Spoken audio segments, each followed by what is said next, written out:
The sword fell to the ground with a clang. The wounded man said, breathing heavily, "Not bad. I never thought that someone could defeat the descendant of dragons." Carl's, the Knight of Light. Carl's, his armor spattered with blood, towered over him, swinging his sword. The man in black, covered in wounds, continued, "But you're too late. Even if you kill me, the demons from the continent will arrive here soon, and the whole earth will be washed with blood," he finished, looking angrily at the knight and stretching his hand forward. Laughing, the angry emperor continued, "Everything will still be as I, Exceltrion, planned." But before he could finish, Carls struck him with his sword. The Knight of Light looked at the fallen enemy and said, "It doesn't matter. No matter what you do to destroy this world, I will still save it." The emperor, covered in blood, lay dead at his feet. Finally, after defeating the mad Emperor Exceltrion, Carlos fights back against the hordes of demons threatening to destroy the world. Soon the hope of victory began to fade, for the demons were strong. They had huge claws and wings, and they mercilessly attacked people. But under the leadership of Carls the Knight of Light, humanity prepared for a long and difficult war against the demons. This is the name of this story, The Great War of Humans Against Demons. A dark-haired man in a suit read from his phone. His eyes sparkled, his cheeks glowed, and his mouth was slightly open with interest. I've reread it several times already, but the prologue always grabs my attention, especially the scene where Carls killed the Emperor, the man said enthusiastically to himself as he scrolled through the story on his phone. The Great War of Humans and Demons is a unique work in which the main character Carls appears very rarely. But his arrival is always the most long-awaited, and the writer's attention is focused more on building the world than on the great deeds of the hero. The black-haired man quickly typed into his phone, "Dear author, please tell me when the sequel is coming out. I've already read the last chapter." As he watched his message load, he thought about how much he loved novels set in that setting. The man put the phone on the table and moved back in his chair, raising his head to the ceiling. He begged the author to write the next chapter as soon as possible. After all, he sent him a donation of $10. The reader looked at the sponsor ratings on his phone and wondered if the author wasn't writing because there weren't enough donations. Moving closer to the table with the computer, the man picked up the mouse. He decided to finish the work quickly in order to return home. But he was distracted again, looking at his phone with a surprised exclamation and opening his eyes wide. It was really unexpected to receive a message from the author, he thought, looking at the notification with impatience. Grabbing the phone with both hands, the man wondered if it was really so nice to receive my message and donation. Suddenly, joy overwhelmed the young man. Maybe the author would even share with him information about the release of the next chapter. He seemed to shine, thinking about it. Finally, the black-haired man decided to open the message. It said that it was dedicated to Bang Kwang-suk, who loved the novel, The Great War of Humans Against Demons, the most. The man looked at his phone in horror, trying to understand how he knew his name. Then something clicked and everything around was covered in darkness. Ban turned around trying to understand what happened. Suddenly the lights went out. His phone lit up brightly and a voice came from somewhere. "My strength is leaving me, and therefore I will be brief. The story ends." He said that he could no longer stay in this world. His magic was running out, and he had to write with the last of it. Panicked thoughts flashed through the man's head about who was speaking and what was wrong with his phone. He tried to point at the screen, but it only glowed brightly. The world around him seemed to split in two, and the phone glowed with a purple light brighter and brighter. Ban had no idea what was happening, and the voice did not stop. "That's why I came up with another way. You know the world of the Great War of Humans Against Demons better than anyone, so I decided to leave the fate of this world in your hands." The voice was talking about using the last of its magical powers to cast the spell Mystical Reincarnation, when a wind rose around, and the papers lying on the table flew in all directions. The last sentence in this dialogue is a spell that will reincarnate you. Please do everything in your power to save this world. Ban's hair was completely disheveled. He didn't understand why he had to save this world. The voice said that he didn't know who exactly he would be reborn as, but if he saved the world, he would be able to return back. A round seal with strange signs appeared under the man's feet. He tried to shout to the stranger, but it was all useless. Ban randomly pressed the glowing screen of the smartphone, but it did not respond, and the voice uttered the last words, "May the God of Light bless you." The reader kept trying to find out from the author of the story what he was trying to do with him. The man's face distorted with panic. He decided that maybe if he donated even more, everything would stop. But everything around him went dark. Ban came to his senses in the huge hall from the crowd's shouts. "Long live the Emperor of the Great Rune!" His face was covered in sweat. He couldn't believe what had happened. The people all praised Emperor Exceltrion, but he looked at them in horror. The soldiers around him spoke of how His Majesty had brought them peace, and Ban realized that he had truly been reborn in the body of Emperor Exceltrion in the great war of humans against demons. The Rune Empire is the strongest on the continents of Iroth and Exceltrion.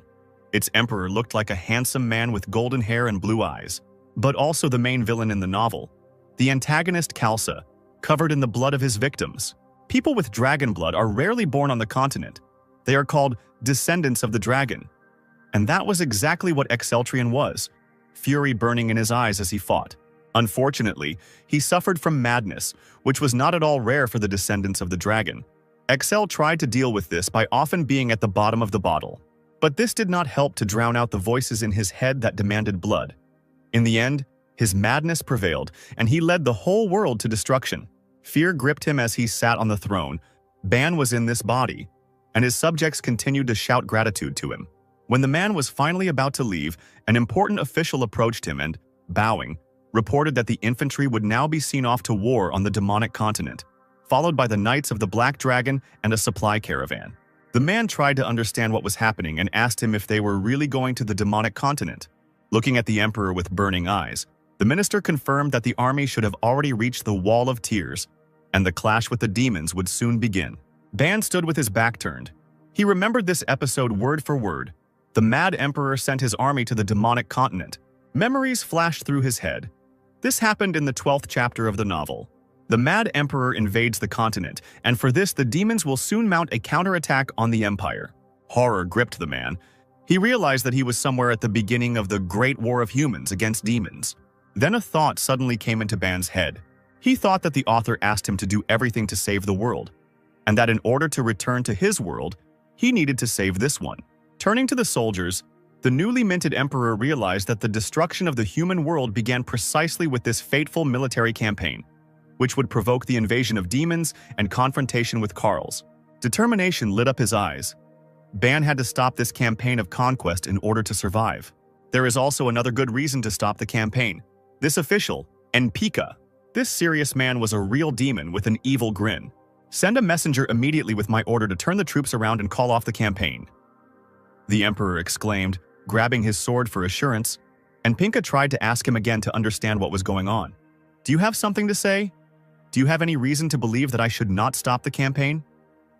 The man looked with a grin at the minister, who was trying to persuade the emperor to continue the campaign since he had prepared for it so carefully and for so long. But Excel claimed that it was the minister who proposed and prepared the campaign and also slipped him a document to print when he was in a drunken stupor. And Pinka looked at His Majesty in shock. Repeating his order to stop the campaign, the emperor said that he would send the official to his own people, and his blade flashed in the sun. The minister looked at the sword in horror and claimed that the demons were not his people. You said that. I didn't say anything about demons, the man said, and swung his sword, fatally wounding the minister. The soldiers watched this massacre with fear, and Pinka fell to his knees, blood flowing from his wound and covering everything around him. Exceltrion looked at his body with a mad and merciless gaze, his sword covered in blood. Inside, Ban couldn't believe what had happened. The thought that he had killed a man horrified him. Streams of blood flowed down the stairs. The man tried to understand how this happened. He just wanted to scare the general. Breathing heavily from what he had experienced, the emperor looked at his sword, trying to find an explanation for why his body was not acting the way he wanted. The only thought that came to his mind was that he was thinking, but it was Exceltrion who took action. It was as if there was more than just Ban's consciousness in this body. Does this mean that Excel's consciousness is still here? While he was thinking, dark smoke rose from the spilled blood.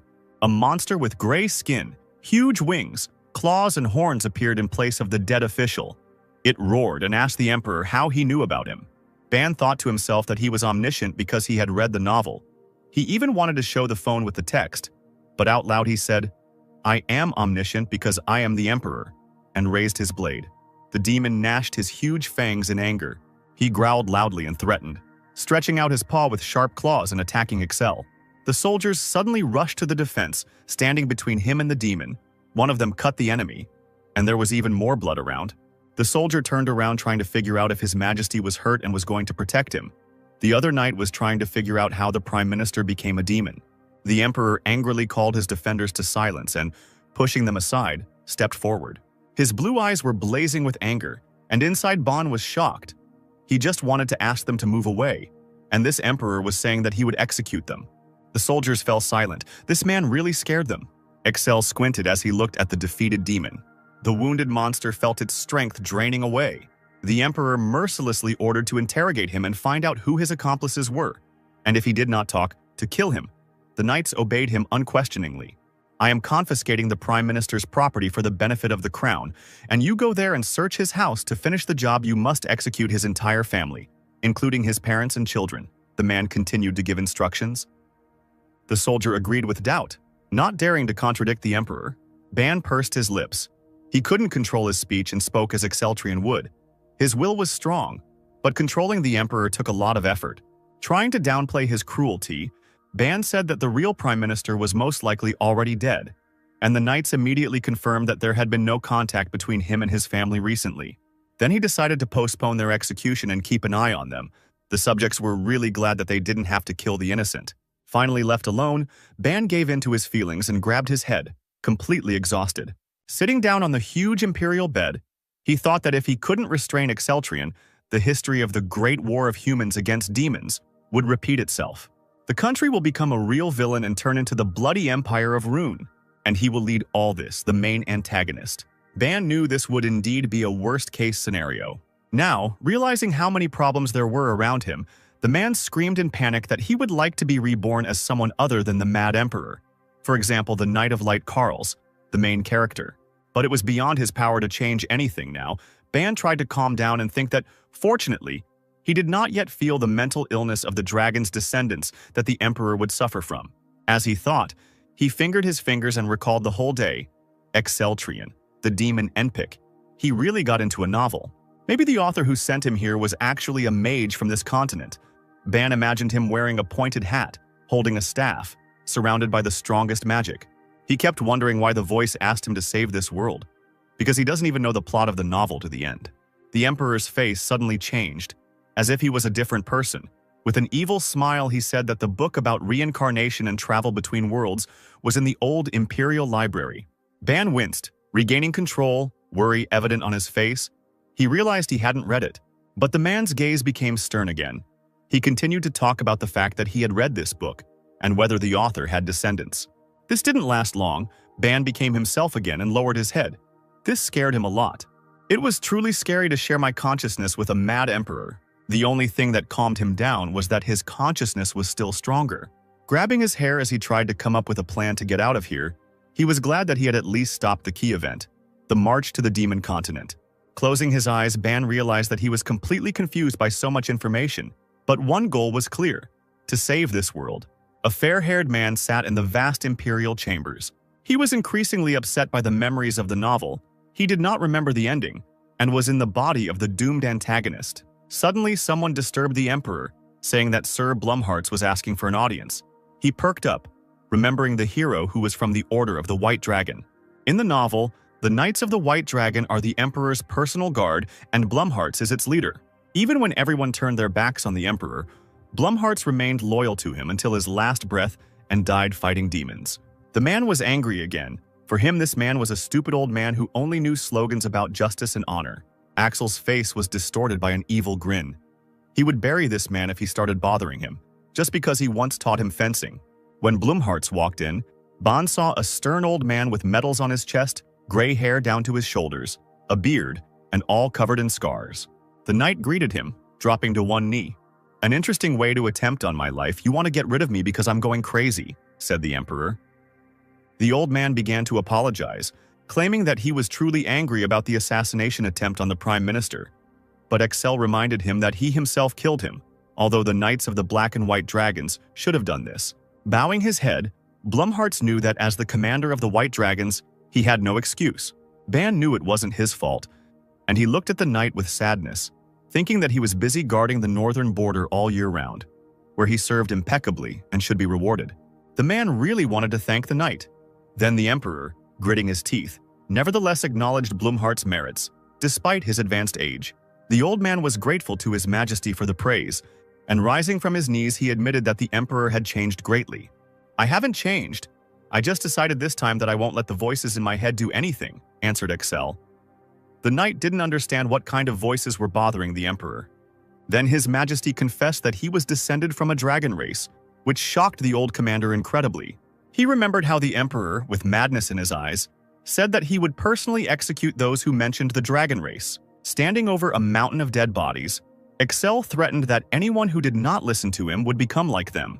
The soldiers could only obey. Blumhardt remembered the horror with which he watched this scene. The mad emperor, covered in blood, angrily shouted at his subjects. Ban grimaced, the memory making him sick. The knight admitted that he had been searching for a cure for this problem for the past 3 years. And lowering his head, he repented that he did not dare to report this, since His Majesty had forbidden raising this topic. But if they give him a little more time, the captain continued. But then an idea came to the emperor's mind. All the scientists of the empire worked on a cure for the emperor's hereditary madness. But, unfortunately, it was all in vain.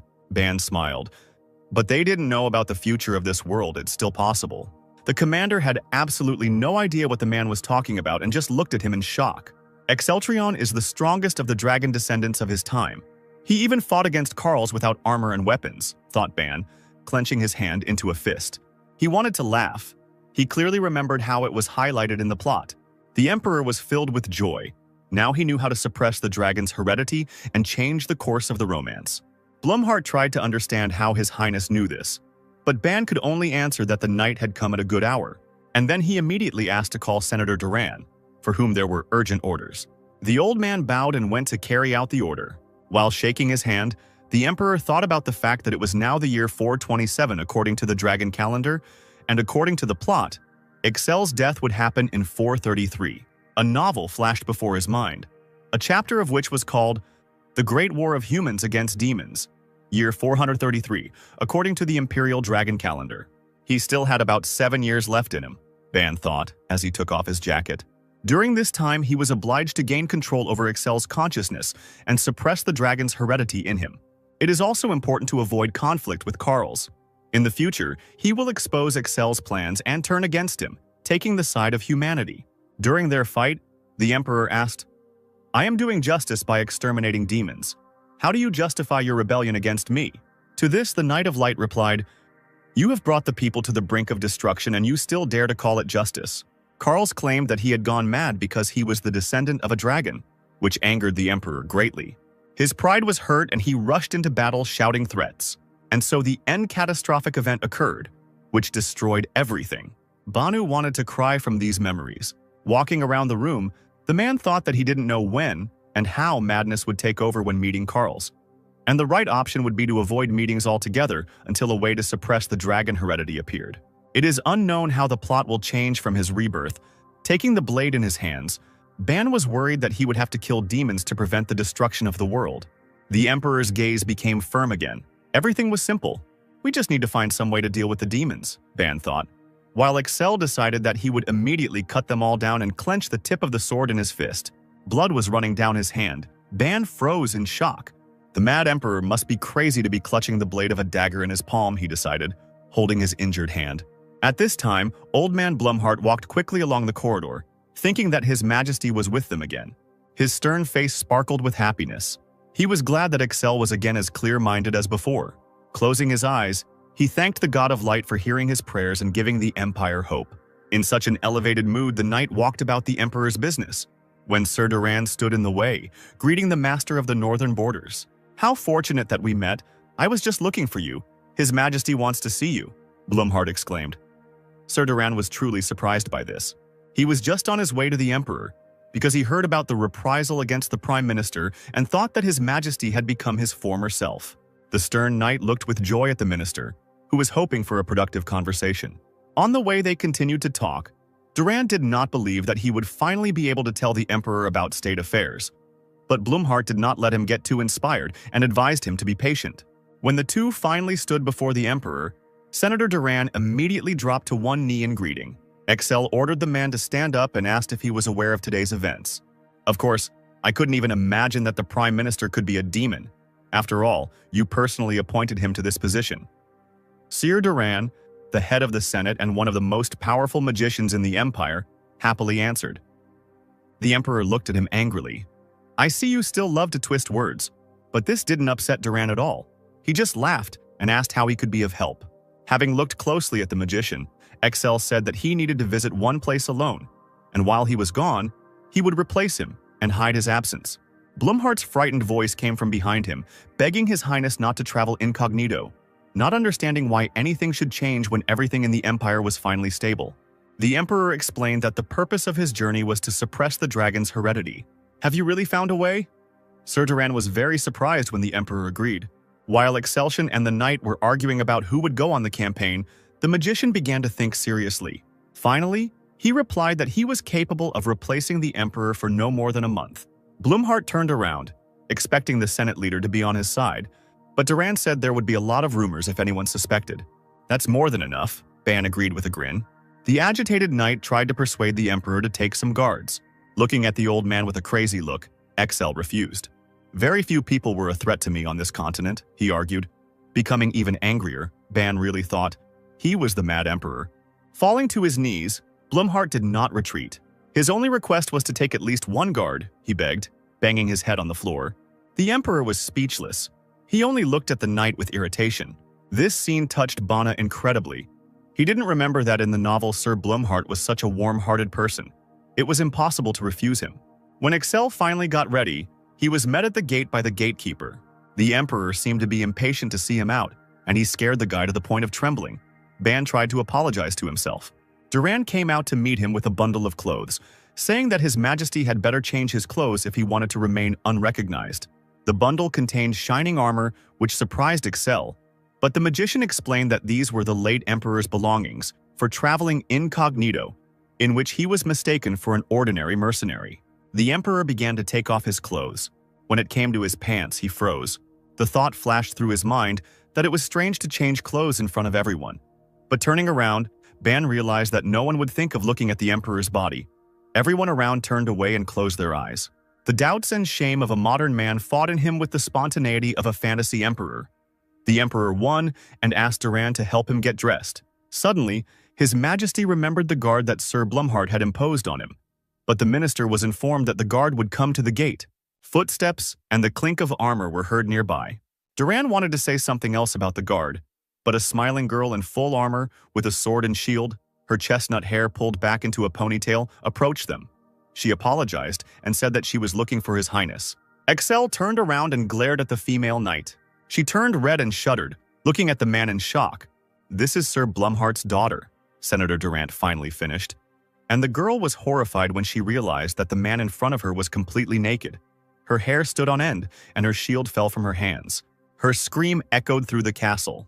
In panic, she covered her face with her hands, trying to understand why the Emperor was naked. Ban also had horror flashing through his mind. He turned around to look at old Duran, who had a smile on his lips. The man was indignant. Why did the magician just now say that Blumhart sent his daughter? At this time, already dressed, Excel was finally able to answer the girl that he was changing clothes. The whole Red Knight apologized for seeing His Majesty without clothes.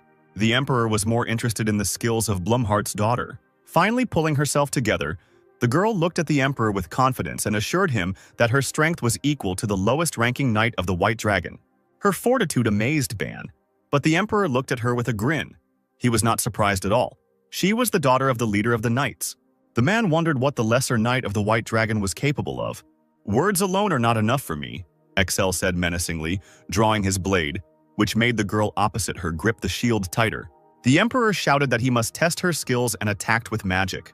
These words did not seem to frighten the lady at all. She only drew her sword, preparing for a fight, while Ban tried to stop the crazy owner of the body, thinking that he could have just said a compliment. The fire sword strike was aimed straight at the girl, but she managed to take his magic on her shield. Her sword also burst into flames and, concentrating, she rushed into a counterattack. Their blades crossed, the Emperor's huge sword and the girl's small rapier. Excel did not expect this at all. Finally exhaling, Ban was glad that she was able to answer. Smiling menacingly, the Emperor said, "Okay, I see you have mastered the basic techniques." The knight could only thank him, looking at Excel fearlessly. After asking her name, the man continued to press on the girl's thin sword. And from such efforts, her hands began to tremble, and she introduced herself. "Renard Blumhart." Putting away his sword, the Emperor repeated the name. He promised that when they returned from their journey, he would knight her as the White Dragon. While Buck thought that it would be great to become friends, just like in the popular anime. Renard dropped to one knee in gratitude, sheathing her blade. A worried Duran, looking at this, asked not to torment Blumhart's daughter. The Emperor replied that everything was not so bad and took the last piece of armor from the senator's hands. The magician was still in a cheerful mood. He was ready to replace Excel during his absence. But all this glory was not needed by His Majesty. This did not affect the good-natured senator at all. He only apologized for saying too much. The gatekeeper asked where they were heading, and the man replied, "Somewhere closer to the bloody forest." The seals in the gates lit up with a golden light. The gatekeeper said that he would move them to the Klee Gorge, to a small hut. Bowing, he warned the Emperor to be careful, because the bloody forest was the territory of another state. Duran handed His Majesty a bag and said that it contained money for the journey. Ban did not refuse. The Emperor immediately headed towards the brightly shining gate, urging Renard on. The girl shuddered. She was not going to leave the man alone, and she ran after him, shouting for him to wait. They came out into the forest. It was night all around. Only the reflections of magic dispersed the darkness. Excel threw the bag of money to the night girl, who was curious as to where it ended up. This surprised the Emperor. He did not think that Renard did not know about the bloody forest, but she said that she had only heard that it was in the possession of the elves. This is a territory contested between elves and barbarians, Ban clarified, looking around. Also in this forest are emerald ruins, in which the elixir of the ancients is hidden, Ban recalled. That's where they would be heading, the Emperor said, which surprised the girl, who didn't think they would be looking for ruins. But the man confirmed that it was there that the artifact was located that could suppress the dragon's heredity. Renard tried to explain that the ruins were usually teeming with monsters and traps, and that they couldn't handle it alone. Turning away, the Emperor walked forward. He did not have time to explain everything to the girl. He was going to catch the elf and find out the location of the ruins. Renard has the characteristics of blood energy key, Ban suddenly remembered. Excel didn't like that the girl talked too much, and he ordered her to find an elf, since their family had strong blood key. From the novel, the reader remembered that multicolored key cells are responsible for different abilities, and orange ones gave good searching abilities. The orange QE cells were the ones that dominated Renard's strength. This color of magic surrounded her and burned in her eyes. However, the girl looked very guilty and admitted that she had never tracked elves, and the distance was great. This answer angered the Emperor. He was going to burn down the entire forest to find at least one elf. A shudder ran through the girl's body. She wondered why her father had sent her with this terrible man. But then the magic suddenly activated, and she stopped His Majesty and screamed that a living creature was rapidly approaching them. A cry for help was heard, and Renard and the Emperor looked back. A little elf ran towards them with tears in his eyes, chased by a crowd of huge green orcs. Their eyes glowed in the dark, and drool dripped from their huge fangs. Ankle was not at all scared, unlike the girl, who recognized the orc barbarians. This scene really shocked Renard. She didn't think that orcs hated elves so much that they even killed children. Magic flowed around the Emperor. He was glad that the elf himself came to them and stepped forward. Clutching his chest, he was completely engulfed in magical light. He had no more strength to restrain himself. His face twisted in anger. The dragon blood was getting out of control. In fear, Renard extended her hand, trying to stop the man. But rushing forward with a mad laugh, he did not hear her at all, and saw only the prey in front of him.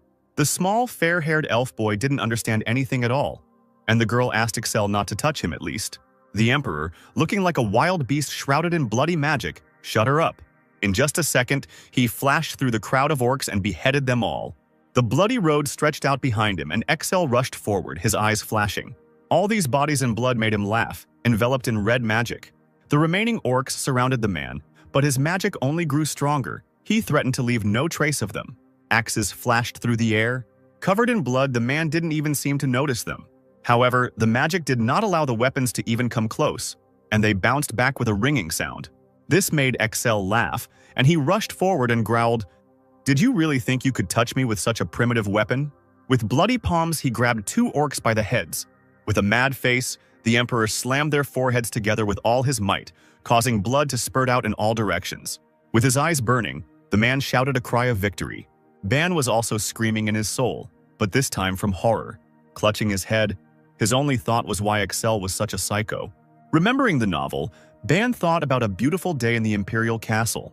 There on the parade ground, a little boy was diligently learning the science of swordsmanship. Young Blumharts praised the Emperor that he would soon surpass the White Dragon Knights, and the joyful boy could not believe it. The knight laughed, confirming his words, and the Emperor was beaming. He loved to study with Blumhardt and he liked fencing so much. In reality, XL completely lost his temper, fighting with all his enemies. Standing on a mountain of orc corpses, he swung their heads and laughed. Ban thought it was completely senseless cruelty. As a child, Blumhardt trained Axel in horizontal techniques and how to fight an opponent who is much larger. So one day the commander-in-chief knighted the young man Axel. All this flashed before Ban's eyes and upset him even more, because now the emperor did not even remember all these lessons, but chopped up enemies like a butcher. It wasn't just blood that was running down the man's chin, it was fresh blood from a brutal murder. Still smiling, Axel wiped it away, and Ban realized that he was just a maniac. Tears ran down the elf boy's scratched face and he screamed with all his might.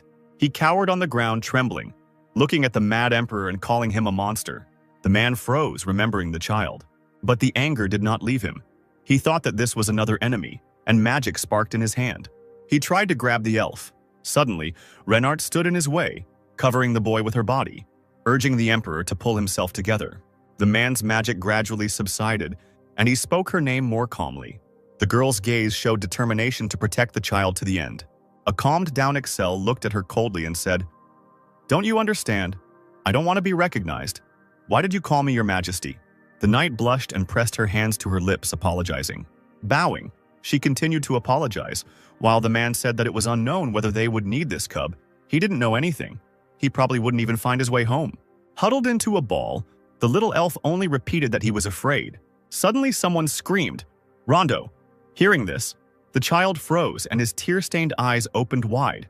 Voices were heard in the night forest. It seemed to them that the baby was nearby. The boy's big tear-stained eyes sparkled. Renard immediately realized that most likely these were his relatives, and Axel said, "He's useful, it turns out." The elven search party looked around. They were already close. The emperor raised his hand to be seen and called them. The elf looked back and froze in shock. A strange company appeared before him, in the form of a man, a woman, and an elf, and the entire space around them was covered in blood. The rescue team screamed, and then Axel realized that he was also covered in blood. Panic gripped the elves. They thought that Rondo needed to be saved. And finally, the tired elf boy fell fast asleep in the arms of his fellow elf. A group of elves, Renard and the emperor, sat in a spacious wooden hut. The elves asked for forgiveness for not immediately realizing that the people were sleeping Rondo. The main elf was really surprised that they killed the orcs with their bare hands, but Axel just asked for something to wash his face with, which really shocked the commander. Angrily, he repeated his request. Then the young elf finally heard him and brought a towel. With careful movements, he wiped the blood off himself, and the entire towel immediately turned blood red. Recognition flashed in the elf's eyes when he saw the emperor's pure face. The emperor only looked attentively at the commander, who called him Magnus. This name shocked Axel, and he asked the elf again. Longear said that he looked like Magnus, only a little younger. Now everything became clear to the emperor, and he replied, "Magnus was my father's name." Joy lit up the elf's face. "So that's it. You look so much like him," he admired. Axel was surprised that the elf knew his father, to which the commander said that in the old days he had met him several times in this place. The elf recalled that his father sought a cure for a disease he called dragon inheritance, and that he was kind and courteous. Ban was pleased that Magnus was also looking for ways to suppress the dragon blood. It gave him a chance to befriend the elves and speak directly about his goals. A smile blossomed on the elf's lips. He remembered that Magnus came in the same clothes as this man. He wanted to know how his father was doing. The emperor's fist clenched the dirty towel, and he said that his father had died. This upset the long-eared one a little. He looked down and said that Magnus was a wonderful person. Such familiarity enraged the man. He was already ready for a fight, but Ban cooled his ardor by asking him to listen to his father's friend. His next words shocked everyone sitting nearby, and Ban wanted to scream in panic. With a menacing look, Axel admitted that Magnus was the late emperor of Rune. But this was not enough, and he continued to tell that he was the current emperor of Rune, Exceltrian. Inside, Ban clutched his head in horror. He had lost control again. "Know your place, plebeian. Better take me to gospel. I have business with the great elven oracle," said the emperor, which caused Renard to look surprised. She was a little frightened by such pressure, but she could not resist asking, "Your Majesty, weren't you planning to remain incognito?" Axel said that he didn't need it, which really shocked the girl. Horror was visible in the eyes of the elves from the words of the man, who did not understand how he could remain silent when these serfs spoke so familiarly about the late emperor. The emperor's anger grew stronger as he saw their surprised eyes. He jumped up in anger and started shouting, "They don't even teach you in your uncivilized village how to honor the emperor." A shiver ran through Ban's body from fear and admiration. He saw how proud elves fell on their knees before the stern emperor and thought that this was power. After some time, they finally found themselves in Gaspel, the capital of the Elven Kingdom, where they appeared before the Elven Elder. Gaspel is a city with a history of many thousands of years, he said. But because of the dominance of barbarians in the Bloody Forest, we are in danger, and the only people who have visited the city in thousands of years are he and his father. The Elven Lord sadly admitted that he did not even know that Magnus was an emperor. His father's name angered Excel again. He didn't want the elf to call him by his name. The emperor shuddered, then seemed to calm down a little, trying to say that he would send him to hell. But he said something else. Rinart, standing nearby, looked at the emperor with confusion. Trying to take control of Ban's body, he almost said something he didn't want to. When the elder looked at the man with his magical vision, he realized that his blood aura was indeed strong. The elf continued the conversation. "I don't know what offended you so much, but I would like to hear first what exactly you came to our city for. This is a simple precaution. We are fighting barbarians. Tell me, elf, does your head sit well on your shoulders?" Axel threatened with a grin. The elder's hand reached to his throat in fear, and a shudder ran through his body. He had not expected such a question at all. The emperor continued, "You have not yet seen my anger, because in anger, I would have already cut her off." This threat made an indelible impression on the elf. He seemed to feel how the sword was cutting him. At that moment, servants ran up to the elder, anxiously holding him by the shoulders. Tears flowed from Ban's eyes. He felt guilty that the emperor always spoke like that. The elf lord's gloomy gaze was directed at Excel again, who confidently continued to assert that the kingdom of the elves should become a vassal of his empire. The elder did not expect this. Excel's logic was simple. The orcs were raiding the elves. They would soon exterminate them, and therefore it was better to become his vassals. The elf lord jumped up in anger at these words. "Even if you are the emperor, there is a limit to what you can say. Gospel is protected by a magical barrier," he exclaimed. But Excel didn't back down. "The barrier is supported from the outside. If all the gospel elves die, your barrier will fall." The capital was indeed enveloped in a strong protective magic, in the form of a green dome. The emperor only asked if he had correctly guessed the secret of this barrier. This was a serious blow for the elf. He could not understand where this man learned all this from. But the man could only answer that he knew everything because he was the emperor. Ban thought with a smile that it was because he had read the novel. The gravity of the situation brought him back to reality. He frowned and thought that the elves would definitely die out if they didn't do anything. And if a war with the demons happened, an alliance with them would be very useful. The elder, shocked by the information that had been revealed, thought only about how this could have become known to people. The emperor confidently ordered, "Become my vassals, for we are a civilization with tens of thousands of years of history." For the long-lived elves, this was not a compelling reason. They had no intention of becoming vassals of an empire that was not even 5 centuries old. Excel, gloomy and focused, saw no difference in the centuries of history when total extermination was at stake. The elder's confidence wavered, but he could not give his consent so easily. With his arms folded across his chest and his mind reminiscing about the novel, the emperor urged the elves to make a decision and describe the events that could happen. "The barbarians of the Bloody Forest will slaughter you all, and that will be the end of your civilization." This made the elf think. He apologized and said that he could not make such a decision himself, and he needed time to gather a council. A completely fake smile adorned Excel's face. It seemed he was already ready to agree with this option. Of course, this made the elder happy. He tried to prove that this question was really important. But Excel didn't care. With the same sinister smile, he raised his hand, in which a stream of magical energy lit up. The elf realized that it was pointless to continue the dialogue, fell silent, and became covered in sweat from fear. In an attempt to calm the enraged emperor, he raised his trembling hands in a defensive gesture and said that he did not want to start a quarrel. Having extinguished the magic, Excel agreed with these arguments. He looked at the frightened elder with pride. Thus the elven kingdom was subdued.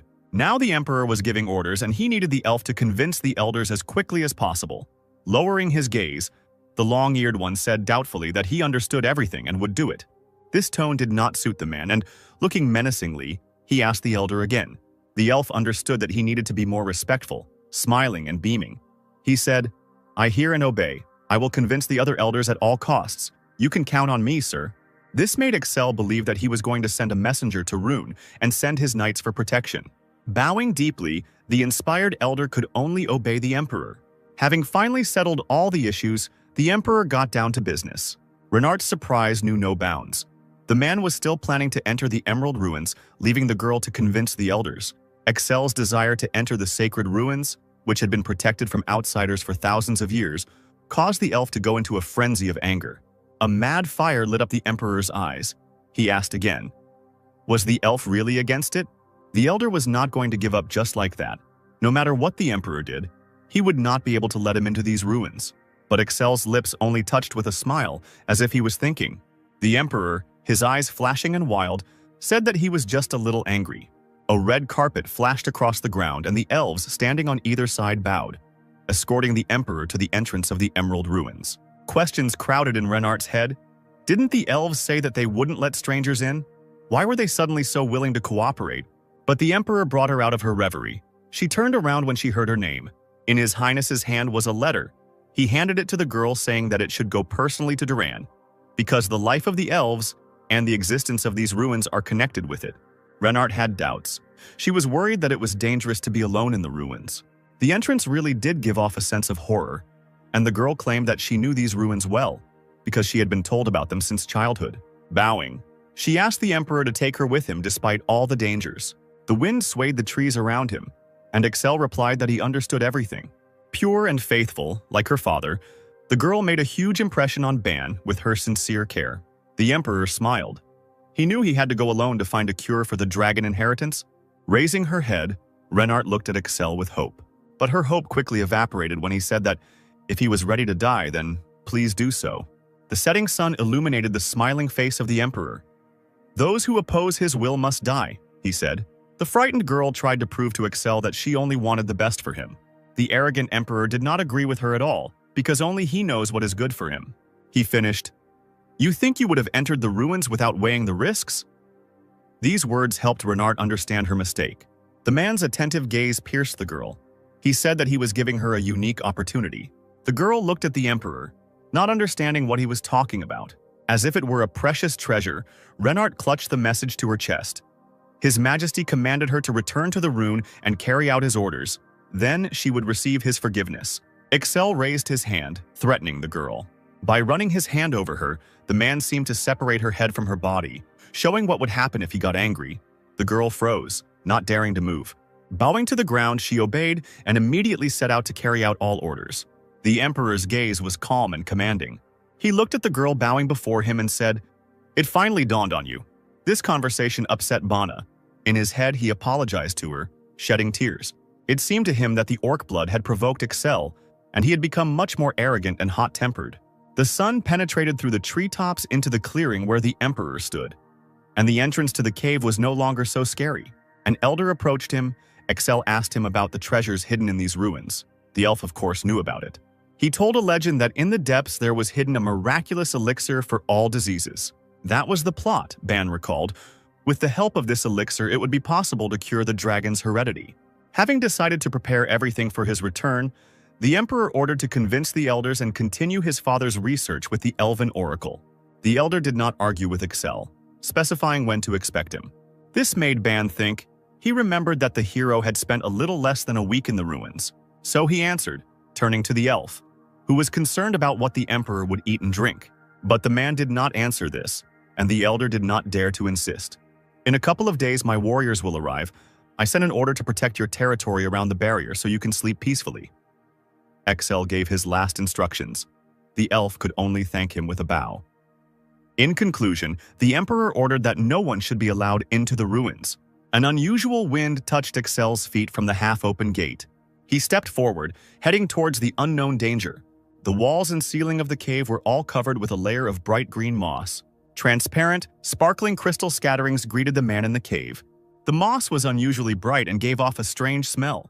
But Excel's hand reached out to him, and he grabbed the nearest lump. He immediately swallowed it, trying not to sniff it. The emperor's face twisted and he covered his mouth. The moss tasted simply awful. Trembling all over from the disgusting taste, Ban swallowed the moss, thinking that he would never eat such a thing if it weren't in the plot. He remembered the company of adventurers from Carl's and his henchmen, By the smell, they quickly realized that it was poison. The emerald ruins were full of toxic fumes. After rummaging through her bag, the girl realized that they were running out of antidote. Carls looked at his companions with concern. One of them, named Scripps, fell trembling to the ground, unable to withstand the poisonous effects. The smell throughout the cave seemed to become even stronger. Having stopped, Carls became interested in the moss, which was not afraid of the toxic fumes. Chewing the moss with all his might, Ban tried to suppress his nausea. If he vomited, he might get poisoned. That left him no choice. Suddenly, a strange roar was heard. The cave shook. Excel concentrated. He saw giants made of stone in front of him. They were emerald soldiers. The Emperor frowned. It was impossible to kill them because the pieces immediately grew back. Now, knowing all this, a smile blossomed on the man's lips, and his eyes lit up with a crazy light. He was going to check what these giants were capable of. Ban smiled in his soul. According to the plot, Carls was clearing the cave. He was interested to see who was stronger. Excel's quick jerk almost made the man feel sick, but all he could say was for the Emperor to slow down. At this time, the sun was shining over the demon castle. On the huge throne in the main hall sat the demon general, listening to the report about Clun, whom he had sent to the imperial palace under the guise of the prime minister. His subject bowed and said that the Emperor of Rune had beheaded Clun. This information shocked the general. He knew that Clun was an unrivaled werewolf. Unfortunately, the demon knew nothing about this, but he heard that it was simply the Emperor's personal dislike for the prime minister. Now everything became clear to the general. He had heard a lot about the Emperor's madness. All that was left was to send another werewolf. Now we must focus on the prophecy of the chosen messenger of light. This person will be the strongest antagonist of the demons, the general reasoned. He also ordered the redeployment of all werewolves of the Rune Empire to the temple of the God of Light, something his subject did not expect at all. The divine light just at this time touched Carls. While still an ordinary boy, he already saw the beginning of his path. But the demons had already opened a hunt for him. The stone blocks that were golems easily flew apart in the air, gradually disintegrating into small pieces. So far, only the sparkling central stone remains. Exil laughed madly as he mocked Carls, air currents swirling around him. He shouted that he would destroy them all, confidently standing in the path of the stone giants. Magic was reflected in his blue eyes. The golems closed ranks around him, trapping the man in a stone prison. But a bright light illuminated the vaults of the cave, and a huge explosion blew the giants to pieces. Only stones fell to the ground through the smoke. This didn't help either. The stones crashed together again. The Emperor just scratched his head. He didn't like fighting the orcs that much because they died too quickly. For Excel, this was a real holiday. He was happy that the golems would recover no matter how many times he killed them. Ban, not expecting this, was delighted by this scene. The Emperor stood in the middle of the cave and watched as the boulders turned into monsters again. A ball of wind was being collected in the Emperor's hand with the help of magic, and he was shouting that he had not played enough yet. Ban, overwhelmed with emotion, clenched his teeth and tried to pull himself together. It was becoming increasingly difficult for him to control Excel. Out of fear, the man felt as if he was in the mouth of a huge beast, and thoughts flashed through his head that if they got stuck here, the dragon's blood would rage. Ban's hand trembled, as if he had become accustomed to the Emperor's cruelty. He recalled that one of Carl's assistants had figured out how to hit the golems with their mana cores. While the broken giants were gathering, Carls heard her. In the center of the golems' chests, there was a shining stone. Enveloped in magic, Excel flew up into the cave. Now he knew what to do. After the battle was over, the Emperor, enveloped in a magical wind, froze with his eyes closed. A real storm was dying down around him. The man exhaled. He had to be careful or else his dragon heritage would make him possessed.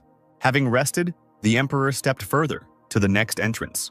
Inside there was a huge poisonous pink lake, in which some kind of animal was swimming. In order to cross this lake, Ban knew a hint. He had to saddle this beast, the bone eel, and hold on until it took him there. Excel managed to do it with ease. He didn't even have to hold on. The next room was a swamp inhabited by strange creatures. Mudmen. Ban remembered which mudmen didn't sink when you stepped on them, and with this they easily passed through the swamp. Now they found themselves in a huge hall with columns, the gatekeeper's hall. The Emperor was impatient to go down deeper. He stopped at the stairs going down. In the previous halls, everything was simple, but here he became wary. In the dark depths lived monsters that even caused a lot of trouble for Carls. An unusual mechanism was moving up the stairs from the darkness. The worried man immediately took out his sword. The metal blades rustled. A humanoid robot appeared before them. It was a complete surprise to Ban. He didn't know what it was. The huge lens where the head was lit up, the robot analyzed its target, Son of the Dragon. With a mechanical voice it said, Dragon blood activity 25.8%. S-rank blood aura user. The Emperor's frowning gaze fell on this creature. He did not understand his words at all. Future man, I greet you. I am the guardian of Zeta 0729. I guard this gate, the robot introduced himself. His name was unusual for Excel. Ban didn't remember such a name from the book, but the mechanism continued to tell. Guardian Zeta 0729 has a service life of 7 to 14 days. About 2 years, I recorded the movement and rose. Finally, I can complete the task. A shudder ran through the man's body. This robot was in the book. Only broken and smashed, it lay in the corner. The travelers could not understand what it was. When they examined it, they realized that it was not working and was not moving. Before anything happened, they quickly moved on. Everything came together in Ban's head. It really was the same robot. It's just that Carl's got there 2 years later and the guard had already stopped working. The lens in the robot's head sparkled as he analyzed his opponent. I see that you have resistance to poison, man of the future. I will begin the task. Excel asked what the robot's task was. Beginning task, Gatekeeper, the robot said, and its lens lit up red. The Gatekeeper had no intention of letting strangers in. His mechanical body filled with power. I knew this wouldn't end well, Ban thought, upset. In order to go further, it was necessary to defeat him, the guard clarified. This only made the Emperor smile.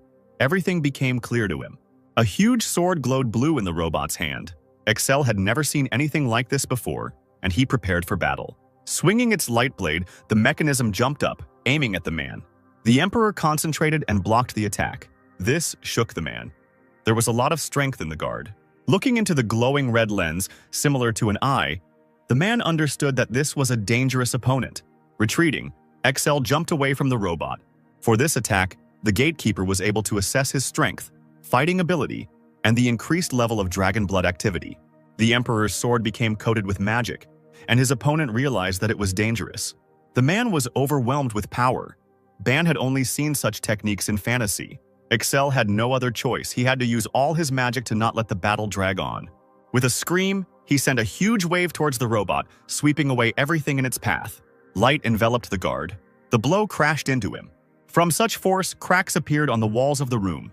Now it was clear that the mechanism was covered with protection. By putting his hands forward, he blocked the blow. But the most powerful magic still made a hole in his defense. The robot was covered in scratches but still stood. The Emperor, who had spent half of his blood aura, looked at his sword. This blow had taken a lot of strength. All scratched up, the guard smoked and sparked, counting the damage that proved fatal, which led to the completion of the work. The robot's body was holding on with its last strength. Excel asked if he had any last words. There was a red ball lying on the palm of the mechanism. He held it out, asking to take it. And then the Gatekeeper fell to the ground, and the ball rolled along the ground. His last words were heard. There is a secret door in these ruins. My eye will lead you there. In the very depths of the ruins, there is a secret door behind which you will find the elixir of the ancients. The man looked up, the robot's voice gradually fading. When he disconnected, he only asked to find something and finish it. Ban couldn't figure out what was going on. He knew there was no hidden door in the plot. After the victory, the Emperor moved on, down the long staircase. Below, he was met by another dark passage. Strange smoke was pouring out of there. Excel even had to cover his eyes with his hand. In this hall of the sand cloud, there lived a giant worm, a very strong monster. Moving under the sand, he suddenly attacked Carls and his companions. The round hall filled with sand was huge, and the exit on the other side was about 3 kilometers away. Magic flashed red on the Emperor's blade. He raised his sword, at the tip of which a destructive blood aura jade sparkled. The blow flew sharply straight into the sand, causing a huge explosion. Clouds of sand and dust rose up. There was a grinding sound, and a huge monster with terrible fangs appeared from the sand. It was a giant worm. Running to the side, Excel sent another explosion. The Emperor moved forward, driving away the monster with explosions. His tactics were simple. He just had to get to the entrance because the worm couldn't get out of the hall. Without much effort, Excel quickly ran to the exit. Out of breath, the Emperor decided to catch his breath before the next door. He was filled with excitement before the last hall. Having calmed down, the man opened the door. There, on a small elevation, stood a green bottle, all sparkling and covered with precious stones. Excel slowly approached her. He grabbed the bottle and shook it. wondering if it really was the elixir. But then a sound echoed throughout the room. "Hello, if you can hear me, raise your hand." Ban looked around. This was also not in the plot, and the voice continued. "I am the system that controls these ruins. You might be surprised by my existence, because my essence is very difficult to understand." The Emperor rolled his eyes. For the first time, the opinions of the body's owners coincided. This voice was too arrogant. "Do you want me to send you to hell for your insolence? I am the Emperor, and I know everything. You are some kind of operating system, right?" asked Excel. The system did not expect that they would understand her, but then she remembered that he was actually a man of the future. The man was eagerly trying to find out what these ruins really were. In response to the question, the mysterious voice said that the ruins were created by peoples, and the operating system can exist for another 2 years. At these words, the Emperor remembered the robot, who was also supposed to die in 2 years. The system continued its story. "It was supposed to be like this, but now I can fulfill my task. To transmit information to the man of the future, and therefore, I will disappear." She told about the elixir of the ancients that Excel held in his hands and about its magical properties. This elixir was endowed with the magical power of the ancestors. By drinking it, you gain the ability to regenerate and neutralize any poisons, diseases, and injuries. For the Emperor, the main thing was that he would cure the dragon's blood. The system confirmed that even a severed limb will grow back in 60 days. Looking at this unusual liquid, Ban again remembered the novel. There, Princess Scripps drank the elixir and turned into an invincible warrior. She easily destroyed enemies. She was called the Goddess of Battles. Such was the power of the elixir. The glass of the bottle reflected the Emperor's uncertain face. But there was no time to doubt. He had to solve his problems, and the whole bottle of elixir was drunk. Placing the empty bottle back on the pedestal, the man asked why the ancients didn't survive if they had such technology. The system could not answer this question, but only asked to pay attention to the creatures in the ruins. Indeed, these were truly strange organisms, Ban recalled. The system said that even if you kill them, they still revive every 2 months. Their corpses contain many valuable components. They will be useful in the war against demons. This made Excel wary. How could she know about the demon war? In response, the system said that it was destined to be so. Trying to find out the answers, he asked again, but it was useless. All that was left was to conclude that the ancients were exterminated by demons. The voice could not answer this either. He only said, "If you find some ruins and get to the deepest room, you will get answers. Just remember that you have no more than 2 years. Otherwise, the system stops working." Having said this, the voice fell silent. The Emperor decided that the system's task was completed. Excel's hair stood on end as he suddenly felt strange changes in his body. His blood aura had completely recovered. Although it used to take 2 days, the elixir was truly amazing. As he looked around the hall, the Emperor remembered that the robot had said something about a secret door. There was a small dark hole on the ground, and the man decided that this was it. When he inserted the golem's eye into the hole, a hole opened. The stairs led into a dark, secret tunnel. There was only darkness around when a strange sound was heard, and blue lights appeared above. "Welcome to our dungeon. It is only accessible to those who were able to defeat Zeta 0729, said another voice. A hologram of a robot suddenly flashed on the ground, and he offered to receive a superpower. "What ability?" Excel asked. The robot answered that it is a scan that helps to see what abilities others have. In the last battle, the golem actually used such an ability. Of course, this could be useful. The Emperor agreed without hesitation. A hologram hand landed on the man's head and said that once the transmission was complete, the man would be transported to the surface. Then a terrible pain pierced Excel's head. His body shook with terrible sensations. He bent over, clutching his head. The Emperor passed out and floated in the air. Before his eyes, words flashed in the darkness. System loading complete. New superpower added. Scan. The first thing he heard was someone calling him. Then he opened his eyes. The setting sun was shining in the sky. It turned out that he was being called by an elven elder, who was asking with concern whether His Highness had come to his senses. The man did not expect to see him and tried to get up. The Emperor's head ached terribly. He remembered his new ability. When the Emperor finally stood up, the elf asked him in shock, "Your Majesty, what happened to your eyes?" But Excel didn't feel any change. They approached the river, and the elder suggested that the man take a look for himself. In the waters of the river, he saw that his previously blue eyes were glowing with an otherworldly light. Strange shimmers sparkled in their depths. This really surprised the Emperor.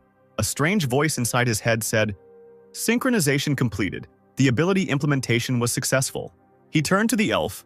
thinking that he had said something, but he was also surprised. And then, a blue screen appeared in the air above the oracle, on which all the information was written: name, race, physical abilities, dragon blood, and magical power. Now Excel understood what the scan looked like. The voice also added that the testing was complete.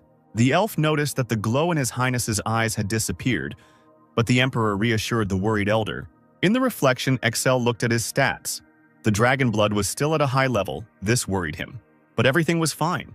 His head had noticeably cleared up, and there was no feeling that he would break into anger. At least he had prevented madness. With a smile, the man decided to share the good news with the oracle. But then elves ran out of the forest, shouting that trouble had happened. Kneeling before their leader, they reported that barbarians had attacked. The elder immediately began to find out what the signs were and from which side the barbarians were attacking. With horror, the elf admitted that they were attacking from both sides and that the barbarians were different this time. Exceltrian raised his hand, interrupting the worried soldier. "Stop yelling! You should be ashamed! Our troops easily deal with the barbarians," he exclaimed, ordering a messenger to be sent to the Empire asking for reinforcements. The Blood Forest elves in the story are supposed to be exterminated by 413, all because the demons began to control the barbarians, giving them new powers. The enemies appeared much earlier. These events should have happened in 4 years. If it was because of him, Ban could not remain inactive. Having decided this for himself, he asked the name of the most confident elf, who introduced himself as Grickle. He resolutely ordered that he be taken to the attacked city. While they were running, the Emperor was thinking about battle tactics. A map was being built in his head. Excel thought to call for help from Karl's ally, Princess Scrip of Saphigold. Ahead, houses engulfed in flames appeared, and the elf said that this was the city under attack. Everything around was ablaze. People were trying to defend themselves from the huge orcs. The Emperor ordered the children to be gathered in the city center, and Grickle ran to carry out the order. The magicians tried to put up a barrier to at least delay the enemies a little. Pushing off the ground, Excel suddenly rushed forward. He ordered to leave, standing between the elves and the barbarians. The residents asked who it was, and he decided to save them. Furiously attacking the first orc with his blade, the man replied that he was their emperor. "Go to Gaspel at once," Excel ordered, but the frightened elves said they could not leave. Then, turning around with a crazy look, he threatened to kill them. The residents could only bow and obey. They ran out of the city. The man made sure that no one remained. Now there were only orcs here, and the emperor could calmly deal with them. The barbarian attacked with a huge club, but Excel easily dodged it, and he himself went into battle, piercing the orc with his sword. He swung his blade quickly, cutting through his enemies. Blood spurted in all directions as the emperor struck down the barbarians without missing. A huge orc stood in his way, but the man decapitated him with a light swing of his sword. He ran forward and looked around. It seemed like everything was over. There were only body parts and weapons lying around. The emperor's foot easily crushed the orc's head. Bana was overcome with horror.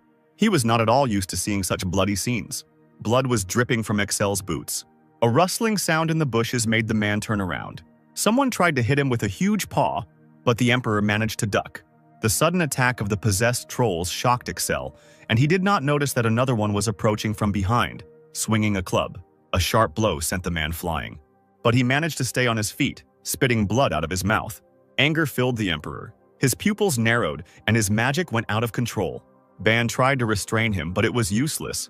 Excel's anger grew. But then something in my heart seemed to glow with a soft green light. Calmness slowly spread through his veins. Ban realized that the elixir was suppressing the fury of his blood. But this did not heal him completely. The emperor was still barely able to stand on his feet. The pain was really annoying for Excel. He still had a lot to do, and the number of orcs and trolls grew. The man realized that he could not fight in this state and he needed to run, but his legs suddenly stopped moving. The emperor had no intention of turning his back on the enemy. He looked forward with a stern gaze. Trolls and orcs attacked him. Banu could only scream in his head. Suddenly, a spear filled with blood magic flew out from somewhere. It fell and pierced the attacking orc, raising a fountain of blood and stopping the attack. The spear, stuck into the ground, emitted powerful magic. Here 3 people landed in front of Excel. These are the Knights of the White Dragon. Renart, Ingress, and Sizz came to the rescue. Immediately, the Emperor ordered Ingress to take on the enemies from one side. He sent Sizz and Renart to Maple Leaf City with orders to protect the elves. Instantly, they set off to carry out Excel's will. Ingress's face showed admiration for the Emperor. Now he resembled his father. The club that they were going to hit the knight with broke into pieces. It was the Emperor who covered Ingress, shouting at him not to yawn. Hearing him, the knight grabbed the spear. He looked forward boldly and was going to crush the enemy. After the battle was over, the elves treated their wounds. The White Dragon Knights knelt before the Emperor. They told him that there were difficulties with the teleportation and apologized for being late. The angry Emperor asked who was issuing permission to use the teleport in his absence. The knights admitted that it was usually the Prime Minister, but the Emperor killed him and someone had to take his place. Ingress admitted that it was Sir Bios. In Ban's memories, he was a confident, fair-haired, middle-aged man. He had extensive connections. He was also interested in science, and he was a talented leader, the president of the greatest academy in the Empire. In the book, he left the Empire by sacrificing his title, but this time he must become a loyal servant. Ban chuckled. He did not get angry with the knights, for which they were very grateful. Looking through their characteristics with the help of his new ability, the man realized that they were very good. The serious Ingress asked if His Highness had been in the ruins. The Emperor said that he had been there and drunk the elixir of the ancients, and this information pleased his subjects. Excel also ordered them to stay and protect the elves. Turning around, he was about to return to the palace. A magical teleportation seal lit up in front of the man. The golden light of magic absorbed him and transported him back to Rune. Immediately upon his return, the Emperor went to eat and at the same time invited Sir Bios to chat. The man offered to treat himself, and the minister thanked him. He began to carefully eat the exquisite imperial dishes. Watching him, Ban thought that he had to make him his own man at any cost. Bios was tormented by doubts, and he decided to ask whether he was worthy of such a position as Prime Minister. It was important to Excel that he deal with state affairs, but this seemed to surprise the minister. He argued that in politics there must be a certain vector, what to focus on, who to support. But for the Emperor, these were stupid questions, and in order to answer them, he appointed a Prime Minister. Agreeing with this, Bion bowed his head. Then, Excel began to tell the latest news that the elves accepted citizenship of the Empire, and the Emerald Ruins are now part of them.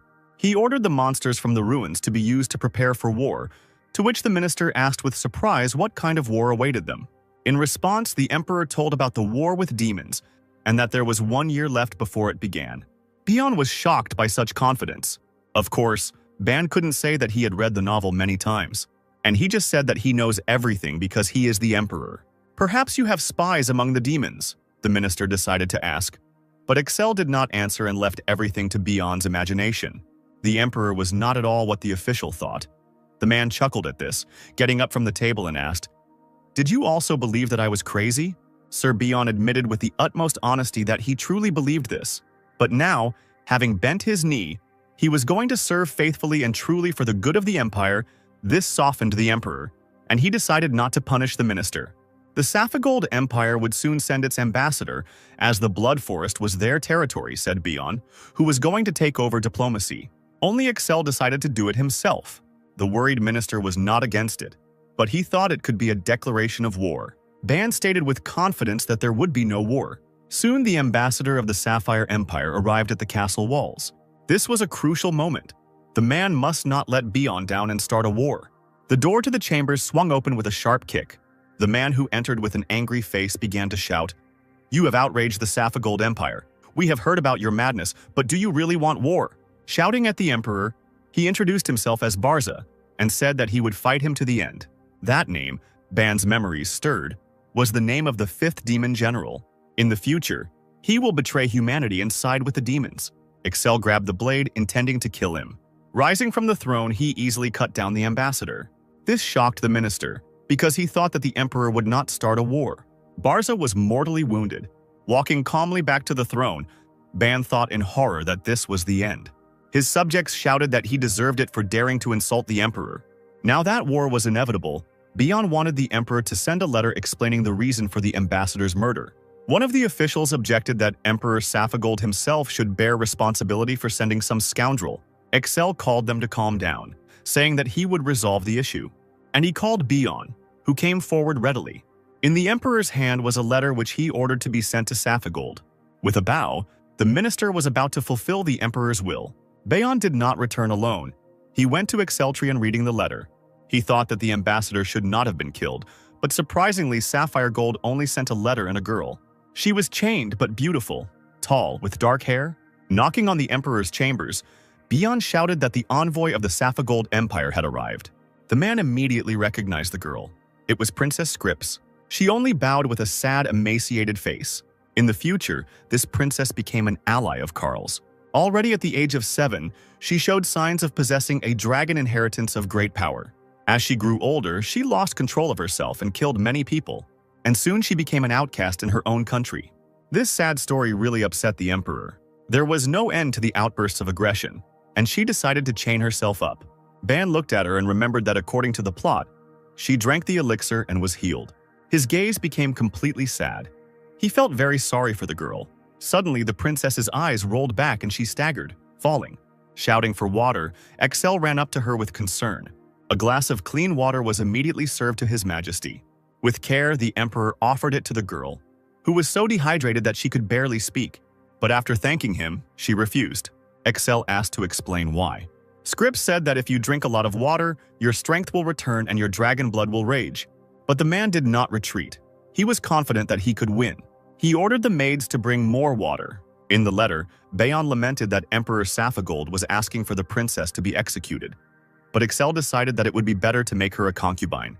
To the emperor's surprise, the minister replied that this was impossible, and he explained that everyone in the empire had heard about the brutal murders of the princess, which made her an outcast in Sapphire Gold, and therefore marrying her was a bad idea. This was familiar to Excel. He chuckled, remembering that in every empire there are similar stories. Bayon clutched his head and asked what His Majesty intended to do. After all, the last chance to end the war is to fulfill the conditions from the letter of King Magus Sapogolski, who asks to do whatever he wants with the princess. And the question of marriage is a long matter, the minister continued. Understanding this, Excel asked what to do with her then, which made Bayon incredibly happy, as he was immediately ready to give advice. Now free, Scripps sat in the summer garden watching the butterflies. Ban looked at her joyfully. That her healthy blush had returned to her. At least she became more human-like, Excel decided. This treatment of his beloved heroine angered Ban. Noticing the emperor, the princess immediately bowed in gratitude. Now the man noticed the chains on her hands. They were wrapped around her forearms like bracers. She wanted to explain it, but Excel said that he didn't care. The main thing was that she didn't shackle herself completely, like before. The saddened girl asked what would happen to her next, to which the emperor said that the prime minister had offered to grant her a title. This surprised the girl, but the man explained that this was necessary so that he could marry her in 2 years. This news made the girl happy. She did not expect that Her Majesty would take her as his wife. "I accept you into my empire because you are strong," Axel admitted. Strong warriors are needed because the Rune Empire has the longest border with the demon world, which is growing in power, the emperor said. But Scripps was not convinced. "You have so many strong warriors, your knights are legendary." The ability to analyze lit up the man's eyes. Her characteristics were high. To calm the girl, he said that he felt great power in her, but she replied that she had never been able to control it. Understanding the princess's concern, he said, "Stay close to me, and together we will go to war against the demons." Smiling, Excel complimented her, saying that she was beautiful enough to be his wife. Ban was ready to marry the girl right now. She should be proud of herself since the Emperor of Rune himself chose her, said Excel, which terribly embarrassed the princess. The Emperor himself blushed at these words, but Ban only laughed in his head. The man turned around and walked forward, calling the girl to follow him to the Imperial Laboratory. He explained to the interested girl that the Elven Oracle would lift the curse from her. The words about curing the dragon's inheritance made such a strong impression on Scripps that she began to cry. Saying thank you again, the princess followed the man. The laboratory was filled with smoke. A concentrated elf in protective glasses leaned over the table. He dripped something into multicolored test tubes, checking the results. A thoughtful young man stood next to the oracle. The interested princess decided to come closer, and the emperor remained to the side. The liquid in the test tubes began to smoke, and the scientist said that the reaction showed a decrease in potential. The young man beamed and explained to the girl that in 4 days, the strength of her dragon blood had dropped to 2%. This guy's name was Rugesta. He was a knight of the Order of White Dragons and defended his dissertation on the theory of dragon heredity. Smiling, he began to congratulate the princess and the emperor. The dejected girl considered herself merely an outcast and not a princess. Excel immediately began to clarify how many doses of the medicine the scientist could produce, to which he replied that it would last for about 30 days. But this did not suit the emperor, and the elf immediately began to prove that the necessary herbs grow only in gospel and in small quantities. He said that all the herbs of the gospel are needed, and that very small amounts of the required substance are obtained from them.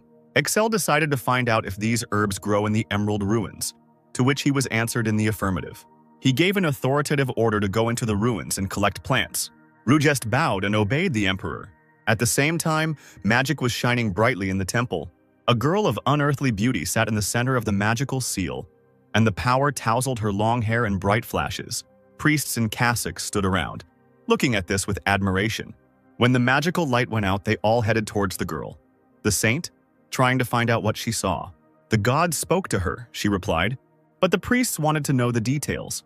The one for whom the sword is intended will soon cross the threshold of the temple, so he said. The girl pointed to the sword hovering above the floor. Everyone was happy. Finally, the Knight of Light would be born.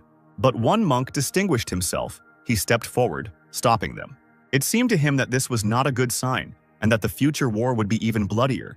And the saint confirmed this by telling about the war with demons. The Sword of Light and its mysterious master were the only hope. Right there, not far away, the teleport gate was activated. Exceltrion emerged from them, striding forward quickly. He was heading to the Temple of Light, which is located in Lowenheim, on the western border of Safigold, in order to meet Karls, who will remove the seal from the Sword of Light. And he will become an incomparable knight, and Ban must make him his ally, because the Sword of Light is the greatest weapon against demons. But Karls cannot cope alone. The war will wipe out many nations. This time, the man was going to change everything. He had a perfect plan. The peacetime would last longer and Karls would become stronger. According to the plot of the novel, after 3 years, the Knight of Light will receive divine illumination in the temple. He is only 13 years old now, so if we start training him now, he will grow up much stronger. All these plans worried Ban. He knew that he couldn't cope alone. To find out everything, it was necessary to find the temple. But then there was a terrible roar, and the earth trembled. Smoke rose into the sky, and the man realized that it was all coming from the temple. Buildings were burning, people were running away screaming. However, the emperor fled towards danger. Rivers of blood flowed on the ground. The city was engulfed in flames. Excel froze in the middle of the street. A strange feeling came over him. There were demons in the sky, and a man was screaming in their clutches. The emperor looked at this in horror. The demons saw him and smiled maliciously. This made the man incredibly angry, and he was going to kill all the demons. This feeling of all-consuming hatred surprised Ban. Of course, he hated them too and had to kill them. But even when Excel killed the orcs, he was not so angry. The body rushed forward towards the enemy before Ban could think. Magic shone in the emperor's hand. Ban looked at the blood aura in shock. Every time this happened, Excel would emit a silver aura that helped him sense demons and caused him to feel a burning hatred towards them. Panic gripped the man. He couldn't stop it. Knights had already come out to defend the city. They were going to stop the enemies before they broke through to the temple. The emperor already held the bodies of dead demons in his hands. He no longer had the strength to hold back. Accelerating himself with magic, he suddenly rushed upward. Another demon fell at the hands of Excel. He was not going to leave anyone alive. A mage from the infantry detachment, who had not expected this, appeared nearby. After scanning it, the emperor realized that it was also a werewolf. The man had already met with them more than once, and the next meeting made him furious. Cutting the demon, he ran towards him. A silver aura followed the emperor. The werewolf did not expect this. He thought that the city was checked for the presence of carriers of this power. Putting his blade to the demon's throat, Excel asked, "Who among the people of the empire here has the strongest silver aura?" The werewolf grinned and was not going to answer. The demon standing next to him answered for him, trembling. He admitted that on the entire continent, there was only one such person. Rune Emperor Exceltrion said the demon as the man cut him in half. With burning eyes and a sinister smile, the emperor admitted that it was he. Swinging his blade, the man explained that the demon recognized him and was instantly killed.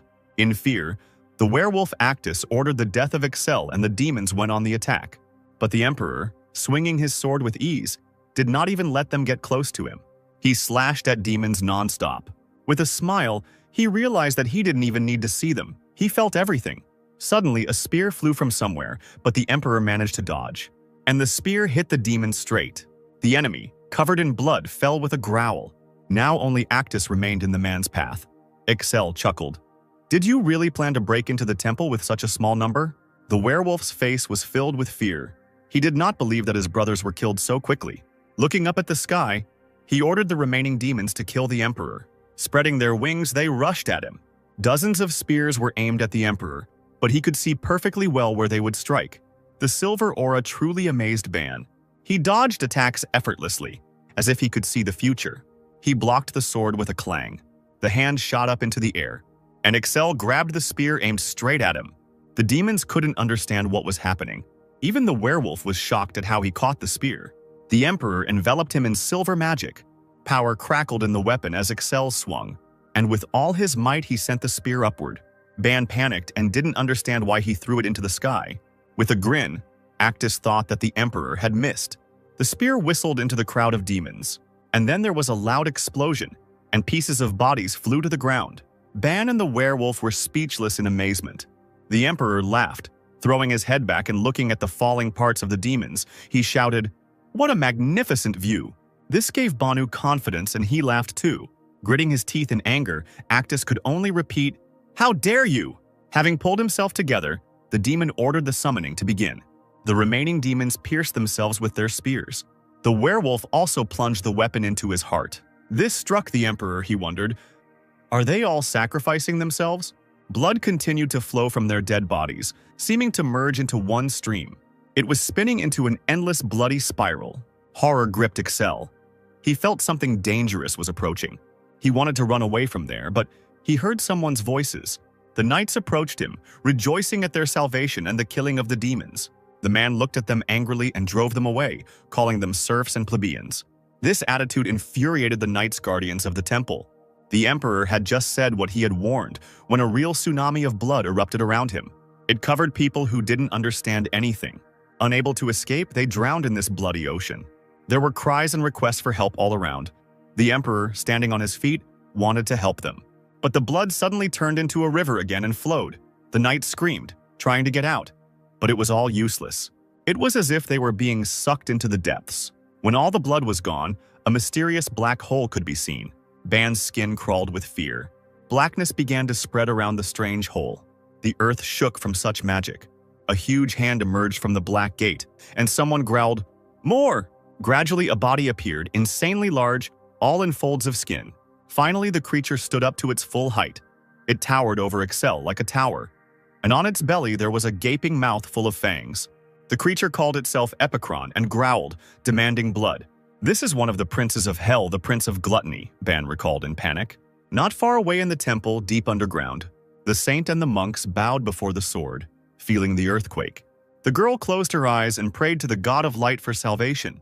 And then the sword of light came to life, glowed, filled with magic. The saint opened her mouth and froze in shock. Her eyes rolled back and she let out a scream. The monks rushed to her aid, trying to understand what had happened. Standing up as if under hypnosis, Liana approached the sword saying, "I have been given an epiphany." One of the monks tried to stop her, shouting that the sword would kill anyone except the chosen one of light. But the girl said that everything was fine and grabbed the sword. The blade trembled in her hands. Waves of magic enveloped him. The people standing nearby could not believe it. The amazed monk looked at this scene, unable to understand why the sword did not reject her hands. Liana explained that God had chosen her and she must take the sword to the master. Then she headed forward towards the exit. The priests immediately decided that the chosen one was in the temple, but the girl replied that he was outside. The alarmed men tried to restrain the saint because there were demons there. But after apologizing, she rushed towards the exit. Holding the sword, the saint ran up the stairs. She felt that if she did not find the chosen one now, many people would die. Chaos reigned in the burning city. A huge boulder flew past with a whistle and crashed into the tower. The mad giant stood before the Emperor, throwing stones at him. He swung his arm, cutting through the air with a whistle, and he clenched his fist, the size of a man. Epicron abruptly brought his fist down on the man, but he managed to jump aside. Covering himself with his hands, Excel decided that he had to block the next blow. A giant palm covered the sky above him, and she dropped down trying to slap the Emperor, but he blocked it with his sword. There was a crunching sound. The man's hand could not withstand such force and the bone broke. From such a blow, he slid further, holding on with the help of the blade. The power of the elixir healed his wounds, but the demon was much stronger. The Prince of Hell demanded food. Liquid flowed from his mouth onto his stomach. It splashed out in a huge wave. Excel understood that one more blow and he would be finished. The only way to escape this was to jump up. Having landed on the ground, he was immediately covered by a huge shadow. The Emperor turned around, not expecting the blow. Epicron saw him and, clasping his hands, struck him with all his might. The blow sent the man flying into the air. With a bang, he hit the ground. The road beneath the body was covered in cracks, and blood was flowing from the Emperor's mouth. The giant's hands were like two sledgehammers, and now he was heading towards Excel. He activated the power and looked at its skills. The monster was very strong. The Emperor tried to calm down and looked for a chance to win. To do this, it was necessary to hit its core, which was located in the mouth on its stomach. The knights came running trying to protect the Temple of Light. They thought it was a huge fat ogre. The monster who turned around was really angry at such words. Blood gushed from his stomach. With screams, the soldiers drowned in it. They were sucked into the monster's huge, bottomless mouth. The Emperor sat down and gathered his strength until he felt it was time to act. The man pushed off the ground with force. Realizing that the monster was distracted, he aimed at the back of its head. Then a girl's voice was heard. "Catch it!" she shouted, and threw the sword at Axel. The Emperor, not expecting this, grabbed the blade in his left hand, intending to use it. Trying to activate it, he poured in magic. But the sword did not accept it, but only attacked in response. The man screamed and fell to the ground, exhausted. He fell, landing painfully. Excel looked at the sword, uncomprehending. He clutched his head and felt terrible pain. Words flashed through his mind. Synchronization impossible. Too high concentration of dragon blood. 37% chance of brain death. "What nonsense is this in my head?" cried the Emperor. The words kept coming up. Contact capability detected. Neural connections synced 14%. Neural connections partially severed. The elixir is part of the blood. The probability of brain death is 9%. The man's head was bursting with pain. He was overwhelmed with information. Synchronization of neural connections 20%. Congratulations, you know some of the functions of the Demon Hunter, also known as the Sword of Light. The girl anxiously tried to find out how the man was feeling. But he looked at her angrily and asked, "Is this a Sword of Light?" The saint responded with consent and beamed with joy. This horrified man, he could have died from this. Licking his lips, the Prince of Hell felt satisfied as he prepared to eat another human. Leaning on his sword, the Emperor tried to get up. It was a shame that he missed the best chance to kill the monster, and he already raised his hand for a new attack. The giant was already hitting like that, and it was very difficult to avoid the shockwave. Excel had no choice but to use the Sword of Light. Epicron's open palm was right in front of him. He swung and hit her, and he ran on, and the monster screamed, "How dare you!" Blood gushed from his cut arm, turning into a river. But the Emperor cut her with his blade. He was not going to fall for it again. Epicron clenched his fist, preparing to strike. Then a golden glow of magic flared up around the man. It was Liana who helped him with divine power. The Emperor's eyes flashed. This was the last chance to break through to the core of the creature. He swung and hit it with all his might. The power of Excel Trion was incredible. The sword literally passed through the giant's body. The huge carcass fell to its knees. With a hole in his body, the giant was already dead. Ban, breathing heavily, wanted to get away from him. Suddenly, his body was engulfed in magic. Notifications flashed in his head. The elixir's effect coefficient has been reduced to 0. Changes are occurring in your body. Pain shot through Ban's head and he screamed. The magic shone brighter and brighter. Something was happening to the Emperor's body. Long claws grew on his fingers instead of nails. The hands were covered with hard scales that tore the clothes. Scales also appeared on my legs, breaking through the dense tissue. The man's eyes rolled back. He couldn't stop it. When the transformation was over, Excel sank heavily to the ground. But flashes of magic immediately surrounded him. An inhuman roar came from the Emperor's throat. His mouth with huge fangs opened in a grin. Without even drawing his sword, he easily cut the dead giant in half. There was only one thought left in his head. He would kill them all. With his fangs, like an animal, Excel tore at the monster's flesh. It seems he tried not to leave a single piece of it, and then fell into darkness. Slowly the man opened his eyes. The sky was already breaking dawn when he came to his senses. The Emperor rose and looked around. Around him were the bloody remains of the Prince of Hell. In Ban's memory, the only thing that remained was that his body had changed. Everything that had happened seemed like a vision. A voice came from the monster's head. "A pathetic little human, you dared to kill me." Excel was surprised that he hadn't died yet. His one eye lit up. The giant wanted to say something else. Only the Emperor did not give in, mercilessly crushing the remains. There was the sound of hooves and the clanking of armor as knights rushed to help. They stopped at the temple, ready to fight. The commander-in-chief drew his sword and asked, "Where did the demons go?" Standing in the middle of the bloody carnage, the Emperor grinned. "Don't you see? I killed them." Such words stunned the warriors. because there was a whole army of monsters. On the soldiers' chests glittered a badge with 3 intertwined dragons. The man recognized the sign. It was the Knights of Saphigold. He asked if the princes were with them. The warriors, not expecting such treatment, tried to find out who he was. But then a young man stepped out of the line and introduced himself as Prince Portro. To the soldiers' surprise, when the prince asked him about his name, the man easily confessed.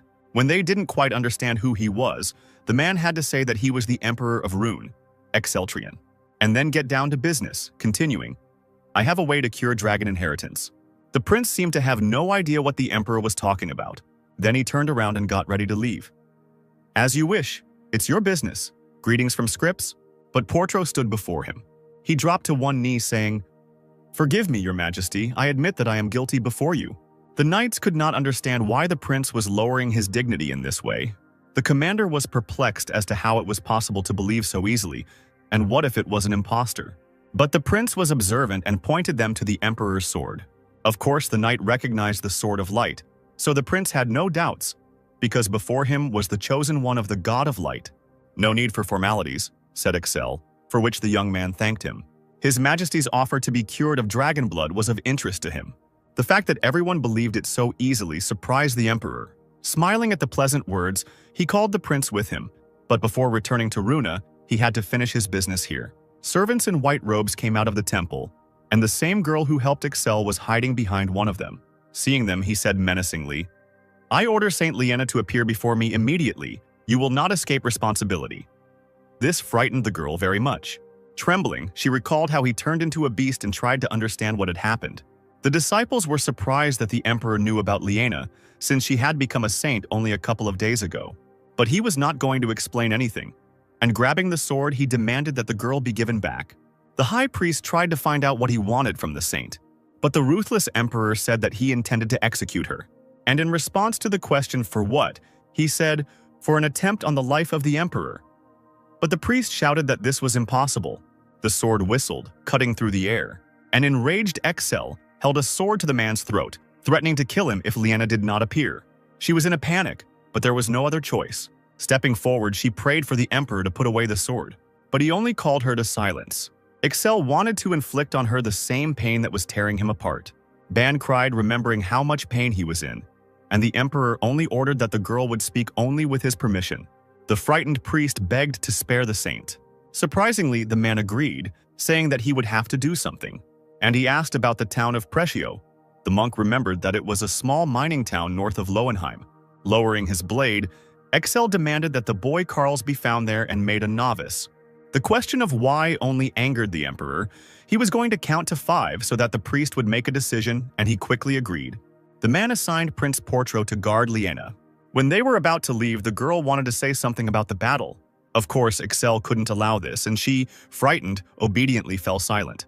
But the saint only tried to warn that one demon had managed to escape. Flying in the sky, the demon used disguise, turning into a human. But it took a lot of strength and his wings disappeared. He landed in some city on a small street. His trembling body didn't obey, but somehow he got up. There were knights around. They were looking for the demon that attacked the temple. He recalled with horror how he had seen the call of the Prince of Gluttony. With the help of what had entered the man, the demon was able to leave. He didn't understand why the knights were still alive. In his memories, there was only one person who could defeat the prince. The demon shook his head. This was impossible unless there was a mistake in the summoning, or the offering was meager. Walking down the narrow alley, he hoped to find a new person to inhabit, since his body was on the verge of death. The demon planned to hide in the mining settlement and then return to his continent. Then a boy ran out from around the corner. The monster didn't have time to stop. He shouted, "Get out of the way!" The child didn't have time to break. He only cried out in surprise. And they collided, falling on the road. The demon was surprised at the strength of this child. Covering his eyes from the pain, the boy looked at the man he had hit and said, "This is my bypass route. How do you know it? Are you a local?" Of course, the demon couldn't answer the truth. He wanted to ask the boy something. "I'm Carl," the child interrupted. Such a sharp transition surprised the monster very much, but the boy continued to talk about himself, that he lives in a mountain village near the mines. Then the man decided to find out how old the boy was, and he calmly admitted that he was 13. Showing with his palms how narrow the street was, he asked to let him through. The demon seemed about to give way when the child asked his name. He also called himself Carls, which surprised the child greatly. and the demon showed his true face, licking his huge fangs. From now on, he said, this is his name. At the royal castle of Runa, the priest appeared before his majesty with a report that they had not found the white-haired boy, and in the village they were saying that he had disappeared. The emperor sat majestically on the throne. He was not too pleased with this news. Frustrated, Ban thought that he should have looked for Carls earlier. Then Excel suggested looking for him in the abandoned mines where he likes to play. However, the priest replied that they were also looking there, and begged them to give him a little more time to save the saint. The man scratched his ear and was not at all worried, because he was going to postpone the execution of the saint for a while. The priest even rose from surprise, not believing in the emperor's mercy. And then he bowed again with mad gratitude to Excel. But he still had an order for the priest to find Gorda, the son of the Launheim blacksmith.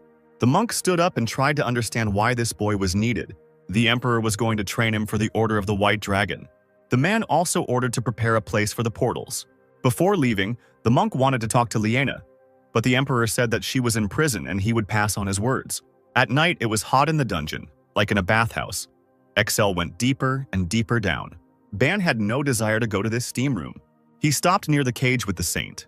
She seemed to be dozing, but when she heard footsteps, she instantly woke up. Jumping to her feet, the girl greeted the emperor, who wanted to ask a question. He asked, "Why did you give me the Sword of Light?" She should have known he wasn't a Knight of Light, so why did she do that? Liena apologized and swore on her honor that she had no choice. She had a vision, she said, which greatly interested Excel. A few days before their meeting, the girl saw a child, the future Great Knight of Light. However, then everything plunged into darkness, and she saw that his destiny had changed, and the Chosen One no longer belonged to this world. In a panic, Ban thought that Carls had died, but the saint only knew that the Chosen One, who should be pure in soul, had lost this purity. Someone had led him astray, the emperor realized with horror. His future was not in the world of people, but in the world of darkness, Liena said. Ban couldn't even imagine what had happened to Carls. But the man was still surprised why she decided that he was the next candidate, and the girl told him about a new vision where His Majesty was fighting demons. Liena felt that the emperor's compatibility with the ball was weak, but it was there, so she had no choice but to give up the sword. This made Excel mad. She almost killed him because she thought he was compatible. The girl, trembling in fear, begged not to be executed, but the man pulled out his sword. Falling to her knees, she begged for mercy and called upon the gods to witness that she did not want to kill him. The air was cut by the swing of a sword, but it was not Liena's body that was cut, but the lock of the dungeon. She looked at him in confusion and couldn't believe that she had been given a chance. Putting away the blade, the emperor walked towards the exit. He admitted that in the realities of the coming war, he could not waste his talents. The girl, who didn't expect such praise, walked behind her.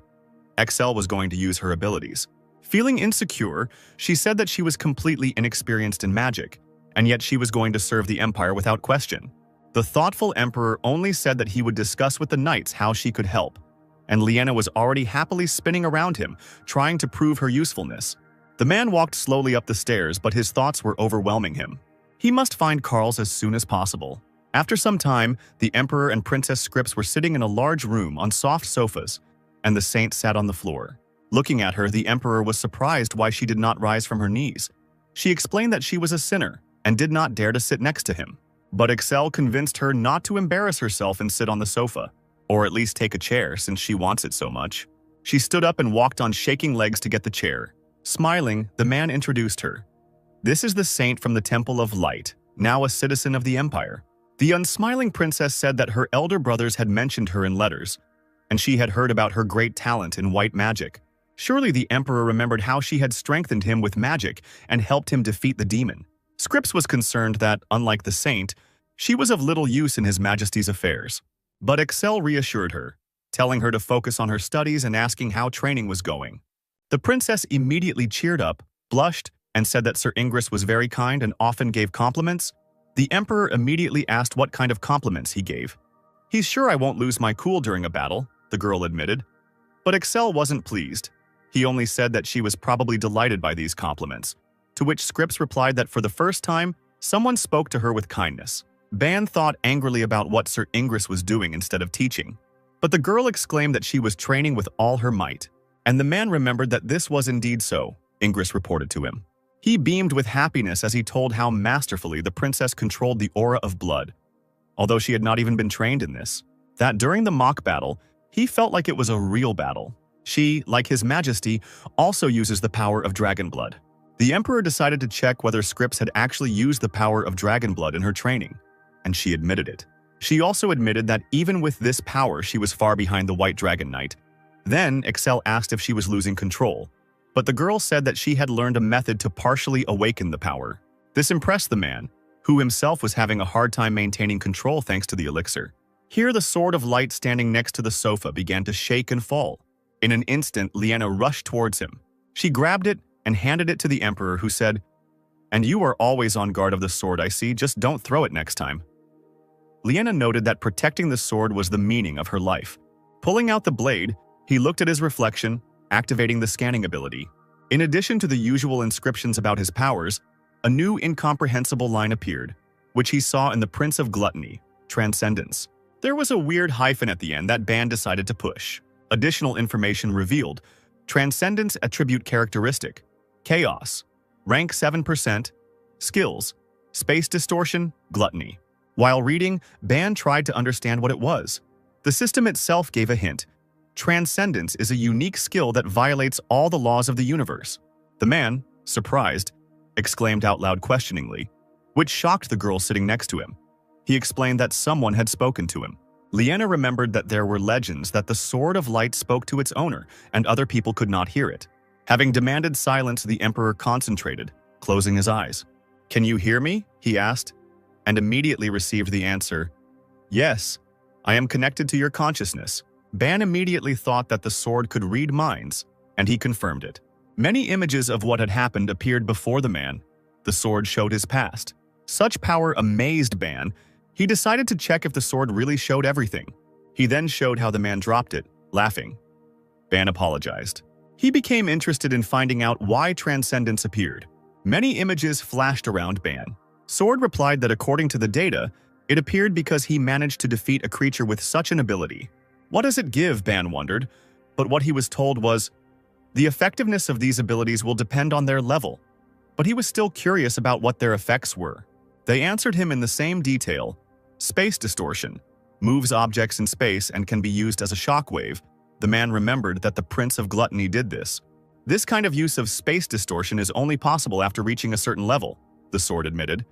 But Ban was unclear how he could use the ability then. In response, he heard, "You can try it right now. Stretch out your hand and imagine that you are distorting space." The man immediately followed the advice, stretching out his hand. The space in reality seemed to spin and crumple. Scripps jumped up in horror, screaming to His Majesty. The saint also froze, realizing that space was being distorted. Excel calmed them down by waving his finger. "Nothing special," he said, stretching his hand after such magic. Windows with information about Transcendence flashed around. The sword was going to notify the Emperor about the status of Transcendence, the aura of blood and the content of the elixir.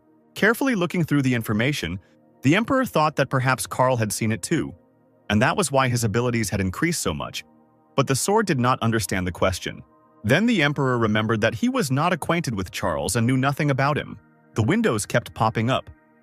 "I am an integrated system for weapons against demons. 80% of my functionality is blocked. To get access to 100%, you need to go through one more ruin," the system said. The man remembered the terrible pain he experienced during his first sanitization. Having calculated everything, he realized that since 20% was opened in the first ruins, it meant he needed to go through 4 more. Lost in thought, Excel forgot that he was still not alone in the room. The girls looked at him in surprise, not understanding who he was talking to. Feeling their gaze, the Emperor came to his senses. Scratching his head, he admitted, "I hope I don't look like a crazy person from the outside." Hearing this, Ban thought that it was only thanks to him that everyone hadn't realized that he was crazy yet. Liana decided to clarify whether he would go to the ruins alone, and the Emperor said that he was going to the ruins of the White Heliotrope. The girl wanted to help, because she knew a priest who often went there. Then the man decided to invite her with him. The princess remembered with excitement that the ruins had been under restoration for more than 3 years. The Emperor wanted to answer, but he was interrupted. An urgent message arrived. The door swung open as Excel ordered them to enter. With a bow, Prime Minister Beos apologized as he reported. But then he saw Scripps, saying that she looked much healthier. The girl smiled and thanked him. Next, his gaze fell on Liana, who was already about to introduce herself, thinking that no one knew her. Only Bios greeted her with a smile, recognizing the famous saint and introducing himself. The touched girl bowed deeply and said hello. The emperor waved his hand and asked to read the report, and the minister began to talk about the ruins that he had been ordered to check. The heliotrope ruins will become available in 4 days and are inhabited by invisible golems. And the crystal ruins have already been plundered, and it will take a month to restore them. This news shocked Liena, because she thought that the Hunters Guild rarely changed plans.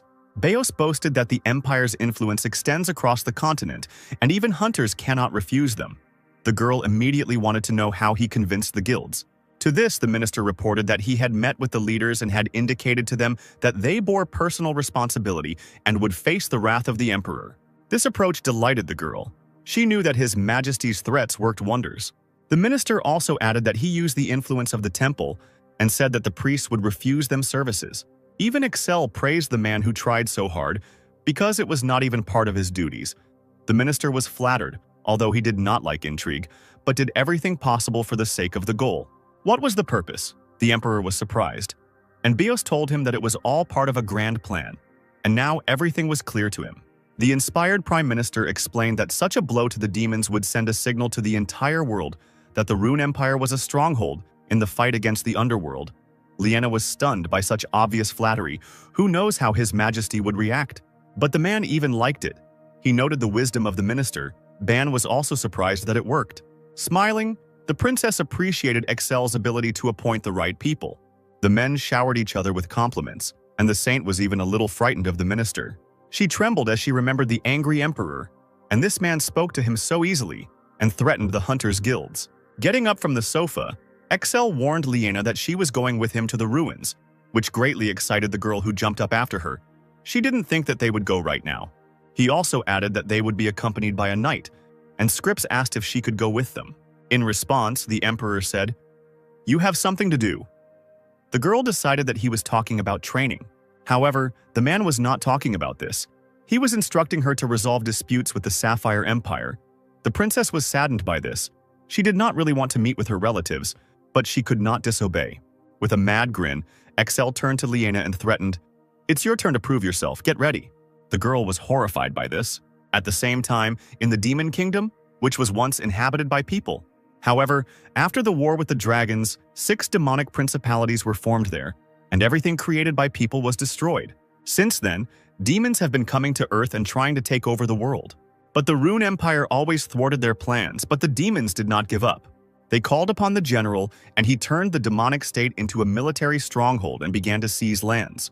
Before the throne of the general, who was surprised that his subject had returned alone, the shaking Diklu bowed deeply. Everyone was destroyed. You summoned the Prince of Hell, and you don't even know what happened next. The general continued to get angry, to which the demon tried to justify himself. However, this only further angered the commander-in-chief, who shouted about the destroyed core, which they had obtained with such difficulty. He even jumped up from his throne from such emotions, shouting, "There is no longer even a response from him. You know what this means." The destruction of the Prince of Hell struck Dikl. "Someone broke the core of his avatar," the demon said. He explained that if the core was saved, they could summon the prince again. But now it was impossible. Dikl tried to justify himself, because the real body was still in hell. But the general was angry. How could the demon not know? Because now the prince would not be able to incarnate on Earth. His eyes flashed. He was truly angry. "The Prince of Gluttony is one of the few who has a good relationship with the earthly demons. What should I tell him now? Go back to hell and ask for another core?" Trembling, Dikl muttered that he wouldn't dare. "It takes 100 years to make a new core," exclaimed the general, which left his subject incredibly stunned. Approaching the trembling body, he said, "You could have collected the core and delivered its fragments. It was your duty." The demon jumped up in horror, trying to say something in his own defense. As huge fangs flashed right before his eyes, they dug right into the neck. Dikl began to deny it, saying that he was not alone. But the general drank more and more blood while clinging to him. Throwing away the demon's body, the drunk emperor said, "I adore human blood. You took the body of a man, but there is no use in your salvation." Clutching his wounded neck, Dikl reported the attack of the mad emperor. This information really infuriated the general. Grabbing the demon by the chest, he demanded to know if Exeltrion was there, but he had already passed out. Walking around the room, the demon wondered why the emperor was near the temple. Did he know their plan? Another demon entered the room and tried to calm the milord. "We cannot be sure, but we have lost a large number of scouts. A new means of information was needed," he said, and the general agreed, intending to use a spy in sapphire gold. He admitted that he had indeed rushed and lost his patience after the failure in the Bloody Forest. Irritated by these failures on behalf of the emperor, the general decided to go into battle himself, and the subject could not argue with him when suddenly groans were heard. The child's body occupied by the demon came to life. His fingers trembled slightly. Magic flared up and part of the boy's light hair turned black. The commander-in-chief grabbed him by the shirt and tried to find out where Exceltrion was. Dark stripes appeared on one side of the man's face. He opened his eye, which was glowing with a scarlet light. The ruler looked at him, stunned. The boy became his blood relative.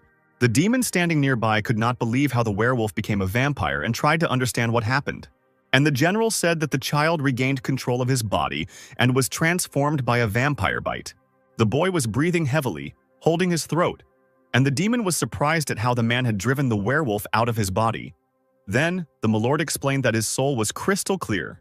Carl's red eyes widened as he tried to find out where he was. The general bared his teeth in a smile, and he greeted the boy, calling him brother. Looking at his changed body, the child did not understand at all how he ended up in this place. Looking at him, the demon asked if he had lost his memory. In Carl's memories, he was in Lowenheim. The general extended his hand and placed it on the boy's face. The magic penetrated his memory. The demon said, "You don't remember anything. Now you are a vampire." He asked his name, and the boy, no longer understanding anything, replied that his name was Carl's. Introducing himself to Dekel, the vampire lord said that he was now his master. The hypnotized child only asked what he should do. "You will fight and conquer with us," the monster admitted, to which Carl said, "That's interesting." Night had fallen in the forest when three people stood frozen at the entrance to the ruins.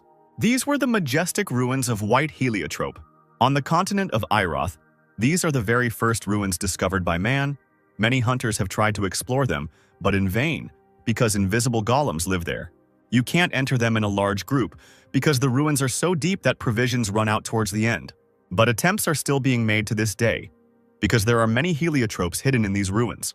These stones are used to decorate weapons and armor, to make magical items. This is a rare and valuable stone. "But the most valuable thing in these ruins," Ban said with a confident look. "It's not hard for you," the emperor interrupted, which angered Ban. But the tall girl next to him replied that it was not at all difficult. Then Excel asked her, "Aren't you surprised that I use you, the Knight of the White Dragon, as a porter?" However, the girl only smiled and said that she used to be an ordinary miner, and strength is the only thing she has. Smiling, the man did not let her belittle his abilities. "You're playing poor. It's not for nothing that they called you the she-bear of the Dimble Canyon." The saint walking next to her was struck by such a nickname. She even imagined an enraged she-bear.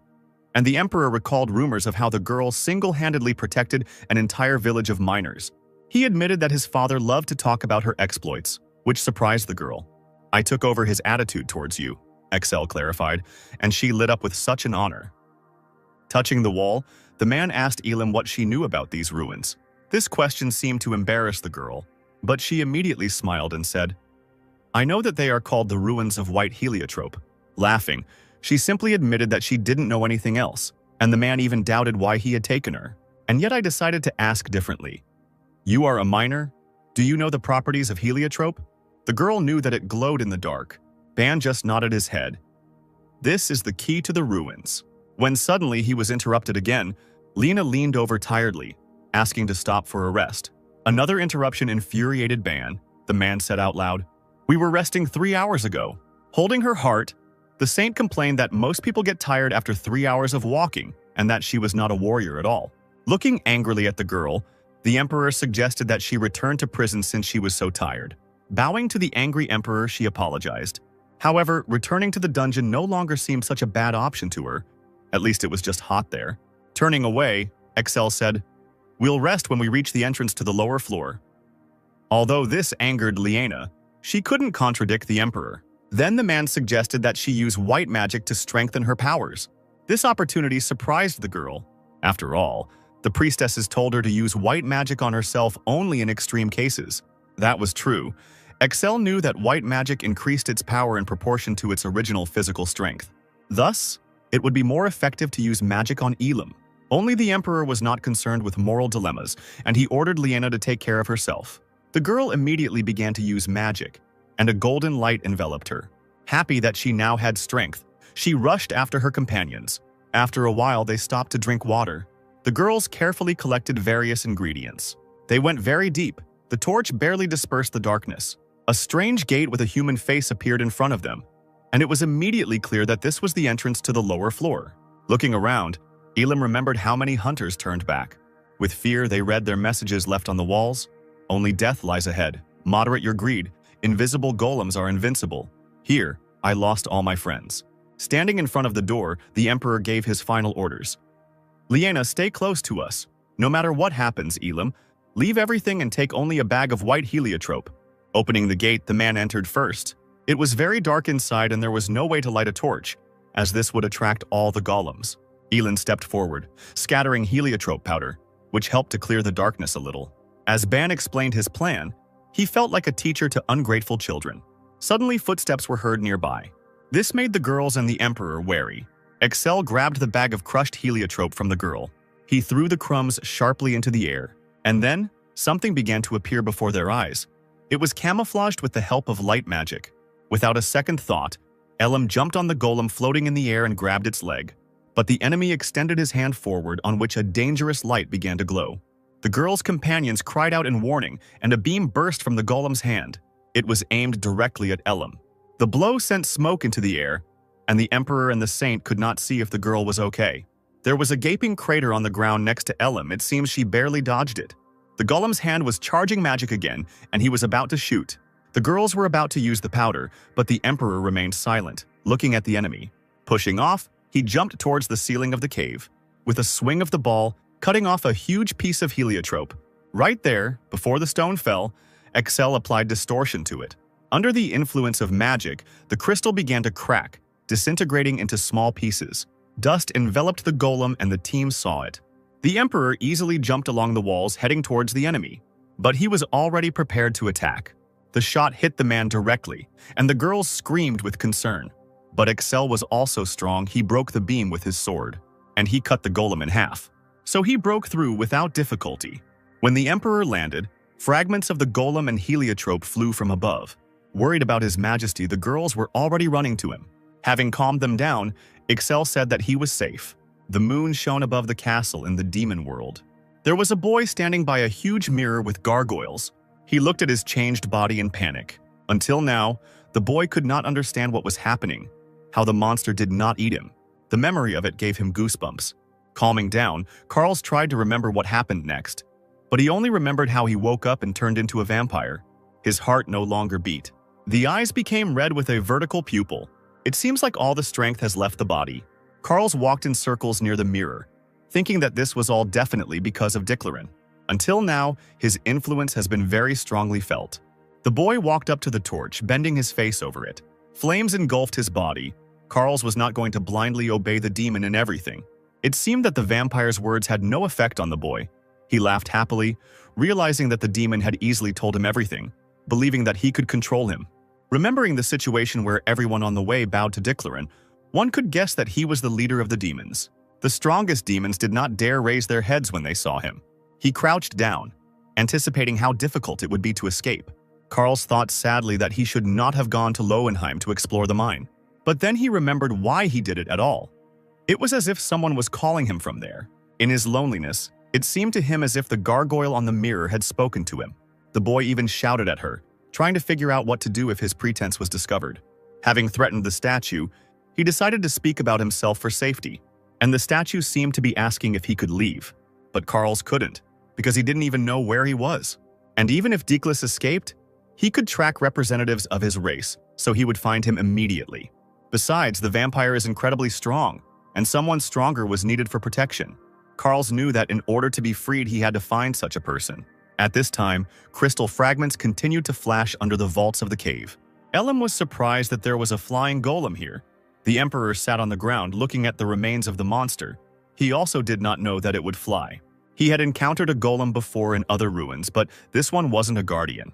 The man did not go into more detail about this, but only ordered them to leave before the other golems arrived. On the way, they met another monster, but managed to hide from it. Then they came across a fork in the road and had to choose the darkest road. Finally, they came to a huge room with columns. Everything around was shining, and in the center there was a pedestal.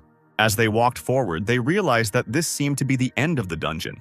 When Elam took another step, a strange sound was heard. Everything around shook and the sound grew louder. A column of light shot from the pedestal into the sky. In the center, it was as if something was opening up. Out of nowhere, a translucent door appeared in the midst of this light. An excited Elam stepped forward, covering the Emperor, while Liena trembled and asked what it was. Only Excel walked around her, advising her to move away. Drawing his sword, he stood before the huge, translucent golem that had appeared, intending to deal with it himself. Pointing a sword at him, the man asked who he was. The monster introduced itself as the Guardian, Seda-0317. Now that it became clear that the girls were not in any danger, they came closer. Liena touched the golem with surprise and did not feel the body. "I have not stopped moving and switching off to help you, my descendants," the creature said. But the Emperor hurried him, because he had already heard it. The golem immediately warned that he would soon stop moving. This puzzled the Emperor, because this had not happened last time. And the Keeper continued to say, "Originally, my functions were supposed to cease after 2 years. But due to the golems, the system experienced an error and connected to the main system to block the complete shutdown." Excel was surprised. He only said that he would turn off. The golem was confused. He tried to justify himself, but the impatient Emperor only urged him to say whether he would turn off or not. Excel's persistence delighted Liena so much that she even sparkled. Finally, the Keeper got to the main point, claiming that he could also perform the duties of a guide. The man chuckled and was glad that he could show them the secret areas. And he started throwing questions at me. "Where are the keys? Is it really in my eye again? What is the problem with work? Because that's how it was." Then a light came on in his eye. It completely surrounded the Emperor, and he even had to cover his eyes from its brightness. By analyzing, the golem learned everything about Excel, his race, his strength, and the fact that he had already drunk the elixir. Knowing that the elixir had already been used, he told about the deepest place of the dungeon, where the sleeping talisman left by ancient people was located.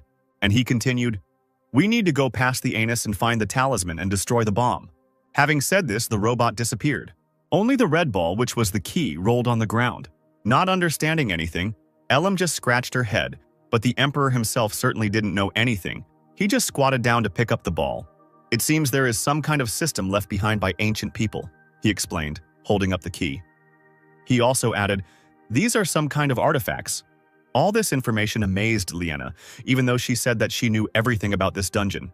She heard this for the first time. Then they came to a new door, on which a human face was also carved. There were many heliotrope stones inserted around it. There was no description of this place in the book, so Ban himself did not expect it to be so creepy. The door seemed to be painted with blood. Then, Excel ordered to lean on the door to open it. The girls strained with all their strength and pushed the door, and the Emperor only directed them. When the gates finally opened, a bright light poured out. Trying to see what was inside, the girls squinted. Another room appeared in front of them, with a face carved into the wall. The travelers dispersed in different directions, looking around. Suddenly, there was a ringing sound. The girls jumped in surprise. A window popped up at the top, in which the system greeted her. Elam pointed at it with her finger, thinking that it was an artifact. The system even stuttered at such an assumption, and an irritated Excel gave the girl a slap on the back of the head, calling for silence. Everyone immediately fell silent, looking at the stone face from where the information came. Then the system explained that the emerald artifact transmitted the data to her, and she knew about the elixir. The Emperor did not expect that they could exchange information, but the system confirmed that this was the case. They had a master system for all the data. After the man asked where the talisman was, the face's mouth opened, revealing a stone in it. Reflections of flame sparkled on its bright red edges. "This is medicine," Excel asked, to which he was told, "That's right, the talisman is capable of granting high-level magic that does not interfere with the power of blood. Even if you control the power of blood, you will be able to use it." The Emperor could not believe such abilities. Banu knew the main rule of this world was the impossibility of using magic and the power of blood. It is rare to find a person with both powers, but if they are activated at the same time, it will cause a strong side effect. Taking the talisman, the Emperor realized that only it would allow him to use 2 powers at the same time. Still worried, Excel asked again if he could really use magic, but the system confirmed that it was correct. When he was about to swallow the stone, Elam stopped him. She was uneasy about believing the artifact's words. But the man ate the stone, telling her not to worry. Then he swallowed hard, and I asked the system when I could use magic, and it replied, "The effect will appear in about 3 hours." The system was about to shut down, having completed its last mission, but the Emperor wanted to ask one more question. "Were the ancient people also destroyed by demons?" he asked. Shaking his head, Ban didn't understand why he was asking if he wouldn't get an answer anyway. However, the system began to talk about the reasons for the destruction of ancient people, which incredibly stunned him. "Definitely one of the reasons was the demons," the system said, touching the statue. XL was surprised that those who had unrivaled skills were destroyed, but the system could not give a clear answer, and suggested listening to the system of the next artifact. An angry Ban cursed the system. He knew he wouldn't hear the whole truth. Turning to the girls, the Emperor ordered them to look for a hole for the key. They were looking closely at the floor and walls when Liana looked up. There was a small dark hole gaping in the ceiling. The girl pointed at it, shouting that she had found a hole. Excel threw the key to Ellum with the order to insert it into the hole. She caught it and was about to follow the Emperor's order. She pushed off sharply and jumped. The girl aimed straight at the hole in the ceiling, and the ball fit perfectly there. A red light began to emanate from it. The light grew stronger and everything around shook. Stones fell from the ceiling. Using light magic, Liana covered them with a protective dome. Ellum exclaimed, "We must leave as soon as possible." Suddenly, the floor right in the middle began to separate. The Emperor shouted for no one to move. The floor parted in different directions and they found themselves in the air. The girls screamed in fear, and everyone flew down somewhere. They fell quite long and deep. Having landed in another cave, the girls fell down somehow, and only Excel remained on his feet. Ellum hit her head, and Liana cried with her eyes closed when the Emperor told her to stop, because they had already landed. But the girl still could not calm down, remembering how quickly everything happened. Then the man ordered to look for a secret place, and Ellum extended her hand to the saint for help. As they began to explore the cave, Ellum noticed something. In the very center, in the wall, slightly higher than human height, a strange stone glowed red. He was so attention-grabbing, beckoning. Trying to understand what it was, the girl touched it. The stone lit up, and there was a crackling sound. The wall rose up with a roar. It seems that it was here that she shouted. The smiling Emperor praised her. "It's not for nothing that you are a member of the Order of the White Dragon." Liana even envied that she had not found the entrance first, and the travelers went further, climbing the stairs. The Emperor, walking ahead, froze. They seemed to have arrived at the same place they left, with the same stony face. They all stopped in shock looking at the statue. The saint was so fed up with this statue that she approached it waving her fist.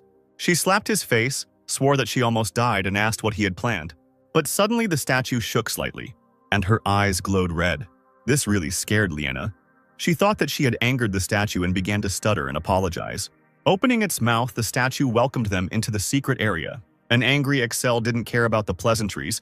He wanted to know what kind of trap this was. And the statue said that it was a simple device to explain the blow. "You fell from a fair height and probably got hit," she said. But for the Emperor, the owner of the power of blood, this was a trifling height. And pointing at Liana, who was still crying, he added that she seemed to have experienced shock. Persistently, the system continued to claim that it could grant an ability that would reduce any hit to 0.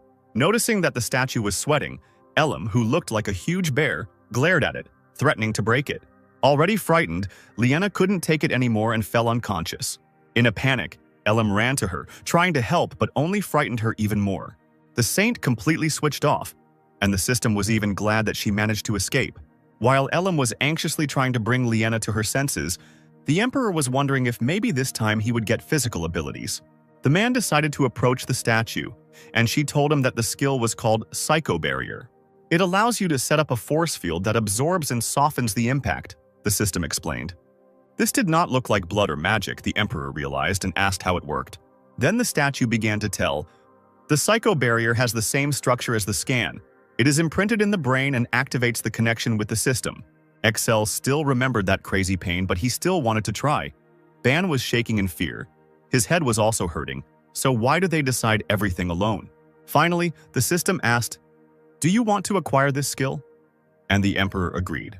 After confirmation, Ban was truly horrified. The system became so serious, he probably knows how painful it is.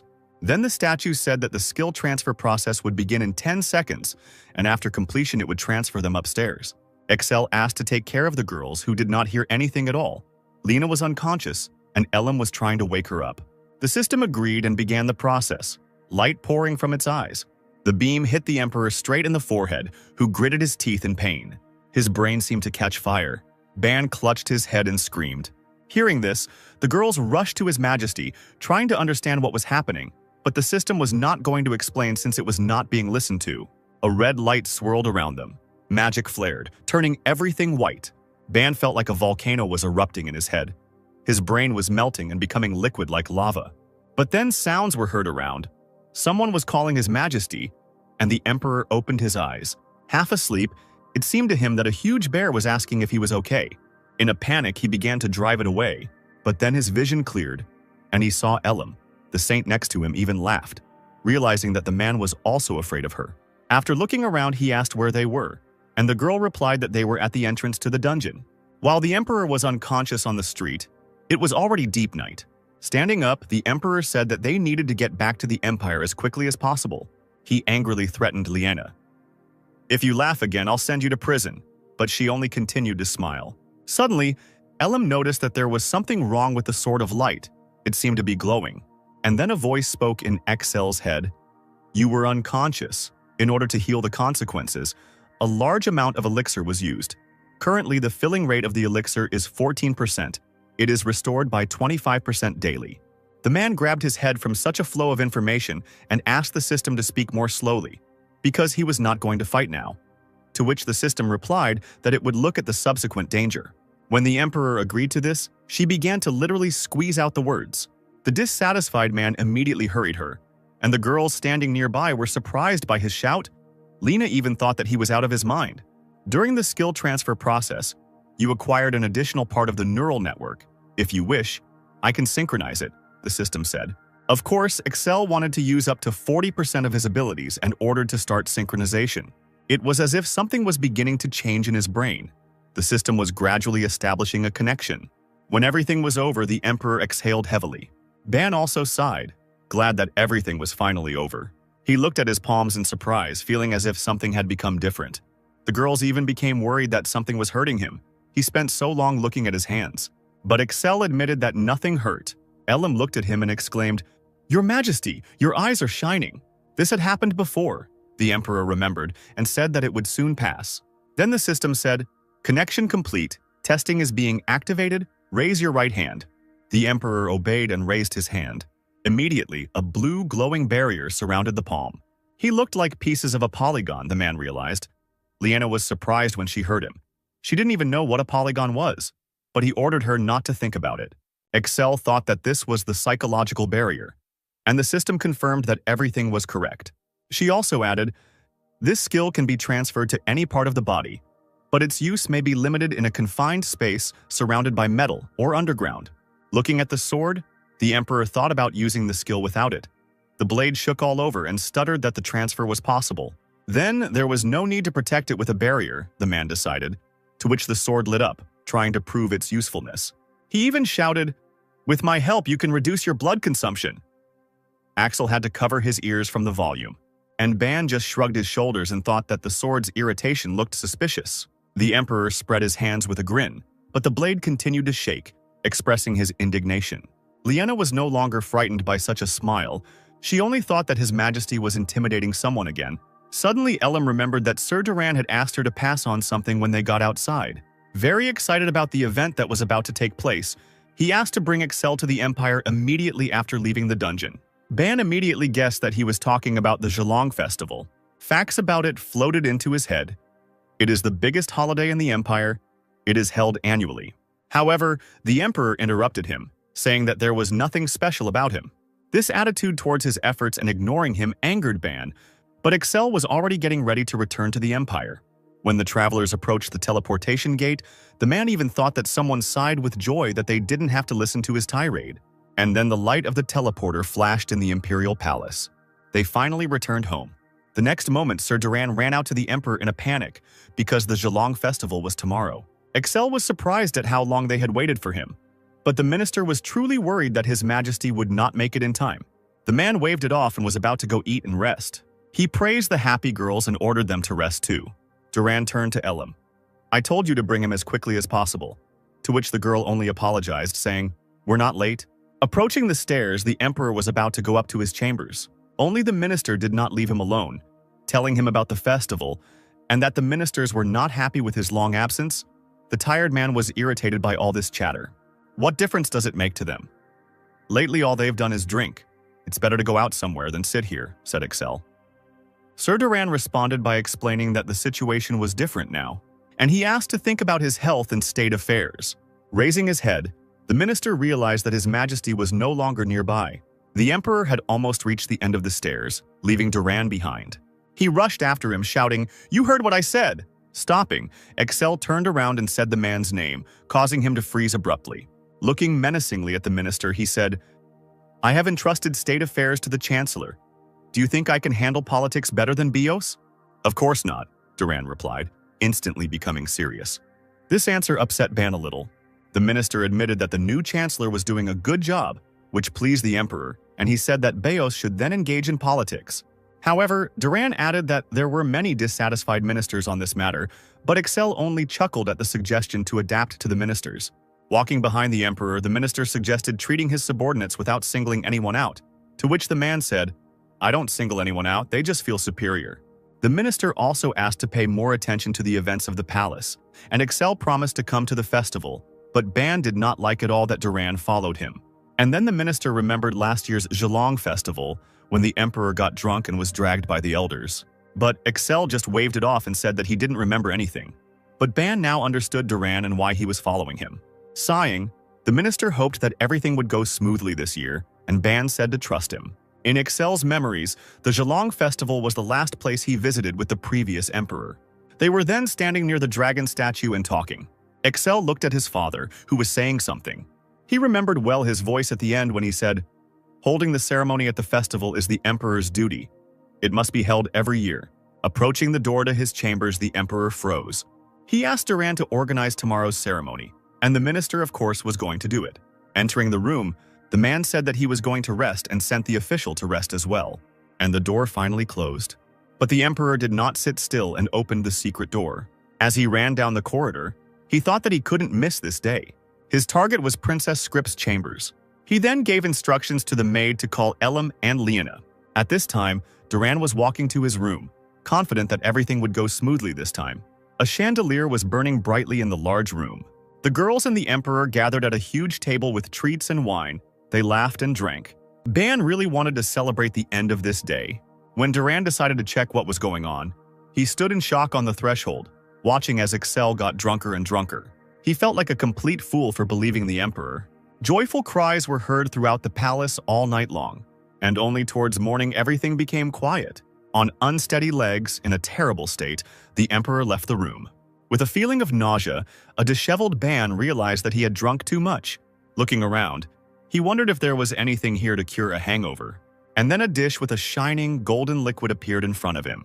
She was so beautiful that Ban wondered if it was magic, but it was Sir Duran who brought honey water with herbs. The angry minister asked how much the emperor had drunk yesterday, and he grabbed the cup with the drink, trying to remember. While Excel was drinking honey water, Duran was still trying to understand whether the emperor hadn't said yesterday that he wanted to rest, since the situation last year was no better. Having thrown the cup to the minister, the emperor ordered that preparations be started right away in order to be in time. In the chambers, the man began to put on his clothes. When the servants knocked on the door, he let them in. The maids helped Excel put on a long red robe. He adjusted the sword of light on his belt. When the emperor was finally ready, he and Sir Duran went down to the teleportation room, and we went to the festival site. The founder of the Rune Empire was Emperor Zikarin. He was half-dragon, with human and dragon blood mixed in his veins, and also a hero of the war with dragons, after which the entire continent was destroyed. This war began because of the appearance of the mad dragon Yogg-Knight, and even those dragons who lived in peace with people went mad and destroyed everything around them. Cities were destroyed and many people died. The one who saved the continent from this nightmare was Zikarin. After the end of the war, the people called him a hero. He united the destroyed lands into one state and took the place of emperor. This is how the Rune Empire was formed. This is the truth that the world knows, but Ban knew that there was probably still some life left in the corpse of the dead Yogg-Knight. His body is kept secret from everyone, in the dungeon of Kranmar, the capital of the Rune Empire. Accompanied by the intern, the emperor and the prime minister were just heading there. Excel froze and thought that he hadn't been here for a long time. Before him loomed a tall castle, the palace of the Red Dragon, the Tower of Zakarin. It was built so high to show everyone the grandeur of the Rune Empire, but in reality, it was to distract attention from the dungeon where the body was hidden. The guard at the gate bowed and greeted His Majesty. "Long time no see, Rubens," Excel greeted, and the knight asked how he had been. The emperor tried to remember if they had seen each other last year, and Duran replied with resentment, "That's because you got very drunk last year."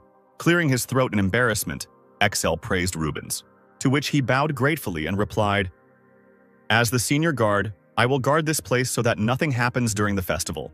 Looking at the knee of the aged knight, Ban understood that this was the type of worker who did not allow personal emotions to show. He did not really like them. But Rubens was not one to be ignored. The position of chief of the guard in the Red Dragon Palace is entrusted to the one who has the strongest fighting power among the knights. Even if the entire palace is on fire, Rubens will not leave his post and will stand until the end, and fight countless demons. However, even such a strong warrior was exhausted by the onslaught of demons. He died bleeding from the sword of the traitor, Varza. These memories brought sadness to the emperor. Duran, who was standing nearby, advised Excel to go back inside, but the emperor wanted to say something to the chief of the guard. He asked the knight to stand up and was going to talk to him on the way. Rubens raised his head in surprise, because he had to guard the entrance. But pointing his finger at the guards who had come with him, the emperor said, "Today they will guard the entrance." Turning to the knights, the man asked if they considered this an impossible task. But the guards were going to sacrifice their lives and protect this place. "Get up quickly, Rubens, unless you doubt their abilities," the emperor ordered, and the knight immediately stood up. And he followed Excel and the minister to the palace. As he walked down the stairs, the emperor lamented that keeping Rubens in such a place was a great loss for the empire. The guard responded by trying to prove how honorable it was to guard the palace. But Excel puzzled him. "Do you really think that standing here is an honor? Don't you want to fight demons? Don't you want the whole world to know your name?" Hearing these words, the knight fell silent. Duran, who was walking behind them, was becoming increasingly worried that they might not make it to the ceremony. After thinking it over, Rubens raised his serious gaze and replied, "As you said, I would like to leave this place and fight the demons." Knowing that this would be the case, the emperor calmed the knight and said that the palace would be guarded by elves and people from the Temple of Light. Duran became increasingly angry, not intending to leave the emperor's actions unpunished. And so they came to their goal. Looking at the huge skeleton of the dragon, Excel always gave him a strange feeling. A shocked Rubens approached the skeleton, the white dragon Yogg-Knight. He couldn't believe that this was the same Yogg-Knight. Approaching the skull, the emperor asked, "You have guarded the castle for so many years, but this is the first time you see it?" The knight admitted that he was indeed here for the first time, and was very impressed by the preservation of the bones. Touching the skeleton, Excel calmed the man and said that he was indeed dead. The emperor stroked the huge skull and admitted, "Its magical power is still present here."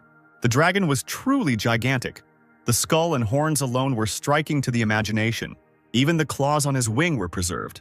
"That's why we were able to preserve the skeleton in such a state," Excel finished. Duran also added that demons are hunting for his remains. That's why the empire keeps a close eye on them. It was time to begin the ceremony. The minister approached the emperor holding something in his hands. Excel was going to finish everything as quickly as possible. Duran found himself holding a shining dagger in his hands. The emperor decided to take him. The ceremony itself was very simple. With the help of a dagger, it was necessary to cut the skin, and then spill the blood from the wound onto Yogg-Knight's skull. To some extent, the ceremony was a formality, but the shedding of strong dragon blood during the repeated ritual prevented the awakening of the dragon spirit. Examining the dragon's skeleton, Duran reported that everything had worked out, and the signs of Yogg-Knight's soul activity had disappeared. He handed Excel a towel and admired the effect of his blood. Wiping his hands, the emperor turned to Rubens. "Well, what do you think? This is the ceremony of the Zhelong festival." The knight bowed and replied, "It is a great honor for me to be present at such an important event. I will remember this all my life." And then he decided to find out why they showed him such mercy. With a grin, Excel replied, "Because you are a strong warrior." This assessment delighted Rubens. He couldn't even believe it. But the emperor, throwing the dagger to the minister, only confirmed that strong warriors deserved appropriate treatment. He was already heading towards the exit and talking about the upcoming battle on the battlefield. The delighted knight pressed his hand to his heart, and kneeling down he said, "Whatever enemy dares to become an obstacle in your path, I will do everything possible to clear the path from this enemy. At this, Excel smiled and said that he was looking forward to it. Having finally finished all the business in the basement, they headed for the exit. The sun was shining brightly outside. As soon as His Majesty left the castle, Renard was already running towards him. The girl stopped in front of him, breathing heavily. The Emperor did not expect to meet her here. "What happened?" he asked. Renard handed him a letter with urgent news from the Chancellor. Taking the scroll, Excel unrolled it, not knowing what to expect. It read, "Your Majesty, today at dawn news came from the Wailing Wall. Demons began to riot outside the fortress. I sent part of the Black Dragon Order there. I report on the actions taken so as not to interfere with the holiday. After lunch, I will personally come to the palace and report in more detail." For Ban, there was nothing urgent here. He knew about demons before. But as he read on, he became worried. There was also news from Sapphire Gold. A few days ago, Princess Scripps visited the kingdom and conveyed the fact that the Rune Empire is guarding the princes to reduce the dragon blood levels. However, King Magus put Scripps in prison along with the entire delegation, and it is also unknown whether the knights who went with her are alive. After the ceremony, please pay a visit to the Chancellor. After reading the letter, Ban was shocked and angry. Out of anger, he tore it apart. Both Ban and Excel were equally angry. While the Emperor was tearing up the letter, the minister tried to calm him down. Frightened by the Emperor's anger, Renard reported that the ministers were expecting his visit. Raising her head, she thought, "The Emperor will go there first." However, his eyes were burning madly with anger. "I'll go to the Chancellor a little later," he asked to be told, and the frightened girl, of course, obeyed. And then she immediately ran to carry out the order. Excel, who was shaking with anger, called Rubens, ordering him to gather all members of the White Dragon Order. This order amazed the knight, but the Emperor insisted and allowed the members of the order to use the teleport inside the palace without limitation. The stunned and excited knight immediately obeyed. Clutching the scraps of the letter, the Emperor thought that he was not going to tolerate this. He let the paper fly away, thinking about Sapphire Gold and Magus, and intending to teach them good manners. It was quite dangerous in the demon world at night. In front of the huge wolf, Carl seemed very tiny. Dodging the paws with huge claws, he jumped back. Behind his back, wings flapped like a bat's. They lifted him into the air and the boy rushed forward, attacking the beast in its unprotected belly.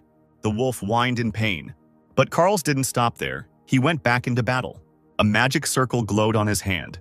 Magic enveloped the huge beast. Having defeated the enemy, the boy landed. The wolf, not yet dead, trembled and bared his teeth. Raising his hands, Carl said, "Good dog, it won't hurt." He cast a spell and the reflections of magic were still reflected in the beast's eyes. The boy sat down next to him and reassured him that he would not kill. Carl stroked the stiff fur and was about to tear off a piece of flesh. Then, with a sharp wave of his hand, he tore it off, and he began to drink blood, eating the wolf's flesh. Full and satisfied, he wiped the blood from his mouth. "I think that's enough. You tried to kill me too," he said, leaning towards the wolf. And he sat down next to him, shocking the silent beast. The boy decided to speak out to the beast. Recently, Dekel has been sending his people either to the Wailing Wall or to the fortress. But it looks like they're also preparing something grand in the kingdom of Saphigold. Listening to this, the wolf only looked questioningly at Carl's. He didn't understand why he was telling all this. Then the boy began to remember how Dekel had asked him yesterday where he wanted to go this time. Carl's really wanted to go to Saphigold, but in the end he said he didn't know and pretended to be a devoted fool. However, Dekel sent him to Saphigold.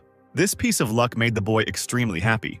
Finally, he had a chance to get out of this terrible lair, but the wolf did not share his joy. He himself would have gladly run away from Carl's. Poking his finger at the wolf, the boy demanded an answer from him. But he still continued to tell why this was such a good chance, because there were many strong people in Saphigold who could protect him from Dekel. In response, the beast remained silent, only thinking about revenge when he could move. Looking into the distance, he decided that even though there was no White Dragon Squad from the Rune Empire here, but there are certainly many strong knights and magicians, you just have to ask them. In Carl's mind, he will approach the guards and try to prove that he is a human, and his knowledge of the demon army could come in handy. But the boy understood that people would hardly believe him, especially since he didn't look his best now and didn't look like a human being. Listening to him, the wolf thought that he also didn't look normal with a torn piece of flesh and the guy really was a monster. Carl's really did have many differences from a human. The skin on his face became dark on one side. Fangs appeared in my mouth and my taste for food changed. And Dekel gave strange clothes. Standing up, he cried out at the top of his voice that he was a man and not a demon, and only the wolf heard him, but he didn't care. Meanwhile, a teleporter began to shine in the palace. An irritated emperor emerged from it, immediately ordering Duran and Rubens to begin preparations. Still madly angry, he ordered Beos to report the situation. Beos said, "King Magus believes that the princes were kidnapped by the Rune Empire, so he detained our envoys." This made Excel even more excited because he cured their dragon blood. Beos also suggested that in order to return the ambassadors, the emperor must go there personally. Stamping irritably up the steps, he understood that since he had been called, he had to go. His anger was strong and he was going to show his full power to Magus. The Prime Minister was eager to tell His Majesty not to start a war. However, the Emperor exclaimed, "Sapphire Gold has already declared war," and he asked whether it would be right to avoid military action. Beos, who couldn't even think of such a thing, looked at Excel in shock. Having bowed, he was about to follow the Emperor's decision, and he wished him to return in full health. Looking at the minister, Excel ordered to deal with the demons on the Wailing Wall, although he added that it would not be necessary. Not understanding what was wrong, the minister raised his head. They met the Emperor's gaze, and Beos understood the connection between the kingdom of Sapphire Gold and the demons. While thinking, Ban felt that this was the perfect moment. Just when the demons attacked, his people were arrested. Then Renard appeared at the stairs. She bowed when she saw His Majesty. She was wearing the White Dragon's armor and happily shared that she had been transferred to the White Dragon Order. As the Emperor passed by, he advised her to concentrate as the real battle would soon begin, and Renard turned around in surprise. He told about the beginning of the war with Sapphire Gold and the entry into battle of the Order of the White Dragon. Meanwhile, night fell in Saphigold, but in the huge castle they were still not sleeping. In the dungeon, King Magus spoke to his captive. "I didn't think it would go this far, Scripps. I was going to weaken the position of the Rune Empire a little." The tied-up girl was completely exhausted. She called on His Majesty to come to his senses. But this only angered the king. For him, everything was decided as soon as Barge was executed. He stepped towards the captive, and he raised her head, not intending to tolerate his subjects being killed. Trembling, Scripps insisted that the Emperor was different and could not be defeated. These words enraged Magus, and he hit the girl in the face with all his might. She lowered her head, exhausted. Then the door opened slightly and someone entered, trying to calm the king. The man turned around, looking at the person who entered. It was General Barge who had returned. He told Magus that he had prepared everything and returned. And the king confessed, "Now I can trust only you. Your brother was mercilessly killed by the Emperor of Rune," he added, "and also how he endured all this time." A malicious smile appeared on Magus's face. This time he would not avoid war. "Thank you, His Majesty." Barge knelt down, reporting the completion of the preparation of the armed golems. Joyfully, the king ordered them to be summoned. At once, Barza clapped his hands, and somewhere on the street there was a sound of footsteps. The metal feet walked quickly with a clanking sound. Huge hordes of armor-like golems appeared before them. The emperor looked at them with admiration and could not believe that these were armed golems. He praised Barge for making such soldiers, and the general told about the research that his brother had secretly conducted before he died. It was in a forest ablaze with flames. There in the laboratory, a man was conducting experiments on people. When Burzu found him, he couldn't believe what his brother was doing. Covered in blood, with a scalpel in his hands, he said he was almost finished. Running up to his brother, Burzu tried to stop him. But his brother pushed him away, shouting, "If I don't do this, our clan won't survive." And again he returned to the body on the table. His hands were covered in blood up to his shoulders. The exchange looked at this in horror. He was overcome with anger at the thought that he had done this for his family and then been killed. "Your Majesty, I am here to avenge my brother's death," Birza admitted.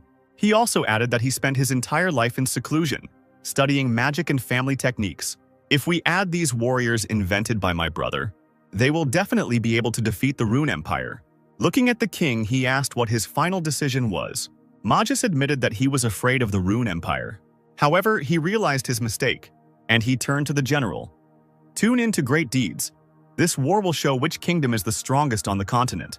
When the king asked how many golems he could make in a year, Barge replied that if he tried, he could make 20 golems. A happy Magus looked at the warriors, asking, "Aren't the best knights those who have A-rank blood?" And the general confirmed this. And he came closer to the captive princess, wondering how she had come to this. The girl radiated strong magic, and the bonds that bound her glowed, but did not weaken. Looking at this pitiful sight, Barge grinned. The ropes on scripts were his invention and were called the blood suppression seal. "I never thought that you would come back here yourself. Thanks to you, things went like clockwork," said the general. Looking at the unconscious girl, he wondered how she managed to work on the ruler of Rune. Now he personally intends to visit the kingdom. Stroking her wounded cheek, Barge imagined that the emperor was now crossing the border and that they would soon deal with him. Turning her face, he mocked her and called her ugly. The king seemed to be completely mad, trying to understand how strong the golems were, and the general replied that they were now moving thanks to his magic. Clutching Scrip's face, he promised to avenge his brother's death on her father.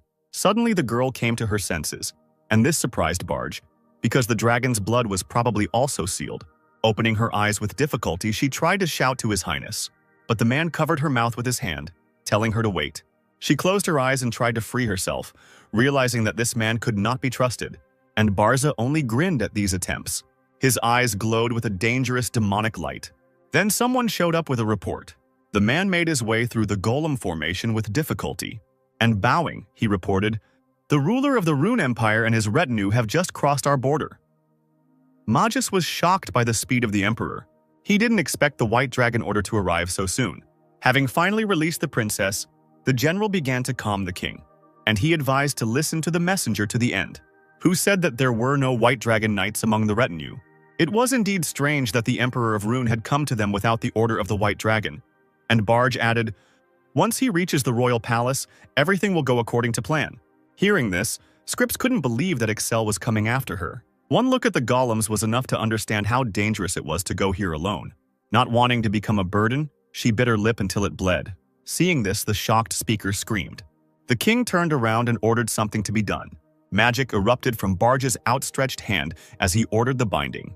The ropes immediately obeyed his will, rising into the air and wrapping themselves even tighter around the princess. The girl tried to get out, but it was all in vain. Walking towards her, Magus said, "It's only because you are my daughter that I endured." And again he hit her hard in the face, realizing that the Rune Empire had won her over to its side. The girl lost consciousness from the blow, and the king turned around and shouted, "This is not the time to relax. Who knows? Perhaps among his entourage there are several knights of the White Dragon." But Barge said not to worry, because they had stationed knights with sensitive orange blood on the border, and among those who crossed the border, they had identified only one person with special powers. Turning around, he asked the border reporter for confirmation, and he said that everything was correct. Exceltrion's actions made King Magus extremely angry. He ordered the general to hurry up, and he handed over power over the entire army with the demand to capture the emperor alive. And if he starts to resist, he said to use the hostage. Only when this does not help can you kill him. These words made Barge smile, and he obeyed with pleasure. As the king walked away, the general knew that this was the end of Sapphire Gold. When the king had already left, Barge turned around. He was going to take revenge on this world for his brother's death, to break free and live a new life in the world, in which neither lineage nor family will have power, he thought, looking at the princess. The Barge was going to create a new world. As the morning came, King Sapphire Gold's castle became completely different. There was a huge fountain in front of the entrance. Looking around, the emperor thought that Magus was living quite well. When he approached the castle gates, he was stopped and asked who he was. The two guards crossed their lances in unison and said, "This road leads to the royal palace. Commoners have no right to walk on it." Surprised by these words, Excel froze. He said with a grin, "You think I'm a commoner? It's true, Sapphire Gold. Even the guards dare to be insolent." The knights just looked at the emperor in shock. From his clothes, they realized that the man was an aristocrat and asked what kind of family he was from. Excel was about to answer why he came, but he was interrupted. A knight ran towards him, shouting his name. Having caught his breath, he told how he was frightened by the disappearance of His Majesty, because the time for the meeting had not yet arrived. Both the emperor and Ban hated being interrupted. The man threatened that next time he would not be merciful, and Ingress apologized. Looking at them, the two guards said as if they were reflections, "He looks like a knight, but not Sapphire Gold. Maybe a free knight?" They continued their sentences one after another, and this made Ban laugh. But he felt that this carelessness would anger readers because it was time to act. Turning around, the emperor asked Ingus where the others were, and he replied that they were waiting for the assembly in front of the gate. And then Excel realized that the knight was calling his name, although he asked not to do so. To which Ingus admitted, "From the moment I appeared here in this armor, it became impossible to hide this information." After thinking it over, the emperor agreed. Smiling, Excel got ready to wait for the others. He was wondering when the guards would figure out who he was. However, they still insisted that he tell them his name, because in the kingdom of Saphigold, outsiders cannot pass so easily. The guards told us to go back, but then one of them seemed to understand something. They looked at the strange strangers in horror. Then their opinions diverged, each telling the other to go for help. In the end, they couldn't agree on who would go for help. The guards raised dust and began to curse and accuse each other. Listening to their quarrel, Excel became more and more irritated. Finally, his forehead wrinkled with anger, and he was going to kill the one of them who remained. The Emperor rubbed his hands eagerly, ready to get down to business. In a panic, the two gatekeepers completely forgot about their quarrel and hugged each other. Shouting, they ran to the palace to report to the king. It seems they ran for help. Stop them, Ingus asked. But the Emperor told them to leave and asked them to tell him where the rest were. However, before he could answer, the girls approached and Ellen was already running to meet him. With apologies, she began to justify herself by saying that they were late because of the slowness of the Holy Virgin. Liena approached and tried to stop the knight from revealing the secret. Ellen covered her mouth and was frightened. Well, I just let it slip that you are a sacred maiden. But Liena meant the title of Emperor. This surprised the girl. She wondered what was wrong with His Majesty. An angry Excel kicked the girl and said, "Do you really want to tell everyone around that the ruler of the Rune Empire has appeared here?" Rubbing her burning bottom from the kick, Ellen apologized and admitted that she had forgotten about it. The Emperor ordered her to simply stand silently nearby and wait, and the girl obeyed. Liena immediately worried about her injury, but Ellen was fine. Seeing her pale face, the Holy Emperor thought that something was wrong with her. Wiping away the sweat, the girl reassured him. "Nothing special. I just felt dizzy on the road." When he asked her not to strain herself, Liena thought with irritation that she had already strained herself because she hadn't rested at all after the dungeon. Finally, Excel met with all the knights accompanying him. Chief among them was Hevigo, who stepped forward with a bow. "It seems that the order is short of knights. What happened?" the Emperor asked. And Hevigo reported on other areas where he left a minimal number of people and mobilized the Knights of the White Dragon. There was nothing they could do. They had to defend the Wailing Wall and the northern lands. Next, Excel asked where Blumhart was.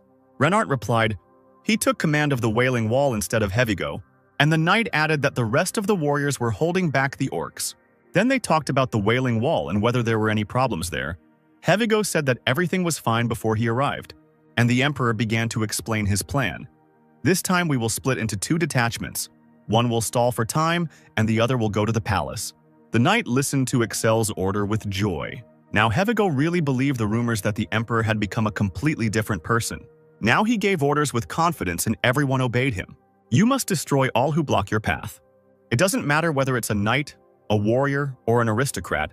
Those who resist must be killed, and those who surrender must be disarmed," said the Emperor. He ordered Liena to help the knights from behind, and Elim to guard her.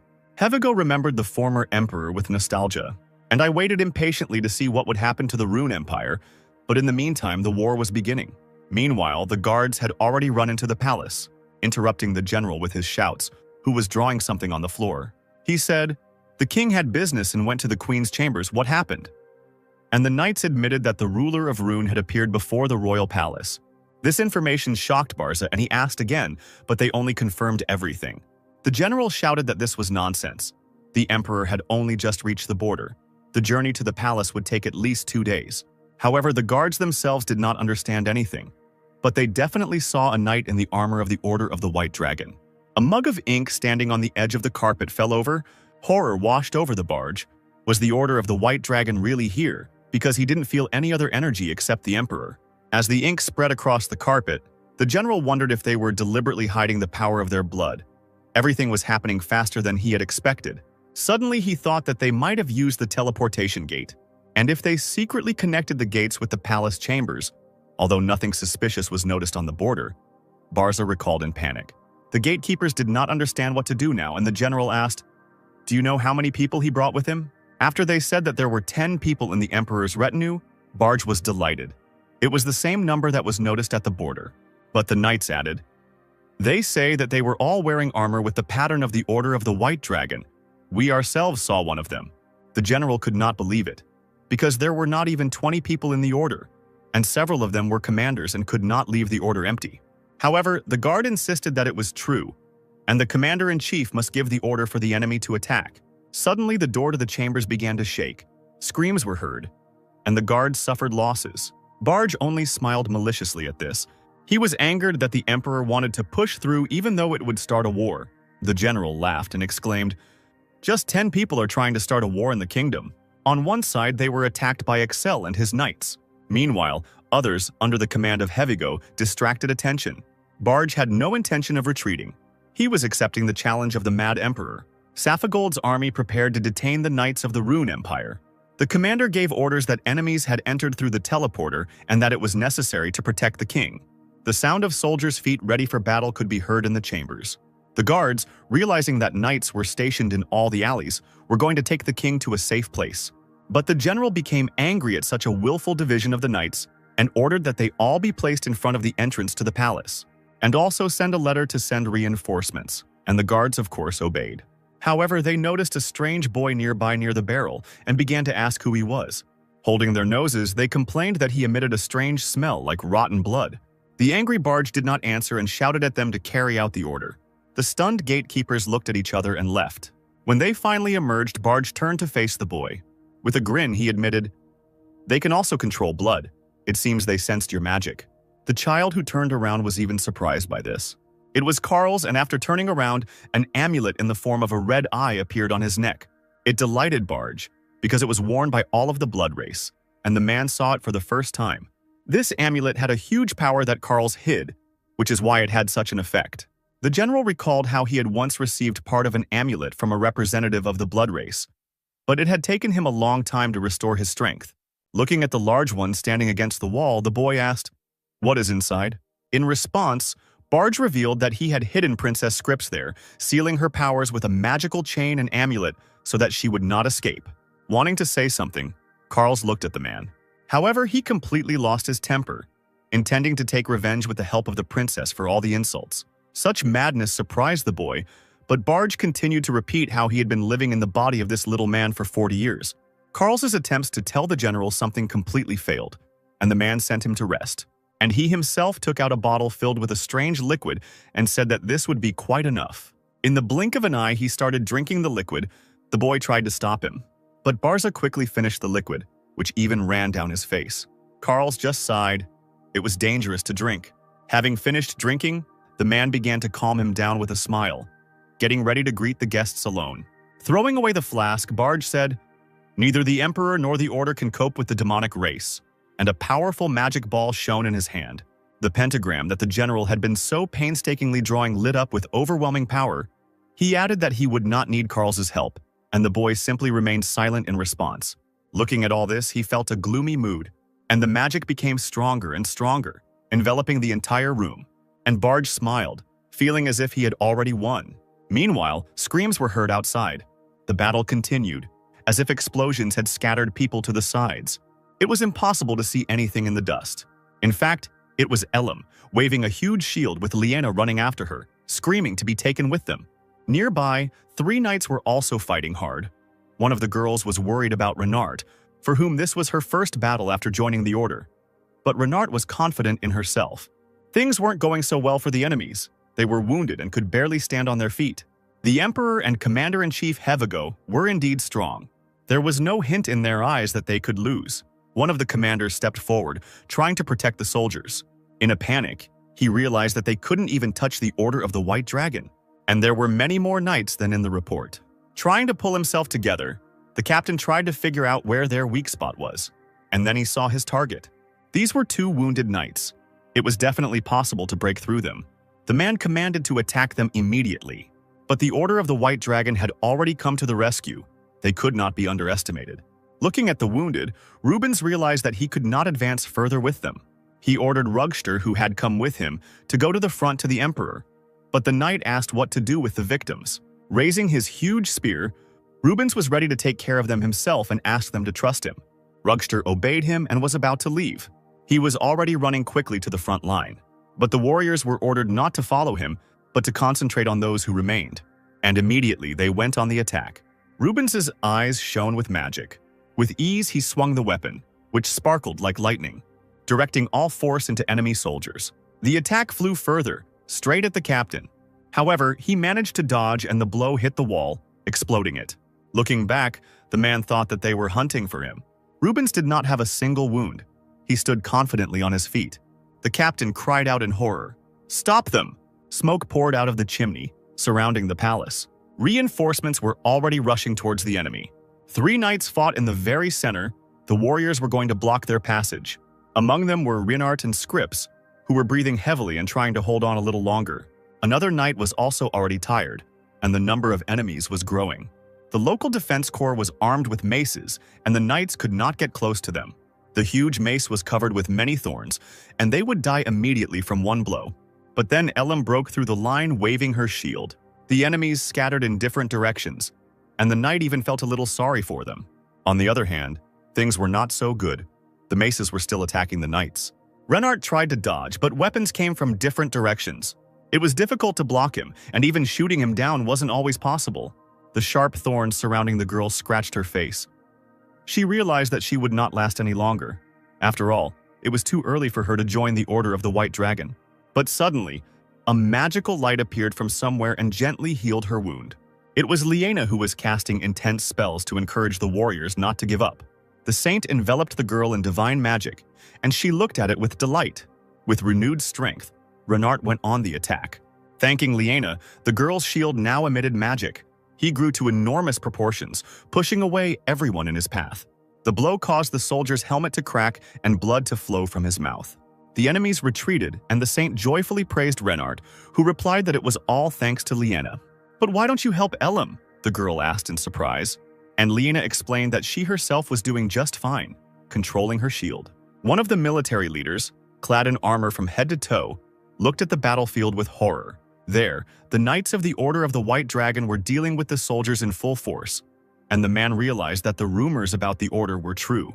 He gritted his teeth and wondered how hard it would be to break them. And yet he rushed forward, intending to kill at least one. Swinging 2 hammers, the man aimed at the weakest knight. With a cry of "Die!" he brought the hammers down on his head. The soldier, who had not expected this, raised his head in panic. He closed his eyes and waited for the blow. However, a brightly shining spear blocked the way, protecting him. And with force, the knight pushed the enemy away. The warrior in armor didn't even understand where he came from. The commander stood up, and Rubens advised him to abandon this idea. Pointing his spear, he said, "As long as I'm here, you won't be able to touch them."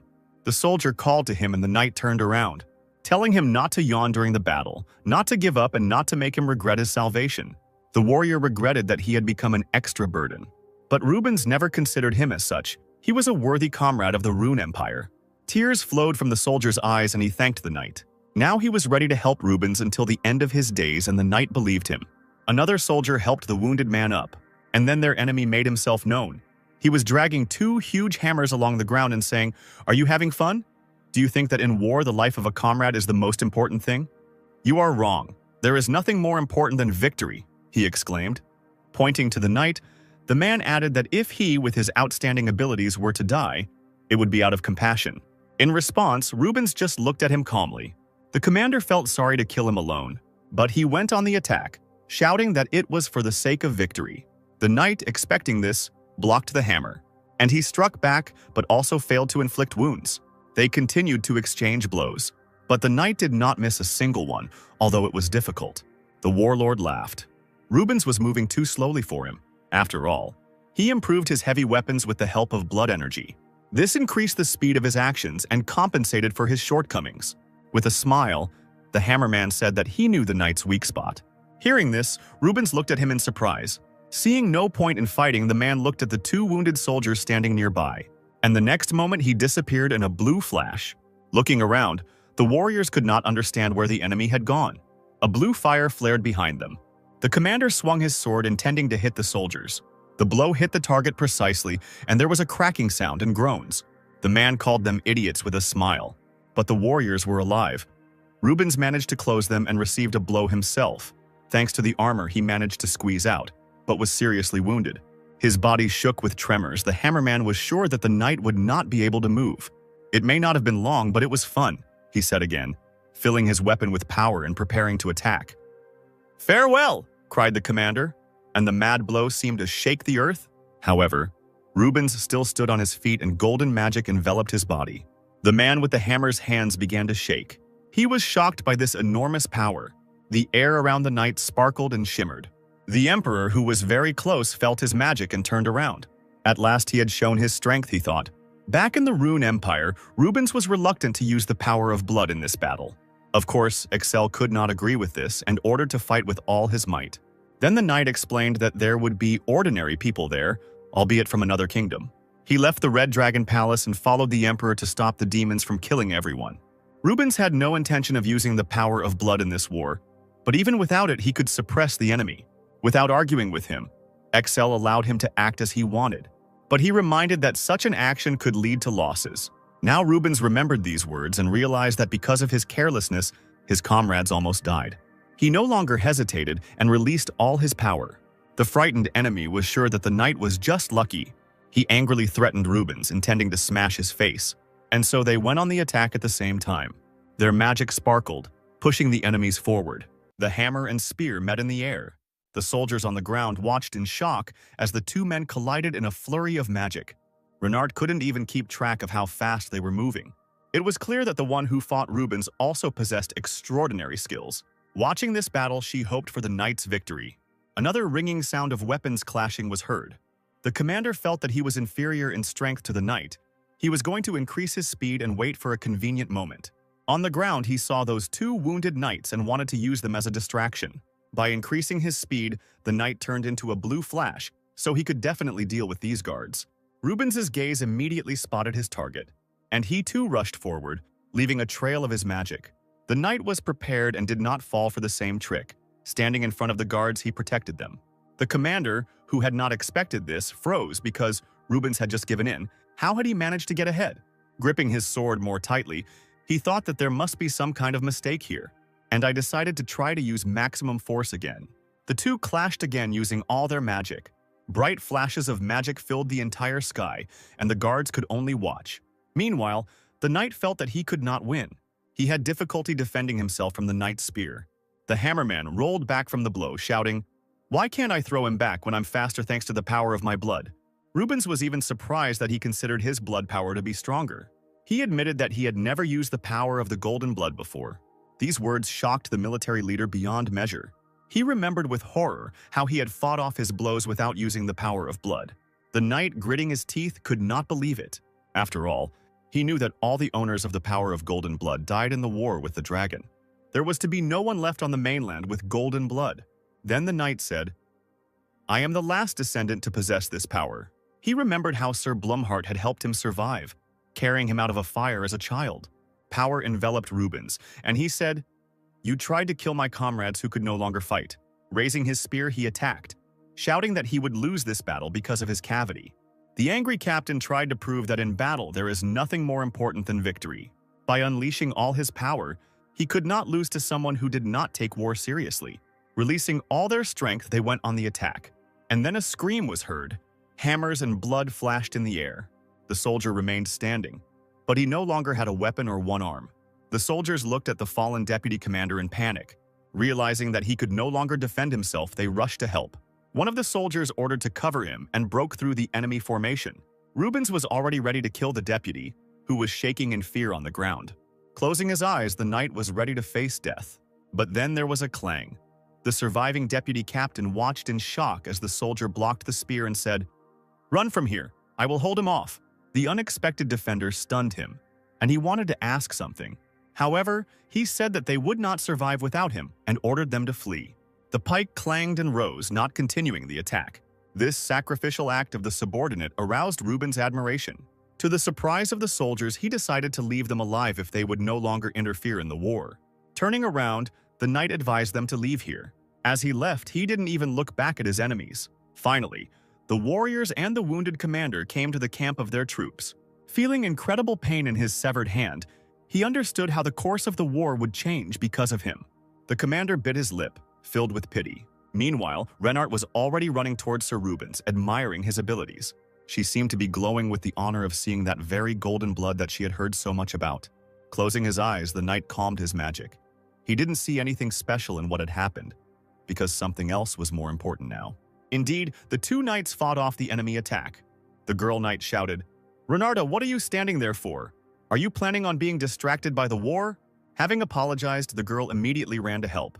And so Saphagold's soldiers began to retreat. The Emperor and Hevigo, skillfully wielding their blades, quickly advanced forward. Looking back, Excel ordered that the path to the royal palace be cleared. There was only a short distance left to the coveted entrance, but the entire road was filled with enemies. He only had to get there and he would see Magus and the princess, the Emperor thought. Right next to him, Rubens was smashing enemies, and Excel realized that this was his chance while everyone was busy with the knight. He easily pushed off the helmet of the nearest enemy, and so he moved on, advancing on the soldiers who did not understand anything. He quickly bypassed all the enemies and almost reached the door. One of the commanders shouted out an order to stop the Emperor, fearing that he would reach the royal palace. But Excel still hurried forward, stepping on the head of another warrior. However, he was strange with crazy scarlet eyes. When the Emperor had already jumped up, he managed to swing his sword, and he was able to cut the Emperor's shin until it bled, even through his boot. The man landed on the stairs with a groan. Anger overwhelmed Excel. How could he suffer from some warrior? Ban also couldn't understand what happened. It was a small fish. However, he suddenly felt something behind his back. It was a huge, incomprehensible force. At first, the Emperor thought that these were demons, but he realized that the sensations were a little different. At this point, the gates to the royal palace suddenly swung open. From there came out a whole army of golems overflowing with power. Behind them stood an old man with a beard who gave commands. Attack! Defend the royal palace at all costs. Using the scanning skill on him, Excel found out that his name was Ruth Island, a person with strong dragon blood energy. With the order to crush the Emperor, one of the robots rushed towards him, intending to kill him. But then someone repeated Excel's path, jumping over the heads of the soldiers. "How dare you raise your hand against the Emperor?" Hevigo exclaimed, blocking the golem's hands with his blade. But he clasped his fingers and pressed harder on the sword, causing sparks to fly. With some effort, the robot pushed the knight away. But even after this, Hevigo managed to stay on his feet.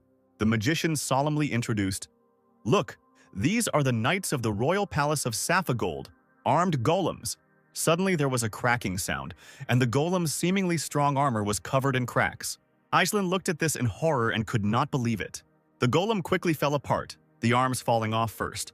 The shocked mage didn't understand how this could happen, because the king said that the robot's abilities could be compared to an S-rank knight. There was laughter. Such stupidity made the Emperor laugh a lot. He understood that even the strongest warriors need training. This attitude made Island incredibly angry. He even blushed from embarrassment and indignation. Excel continued to speak. He called King Saphagold and his subjects completely stupid, and this infuriated the magician. He immediately ordered the knights to be seized. Standing back to back, the Emperor and Hevigo were ready to fight.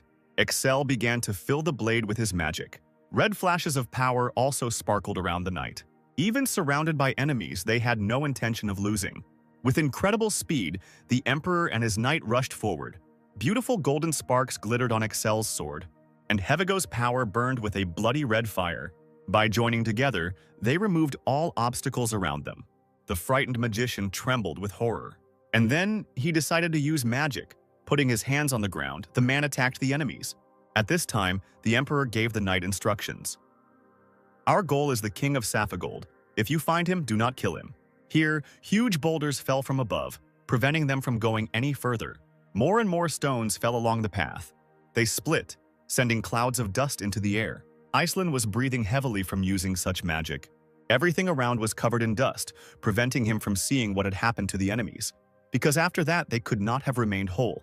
When the fog cleared a little, the magician saw the Emperor shaking his hair and asking, "Is that all?" Pointing a shaking finger at the man, Island couldn't believe how he remained unharmed after being attacked with blood energy. Maybe the other one sacrificed himself, he thought. But Excel only chuckled at this suggestion, and raising his hand, he silently pointed his finger upward. Looking at this, the magician could not understand anything. However, after thinking about it, he decided that the Emperor was pointing at something from above, and he looked up. In the sky, blocking the sun, there was a knight about to attack. Not having time to dodge, Island froze in panic, and gritting his teeth, he activated his magic. Enormous stone pillars shot up into the sky, blocking the magician's view. An incredible force emanated from Island's hand, which was pressed to the ground. Obeying him, the stones grew and connected with each other, and so they closed over the magician's head, forming a dome. Hevigo's blow landed right on him, but he couldn't break through. Only a few stones bounced off. Using all his strength, the knight tried to destroy the dome. But Island couldn't allow him to do this using his blood power. It was perfect for defense. He thought the knight would never be able to penetrate it. But the Emperor, standing nearby, believed that he was very much mistaken. Smiling, he thought about the blood of a mage that could not protect him from everything. After all, the energy of blood also varies, both in color and in strength. With his golden energy, there was no way he could overcome Hevigo's red energy, and indeed cracks were already appearing across the dome. After all, the knight's strength enhanced the effect of the weapon, and now it destroyed any defense. Once again, the astonished magician did not believe what had happened. But before he could even think about it, he was already pierced by a sword. Island's mouth began to bleed, and he couldn't wrap his head around what had happened. How could he lose when he had the highest level of blood energy in the kingdom? Hevigo decided to answer his question. The strength of energy can be the same.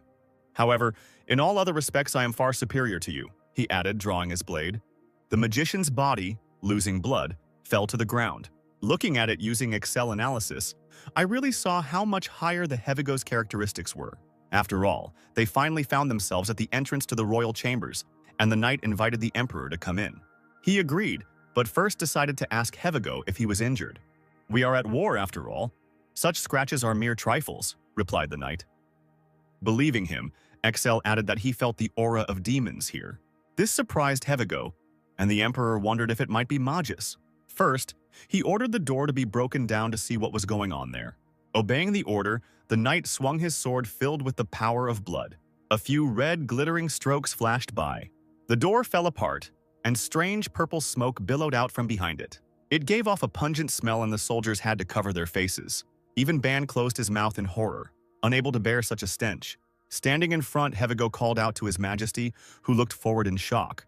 Through the smoke, one could see huge horns. A little lower down, a mouthful of sharp teeth was visible. It was a huge monster, with glowing red eyes and hooves instead of feet. And it could say, "Finally you have decided to appear, Emperor." He was puzzled as to why it took Excel so long, and said that it turned out that the Mad Emperor and the White Dragon Order were nothing serious. The knight immediately raised his blade, ready to deal with the monster, but the Emperor ordered him to step back. Excel was surprised that he was recognized. It seemed to him as if he had already seen this creature. And the demon explained, "I am the messenger of Saphigold, whom you mercilessly killed." His name was Oscar Barge. He was the younger brother of Eric Barge. Hearing the name Ban instantly remembered what he looked like, and was surprised that Barge had a brother. According to the plot, Barge, who hated people, took into his body a part of one of the 7 dukes of the Devil's World. 40% of people died because of such contracts with demons. 50% lost their minds and turned into monsters. But Barge did not die and did not lose his mind. His strong hatred for people made him a real demon. Thus, the 5th demon Barge appeared. He was very cruel and took the lives of many people. After thinking it over, Ban came to the conclusion that it seemed like his brother had become a demon this time. In a panic, the man wondered if it was because of him that the plot of the book had changed again. With a grin, the demon said, "I didn't think you would recognize me. It seems like you were still a little tormented by your conscience for killing my brother." However, the Emperor responded by saying that he simply remembered the face of that creature that had become a demon. The enraged demon couldn't believe it, because his brother had never met demons. "It's a matter of time, he'll still switch to their side, just like you," answered Excel. Enraged by his brother's insult, the monster struck the ceiling with his paw, which instantly became covered in cracks. Pieces of the ceiling fell down, and the sky appeared from the hole, while the demon growled that he would certainly kill the Emperor. The power of analysis showed his abilities.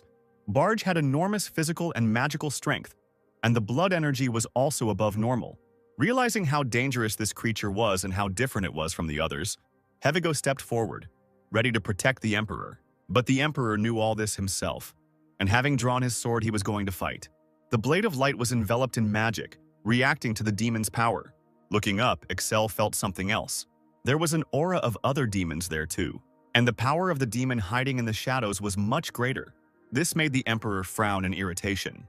He couldn't figure out what else could be there. Barge immediately realized that the man was not looking at him, and in anger, he rushed forward, lowering his huge horns. Hevigo and Excel watched his movements in horror. The knight was ready to defend the Emperor at any cost, but he only shouted for Hevigo to take cover. Thanks to this, the knight was able to dodge the monster rushing forward, sweeping away everything in its path. The Emperor also barely managed to jump to the side. There was a loud bang as the demon punched a huge hole in the wall, Stones began to fall and the wall seemed to be swept away in an instant. Such power really scared Hevigo, because if it weren't for the Emperor, he would already be dead. Gritting his teeth, Ban understood that physical strength alone would not help him win. The monster would simply crush him. In the war between people and demons, even Kalsu was unable to defeat Barge, who had become a monster. Grabbing the wall, the grinning demon praised his running abilities. Jumping out of his hiding place, he shouted, "You won't escape this time." Excel summoned the silver energy of blood, realizing that without it, even predicting his movements would be difficult. And he was also haunted by this aura hidden in the shadows. Another blow from the monster interrupted his thoughts. After dodging, the Emperor said that he would take the demon upon himself and ordered Hevigo to find the owner of the other aura. In response, the knight tried to say something, but Barge interrupted him. He wasn't going to let him go that easily. Frightened, Hevigo raised his sword, trying to defend himself from the demon. But the Emperor did not let him take a single step, starting to talk about his brother. He also showed off too much and eventually died. "You will soon follow him," said Excel. Enraged, he turned to the Emperor, shutting him up. Shouting at him not to dare insult his brother, the monster attacked Excel. Blood splashed in all directions. The demon's horn entered deep into the Emperor's hand. Barge laughed and exclaimed, "A man is a complete non-entity in the eyes of a demon. You should be commended for being able to stop with one hand the fang that contains the power of the 7 great dukes," he added. Excel, not at all taken aback by this, just laughed. Meanwhile, the system warned that the amount of elixir had sharply decreased and the charge remained at 31%. And also the side effects of dragon blood spread throughout the entire neural network, and part of the body underwent changes. Despite the unpleasant news that his body was in danger, the Emperor laughed more and more. He had been waiting for such a bloodthirsty battle for a long time. The monster laughed in response too. He liked Excel. He had a hole in his palm, and he continued to bluff. But suddenly the demon realized that something was wrong. No matter how hard he tried, the horn wouldn't come out of his palm. Looking with crazy eyes, the Emperor said, "Where are you going? I am right here, right in front of you, and you are going to run away." Having ordered the man to shut up, he was ready to kill him anyway. And then Excel said, "Distortion," and the space around his hand seemed to ripple, including the horn. The monster screamed, and part of its head seemed to disappear along with its horn. Clutching his forehead, he groaned, "What kind of power is this? Stop it right now." And the Emperor only wondered where his laudatory power had gone. Screaming in pain, the demon asked to end this torture. Shocked, looking at what was left of his horn, he couldn't believe such power. Barge was sure that it couldn't be that he was the only one who suffered from such an attack. Excel must have suffered too. But the Emperor wasn't that stupid. And the system continued to report. The elixir charge is 10%. The barrier capacity is 5%. With their help, it is possible to restore the neural network. Do you want to continue? And Excel just nodded his head. And immediately the wound on his palm healed. "I don't rush into a fight without thinking. And I don't fall for obvious provocations like you," said the Emperor, showing his healed hand. Trembling with anger, the demon called him a bastard. Further provoking the monster, the man continued to talk about how he was going to go to his brother. In a mad rage, Barge attacked Excel. But in an instant, his horn and hand were cut off. Grabbing his throat, the demon did not understand what happened. But it was Hevigo who activated his blood energy and hit the distracted monster. Kneeling before the Emperor, he asked how his wound was, but Excel calmed him down and asked if the knight recognized what that aura was. The fallen demon was sure that this could not happen, because he had received the power of the 7 dukes. After drinking the pill, Barge gained the power to destroy the king and princess of Saphigold, as well as the Emperor of the Rune. Hearing this, Ban froze in shock. He immediately tried to find out what the monster did to the princess, and he confessed how he devoured the king and princess Saphigold. The Emperor's patience ran out and he swung his sword. Threatening, the man asked again what he had done with the princess. With a grin, the demon repeated his answer. He devoured her. She became food for him. The demon's body began to change strangely. His shoulders rose up and something moved beneath them. The next moment, the system warned, thus the darkness barrier appeared. A cloud of darkness formed around the enemy, and Excel raised his sword, preparing to strike. However, the system detected a strange reaction and the danger level increased to 50%, and the blade suddenly began to glow and vibrate, stunning the Emperor. Hevigo rushed towards him in the hope of helping somehow.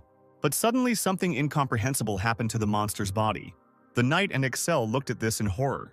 Huge mouths emerged from his shoulders, in which bodies were visible. In one was King Magus, his face frozen in a terrible grimace, and in another, Princess Scripps seemed to be simply sleeping. The Emperor could not believe that the princess had been there all this time, and the pain in Ban's chest was growing. He also did not understand what was happening. One word sounded like an alarm in the man's head. Kill. Bent over in pain, he thought he was too tired today. Gradually, his consciousness faded, and he could not think clearly. And the eyes turned scarlet. This was again a side effect of the dragon's blood.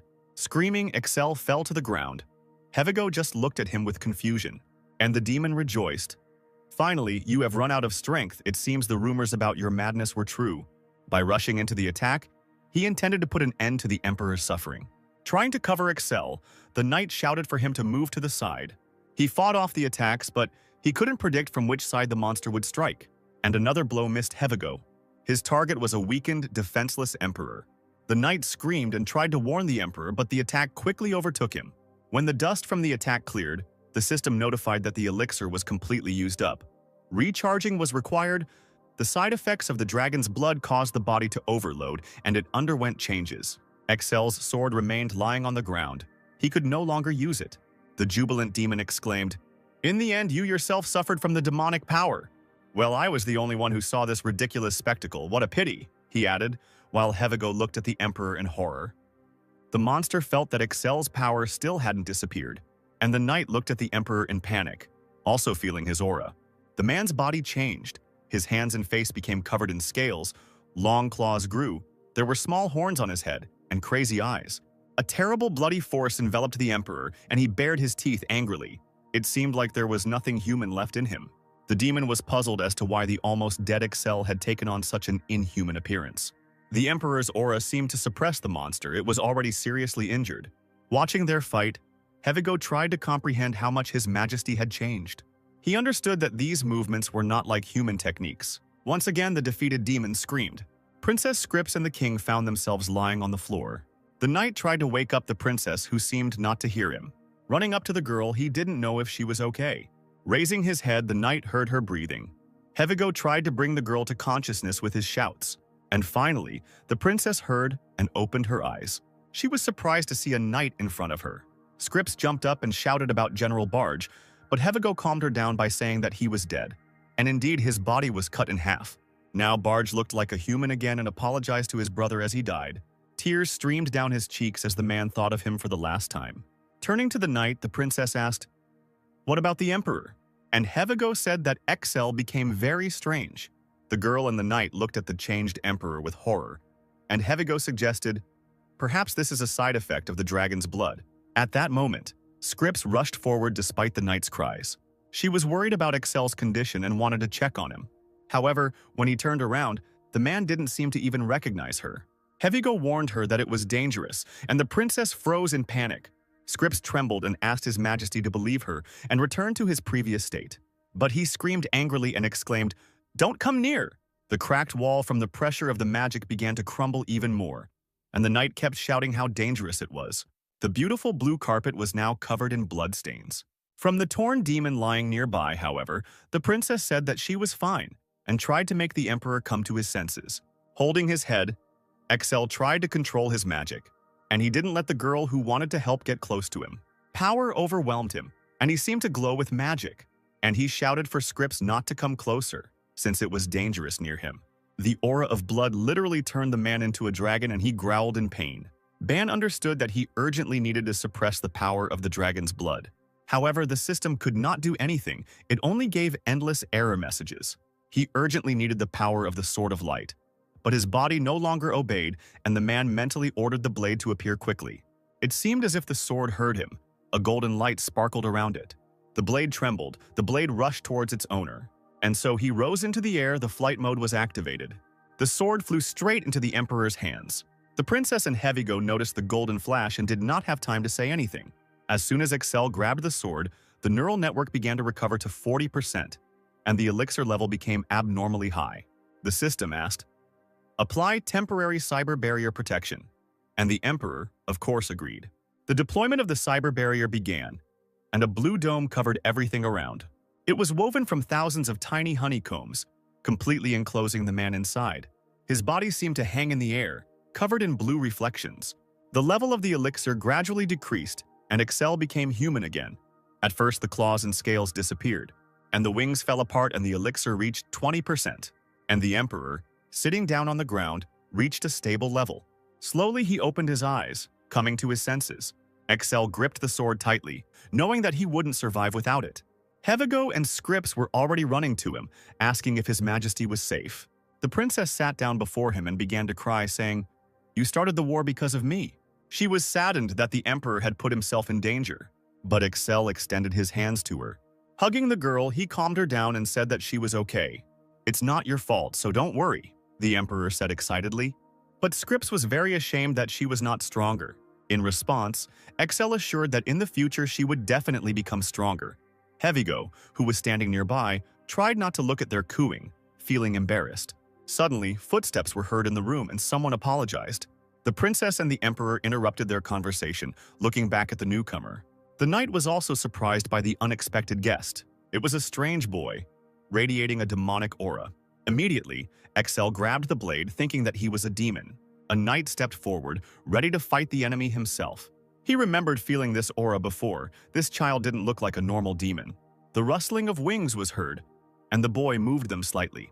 The Emperor decided that the demon was going to attack. The monster moved very quickly around the room. In an instant, he found himself on his knees in front of Excel, begging for mercy. The frozen Emperor just looked at this in surprise. Trembling, the boy said, "I'm not a demon. I'm a human. Please don't kill me." This situation was very strange. Ban couldn't even remember if there was such a character in The Great War of Humans with Demons. Raising the blade and looking at the appearance of the frightened boy, Excel could not believe him. The child, in a panic, confessed that he had been taken away by demons and that his body had changed slightly and asked to believe him. His words made the Emperor doubt whether he really was not a demon, but the boy insisted that he was, and the man touched his wing with a blade of light burning with magic. The wing began to smoke and the child screamed, "It hurts, what are you doing?" Blowing on the injured wing, he was glad that at least it hadn't been punctured. "This burn is irrefutable proof that you are a demon," Excel said menacingly, and he added that the sword of light reacts to their skin. But the boy, no matter how strange it sounded, still insisted that he was a human being. Turning away, the Emperor put away his sword and wanted to leave, ordering the child to go away. Scripps was surprised. "Your Majesty, you will simply leave him." But the man had no time for this. First, he wanted to meet with the other members of the team, because they had spent all their strength and could not resist the demon. Despite this, the princess wanted to talk to him, although Excel told her to just leave. Sitting down in front of the child, she began to ask, how did he end up here, and what was his name? At first, such questions confused him, and he did not know how to react. But he confessed that his name was Carl's, and upon hearing this, the Emperor froze. Looking at the child, he asked again if his name was really Carl's, if he was sure. Scripps looked at the suddenly interested man in surprise when the boy jumped up, assuring her that it was so. "My name has been Carl's since birth," he answered confidently. Excel ran towards the boy as fast as he could. Grabbing him by the shoulders, the man continued to ask him, "Are you Carl's, from the mining village of Precio?" The stunned child wondered how so much was known about him. Hevigo did not like this attitude towards the Emperor of the Great Rune Empire. Understanding this, Carl's asked to loosen his grip a little. The shoulders that Excel had been squeezing until now were aching. Magic suddenly sparkled around the Emperor's hands. It was the silver energy of the blood that made itself known. When it covered the whole body, it became really hard to bear, and Ban had only just found Carl's. Then there was a loud knock. The rest of the knights from the team arrived. Elam, who was running at the end, blocked the doors with her shield. The enemies rushed inside and the girl put in a lot of effort. She could not hold out for long. Seeing the saint, Hevigo ordered her to immediately check the condition of the Emperor, with whom something was happening.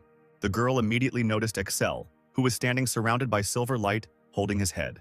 And then Liena activated her magic. The Emperor's eyes were already rolling back in pain and fear, but after the influence of the saint's magic, he came to his senses. The girl's light magic enveloped the man in golden reflections. Finally, Excel felt better and thanked Liena, but she only said that it was her responsibility. The knights who arrived saw Princess Scripps and were glad that the girl was okay and that they had made it in time. Holding the Emperor's arm, Sir Rubens reported, "The soldiers are still gathering in front of the palace, and at the moment it will be difficult to get through to the teleporter." Here he noticed Carl's, wondering who this child was, from whom the strong energy of the demon emanated. Excel said that the first thing to do was to take him with him to the Empire, which made the boy extremely happy. The emperor then called Carls, who immediately stood at attention, ready to serve. The man ordered that Barge's body, which was lying far away, be brought. The boy grabbed the body with difficulty, trying to lift it. With the help of his wings, he managed to cope with the barge. "Your Majesty, should I fight with you too?" asked Carls. To this, Excel demanded that he fold his wings and simply follow him, giving him the corpse. And so the general's body was handed over to the emperor. And Saphagold's troops were still pounding on the door. The knights and Elam could no longer hold them back. The soldiers knocked on the doors so hard that stones fell from the ceiling. To break through, they used a huge battering ram. The chief excitedly gave the command to break down the door faster. Barely able to hold such a colossus, the warriors swung, and the wooden battering ram crashed into the door with force, breaking through it. Soldiers immediately ran into the palace. However, the captain's order to stop made them freeze. Someone was coming out from inside and they did not know what to do. A strange shadow appeared in the doorway. The warriors could not understand who it was. The man said, "You don't need to know this, just accept it," and raised something into the air. When the object hit the ground, the soldiers recoiled in horror, but Excel ordered to take a look. It was the dead body of Barge, and the emperor said that he met such an end because he deceived the king. The soldiers did not believe that General Barza was dead, and the captain felt a demonic aura emanating from him. Threatening with his sword, he shouted, "What have you done to him?" Completely calm, Excel didn't answer, he just looked at him. Suddenly, the king came out of the room with the support of his daughter, and the warriors immediately tried to find out what was going on. Magus replied, "Barge betrayed us by conspiring with the demons." And he told how the general tried to make the kingdom of Sapphire Gold a base for the demon army, and also to get rid of him and the princess. And at the end, the king added that all this was prevented by the emperor of the Great Rune Empire. The shocked soldiers froze, not understanding what to do next. Then Excel gave them 2 roads. Drawing his sword, he said, "First, you and your king are completely subordinate to me. The second is to die immediately by my hand," the emperor finished, waving his blade. Of course, the warriors were surprised to instantly recognize the Sword of Light, and remembered the rumors that had been circulating lately. The king was also shocked by these words. Should he really submit to the Rune Empire? The emperor did not back down from his words. Exactly, the kingdom of Saphagold will become part of the empire. Of course he was going to grant autonomy. However, standing before Magus, Excel said that in the face of the war with the demons, all nations must unite. The frightened king listened to him in panic. And the emperor gave a choice whether everyone would survive, or they will die, he declared, scaring Magus to the point of trembling. He could barely utter a word after repeating after Excel. But bowing his head, the king decided that people's lives were more important. The emperor praised him for his wise choice and remembered that they had been in Saphagold for a long time, and that if communication was not established, the Rune troops could attack. Pushing away his hand that was lying on his back, Magus understood everything. He immediately ordered an immediate end to all battles with the Rune Empire. The captain hastened to report to the others and arrest everyone connected with the barge. The Rune Knights could finally relax. Renart was worried about Rubens's injury, but he replied that it was nothing serious. Elam complained of pain all over her body, and Carls, who was walking next to her, suggested that she stretch. It was all over, and they were about to go home. Looking at this, Excel noted their good work with a smile, and, on his orders, they were ready to return to the Empire. The 2 knights walked arm in arm, supporting each other. Lena sighed happily. Elam laughed, and Renart smiled and put her sword back in its sheath. All wounded, they were happy that the war was over. Even the most steadfast of them allowed themselves slight smiles, and Carls was infinitely pleased that he had finally gotten out of the demonic world. The lights were bright in the imperial dining room. At the head of the table sat Excel enjoying his food, and next to him stood a joyful Carl. Duran, who had taken up a position nearby, was a little upset because he had already prepared several backup plans for this war, but it seemed that it was all in vain. The emperor was stuffing his mouth full but still listened to his minister. The atmosphere at the table was strange. When 2 people were happy and eating, and one person sat irritably and could not swallow a bite. "And you look like Carl," he said to the boy. Excel confirmed that he was a human vampire, and upon hearing this, Carls even choked, trying to deny it. He shouted, "I'm just a man, I'm not a demon." The scream was so loud that Duran covered his ears. The emperor said with irritation, "Get up and spread your wings, then let's see if there is anyone who will believe you." Carl could only remain silent to this. The man also ordered not to raise his voice, and the upset boy obediently agreed. He established such a ban because vampires can kill people simply by raising their voices. Duran was surprised and immediately understood why his head hurt. "Nothing happened while we were gone," asked Excel, and the minister replied that the movement of the demon commander Diklu was extremely unusual. Having heard about Dikla, Carls told how it was because of him that he was unable to escape. Intrigued, Duran asked if the boy knew any information about him, but Carls didn't know anything important. However, for the minister, any information was of great value, and the boy told everything he knew. Diklu is a vampire. He is the most powerful of all the blood relatives of vampires. And he also converted him?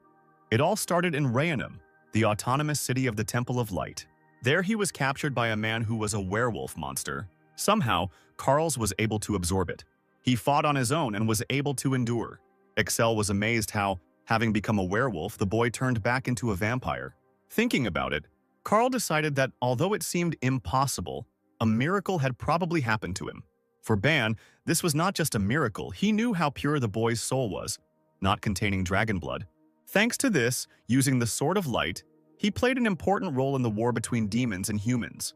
The man understood that no matter how much he was consumed, his soul was pure and in complete control of his body. Having thought it over, he was glad that he had ended up in the Emperor's body. Otherwise, Carls would not have allowed him to stay in his body and would have quickly gotten rid of him. Imagining such an outcome, the Emperor was truly frightened. Duran even asked if everything was okay, but the man reassured him. "Carls, you asked me to protect you from Diklu. Why couldn't you escape?" Axel asked.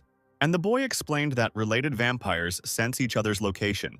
Touching the pendant, he continued to talk about how he needed help to escape because he could not win on his own. Now the Emperor knew that Carls could sense where the vampire was, and Duran was pleased with such useful information, with which one could predict the movement of demons. However, there was a risk of their plans being exposed. Excel compared his strength to Barge becoming a demon, and the boy beamed, thinking it was a compliment. But the Emperor immediately corrected him. "That's not a compliment," which upset Carls, and he apologized. "In any case, you mean to say that Diklu is not your enemy," the man clarified. To which the boy admitted that he was 5 times more powerful than him. This really stunned Excel, but Carls was not upset at all, he was sure. The Emperor was definitely stronger than him because he so easily defeated Barge, although he was very strong. Excel wasn't so confident in himself. He didn't think he could defeat Dikla. The boy was incredibly surprised by this. He didn't expect this at all. Duran was also amazed by the Emperor's confidence, even though he had received the best fencing lessons in the Empire. However, Excel knew that Carls would also have to fight, because by finding the boy, Diklu would find him too. Meanwhile, screams were heard in the Demon Palace. The vampire could not believe what had happened.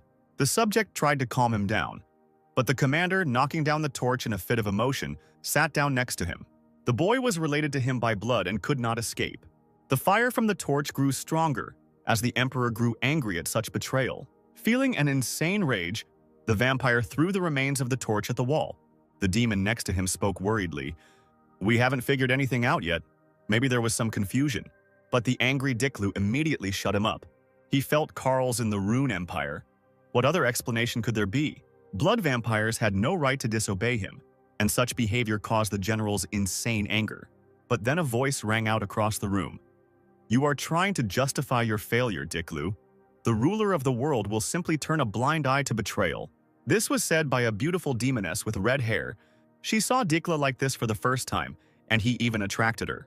Turning around, the vampire called her Gremory, and the subject bowed respectfully to the queen of the succubi, who was upset by such a modest meeting. The demon began to justify himself by saying that they had not been informed, but the demoness pointed her finger at his lips, and he immediately fell silent. She didn't want to listen to his pathetic excuses, but Diklu asked her not to waste her energy and asked, "Nobody warned us. For what purpose did you come?" After letting the servant go, Gremory admitted that she simply decided to get some fresh air. But the vampire didn't believe her, and the queen said, "In the demon kingdom, strength comes first, but results decide everything." But Diklu didn't understand what she meant, and the demoness explained to the frightened Diklu, "A lord who fails is not trustworthy. The hierarchy of demons has long since failed. The coward hid in the temple to recreate the broken core." A dark fire lit up Gremory's palm, and he said that Diklu was no longer relevant. She still accepted him as the head, but from now on the forces of absorption are subordinate to the queen. The vampire had nothing to answer to this. "You won't succeed anyway. You're too narrow-minded. You shouldn't kill the strongest enemy, but immediately destroy humanity," the demoness said, approaching him. Diklu argued that the Rune Empire couldn't be ignored and would have to be fought anyway, but Gremory was going to put that off until later. And to the demon's attempts to prove the importance of victory over the Empire, she only replied that the most important thing is victory. But now Diklu is suffering defeat, and he will have to obey her. The vampire had no choice and did not argue, and he only agreed, which made the queen happy. Meanwhile, in the Rune Empire, several people gathered on the training field. It was the Emperor, Sir Duran and Prince Saphigold Volter. They came to practice magic, and the young man wondered how such a place was built in the palace. Excel, who was also practicing here, asked the prince to show his magical power. A very nervous Volter was afraid of being disgraced in front of the greatest magician Duran. However, he only laughed and said not to worry about such things. The prince decided to start with two basic forms of fire magic. The first one was a fireball that appeared in his hand. He flew forward in search of his target, and then Volter cried out, "Flame!" The fireball immediately attacked the target. Duran immediately clapped his hands praising the prince's wonderful trick and skills. Even the emperor admitted that he was quite capable, and Portro thanked them. But he admitted, "Because of hemolysis, I'm only capable of this." Excel encouraged him. "This problem can be solved with the help of the elves. Scripps is almost back to normal and you will succeed." And he added that it was more important to learn how to combine magical elements. To begin with, Duran was going to demonstrate a brief instruction. Putting his hand on the emperor's chest, the magician decided to take advantage of his body. Duran closed his eyes and a magical seal flashed on his hand. After that, he looked at Excel. Now you can observe the elements of the emperor. Around him were various shades of brown and orange, and Duran explained that His Majesty had 70% earth affinity and 30% fire affinity. Ban remembered that there were only 4 elements that the mages of the continent of Iroth deal with: fire, ice, wind, earth. The emperor's ratio was not the best, he asked. Isn't earth magic the weakest? Duran replied that it all depended on the skills of use. The earth element was very difficult to control. Using magic, the minister placed his hand on the ground, and a crack spread across the entire area. Everything around shook. Stones fell. Objects fell out of their places. It was an earthquake spell, Duran said. And when he saw it, the prince opened his mouth in surprise. Then he connected 2 verses, control of stones, and, obeying the will of the magician, huge boulders flew into the air. The minister admitted, if the prince and His Majesty can combine their skills, they will generate even greater power. And Excel, taking the talisman in his hands, will feel an increase in magical power and blood. It was unusual for Voltra that magic and blood could fight at the same time, but that was exactly the effect of the talisman. The emperor even wanted to give him the talisman, if he knew that it would be so, because he rarely uses magic in battle. Anyway, Volter, after Duran's training, you'll be able to use more mana than you can now. Train properly, Excel said. With a bow, the young man thanked His Majesty with all his heart. He couldn't even believe in such concern, considering what had happened to Saphigold. However, the emperor reassured him he was going to take the prince with him to the ruins of Rud. His powers will definitely play into Excel's hands. At the time when the Rune Empire and Saphigold ended the war and formed an alliance, it became more difficult for demons to invade the lands of the Empire, because they had to go around the Wailing Wall. So they tried to invade the West. After all, it would be easier for them to capture people than to break into the Empire. But next to Jeskara, there was the island of Lauren, where the demons' enemies, the monsters, lived. The name of those monsters is wyverns. Their speed gives them incredible power. And when entering into battle, they attack as a whole pack. Even demons have a hard time surviving a fight with wyverns. Of course, the people living in Jaskar were also in danger. They fled, but they had hope, because in those lands lived a knight of the White Dragon of the Rune Empire, the owner of the ability of green blood. He acted as a protector for Jeskara. He has the ability to resist both demons and wyverns. It was thanks to her that the situation stabilized and the monsters could be driven away. He became an indispensable inhabitant for the villagers.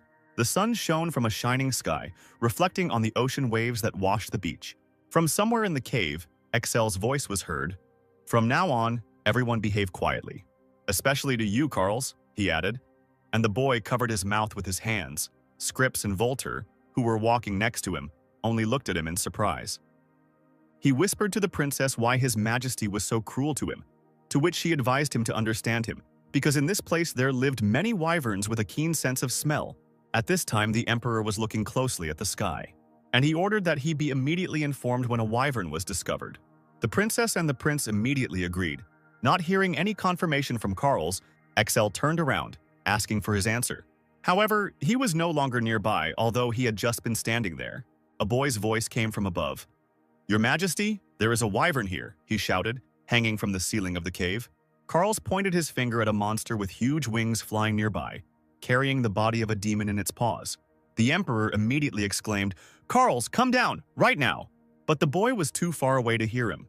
The wyvern immediately spotted the strangers with its keen eye.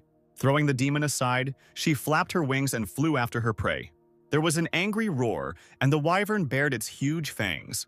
Excel ordered the boy to fly down quickly, but he did not obey, because there was only one monster and he could deal with it. Carls hit the wyvern hard in the face. Oda flew back in shock and opened her mouth wide. A piercing scream was heard all along the coast. The confident boy said that he would take care of her and come down immediately. The Emperor was angry and exclaimed, "Stop all action!" Many shadows with wings appeared on the horizon. Carl froze in shock. Apparently the wyvern was with friends. The terrible open mouth rushed after its target. The travelers fled, and irritated Excel scolded the boy. "I told you to be quiet."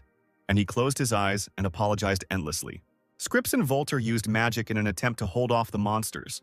However, they covered themselves with their wings, creating an invisible shield.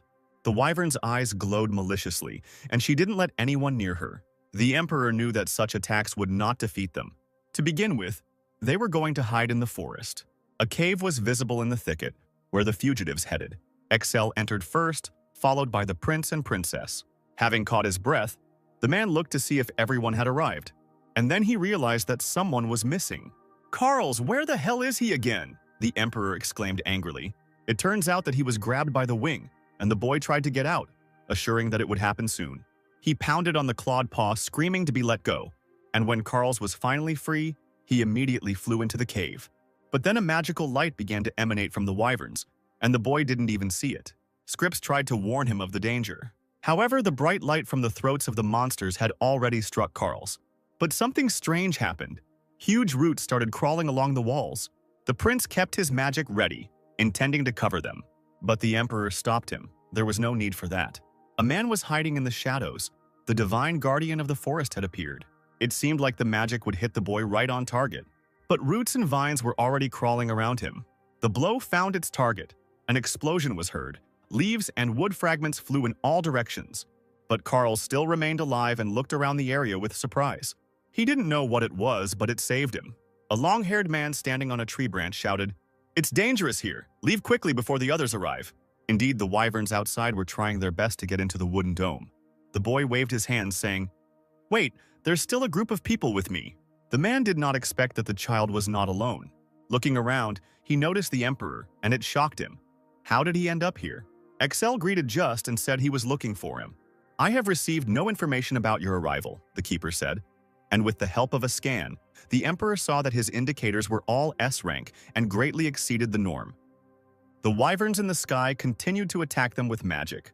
Now the people had protection, but the power still penetrated, forcing them to cover their eyes. Realizing that they wouldn't last long, Just called them to shelter. The travelers followed the guard deeper into the cave. There, among the greenery and mushrooms, a wooden hut was hidden and voices were heard nearby.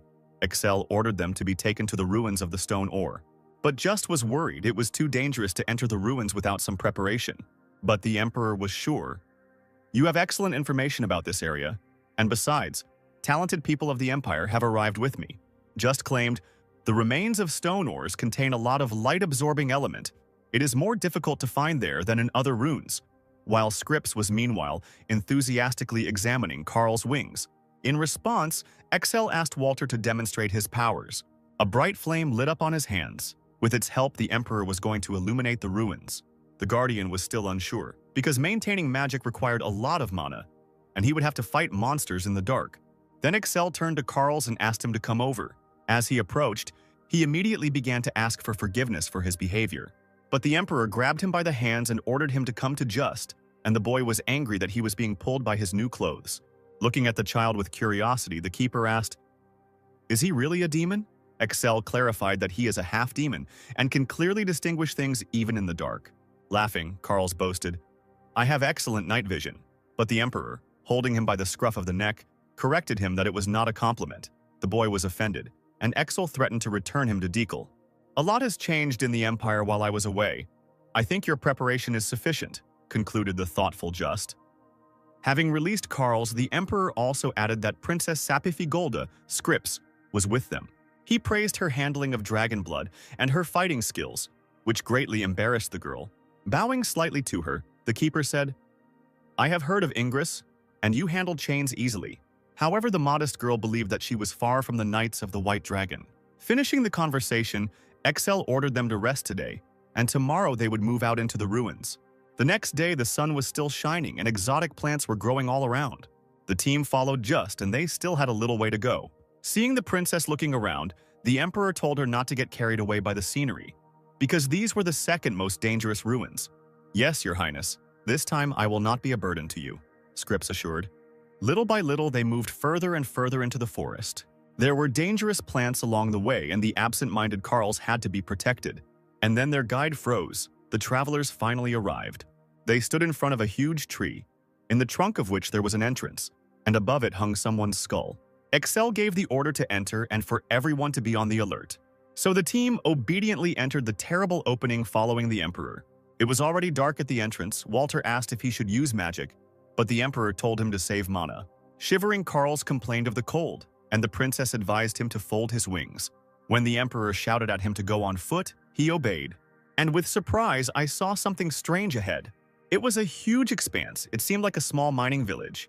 While walking down the stairs, Scripps stumbled and Excel noticed it.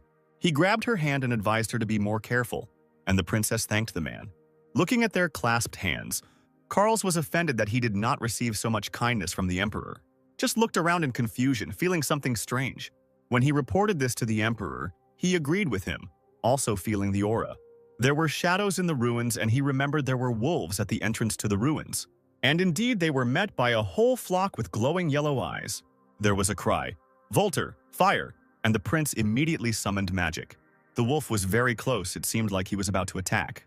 The beasts growled and bared their fangs, their eyes shining brightly in the darkness. Waving his hand, Excel managed to protect Voltar. Scripps was worried about the trap, and Carls was ready to fight. The Emperor ordered, Scripps and Carls take care of the wolves, Volter. Cover the area around the princess with fireballs. The wolves began to act, trying to attack people. However, following Excel's order, they were able to defend themselves. The princess wielded the chain perfectly, leaving the wolves no chance. The boy nearby also fought well, killing them with his bare hands. An animal was sneaking up on the girl from behind, but she was warned in time. Swinging the chain, she easily fought off the wolf and accidentally hit Carls on the head. Sorry, are you okay? I didn't see you in the dark, Scripps admitted. But other than a little pain, the boy was fine. Volter, covering them with fire magic, warned that the beasts were attacking again. The boy and the princess set to work destroying the enemy. When everything was finished, the Emperor praised them. Having caught her breath, Scripps decided to clarify. Your Majesty, can we leave the bodies of the wolves here? But he did not understand what she meant.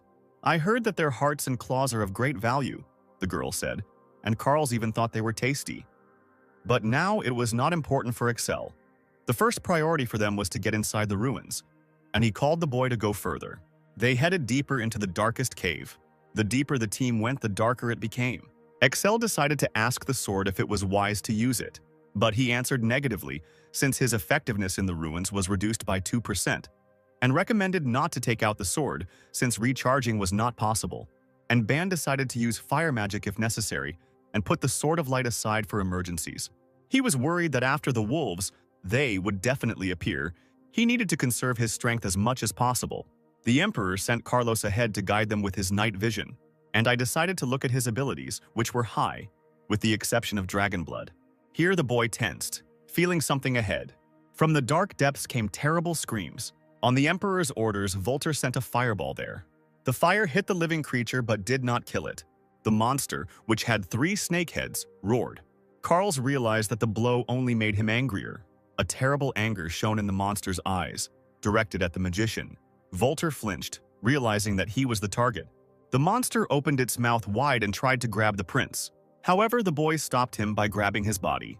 The snake turned around and tried to attack the obstacle, but it failed. Thank you, Carls. Thanks to you I survived, said Volter. And he only grinned and replied that it was nothing. 2 more heads approached the boy from behind, and the prince cried out in warning. But Carls easily dodged all the attacks, saying, "Nothing special, just some fun." And so he pressed himself against the monster's head and, looking straight into its eyes, activated hypnosis, ordering it to stand still. The huge snake immediately froze, and the boy sank to the ground. He plugged his nose, complaining about the spitting and the foul smell. The smell made Walter's head spin, and the Emperor warned, "Basilisks contain deadly poison. Hold your breath until we leave." Scripps was surprised that Carls felt nothing and was fine. But Excel said not to worry, because vampires' immunity is stronger than that of humans. Hearing this, the boy flared up, claiming that he was a man. The man didn't even pay attention to him as he passed by, ordering him to get ready, since they still had a long way to go. Flying behind him, Carl kept insisting, "But I am truly a man." The Emperor only calmly agreed with him, asking him to concentrate. Outside, by this time, evening was falling and the sun was setting. On the continent of Eros, wyverns are found not only in the northeast of Lauren Island. Some of them are also located in the southeast. In this place, wyverns freely cross seas and continents, and they call it the Black Peak Island. People live on the peninsula near it. They quietly forage for food when the wyverns fly away to the island. Looking into the distance, the fisherman noticed something strange, but his companion was sure that now was not the time for the wyverns to return. When his friend continued to insist, he looked up at the sky, and there really were strange silhouettes, completely unlike wyverns. And then someone landed on the mast and said, "My God, you're talking about us." The fisherman turned away in horror, not expecting guests. The membranous wings rustled as they straightened. There stood the succubus Queen Gremory, waving her hand at them with a smile and greeting them. The men immediately guessed that it was a demon, wondering what they wanted from them.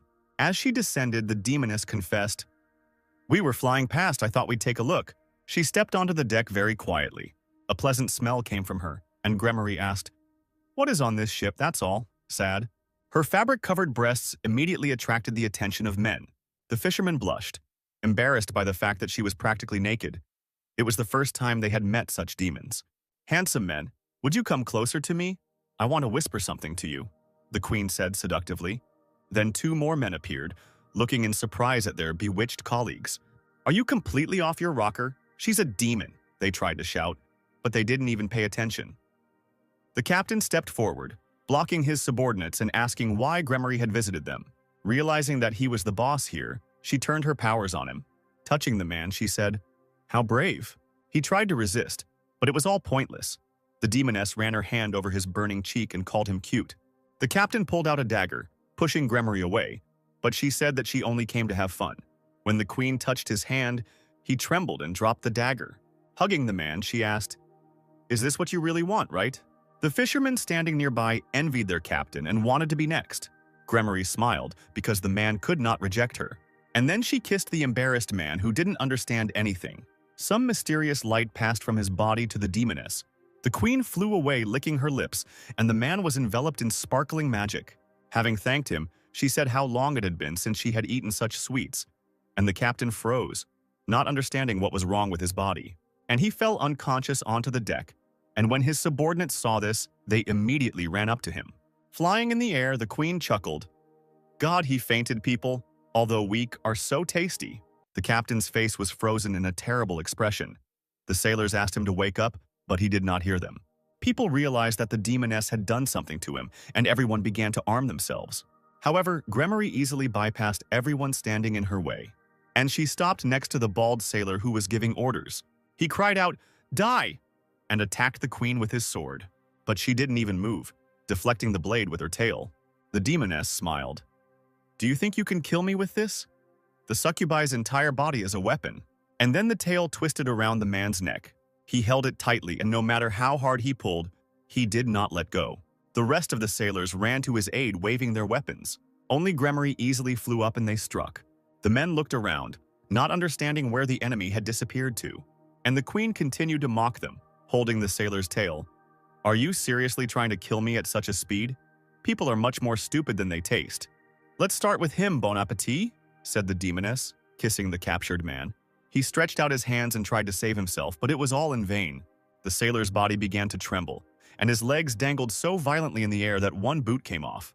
One of the sailors turned around, trying to cheer everyone up. "Even if she's a demon, the 3 of us can handle it. Get ready." But his comrades were not so brave. The sword in the hands of one was shaking violently. A confident sailor approached him asking why he was silent, and he peered into the distance with horror, and no matter how much they begged him, he could not come to his senses. Raising a trembling hand, he pointed to the sky and said, "There, the demons!" And indeed, the entire sky near Gremory was filled with winged demonesses similar to her.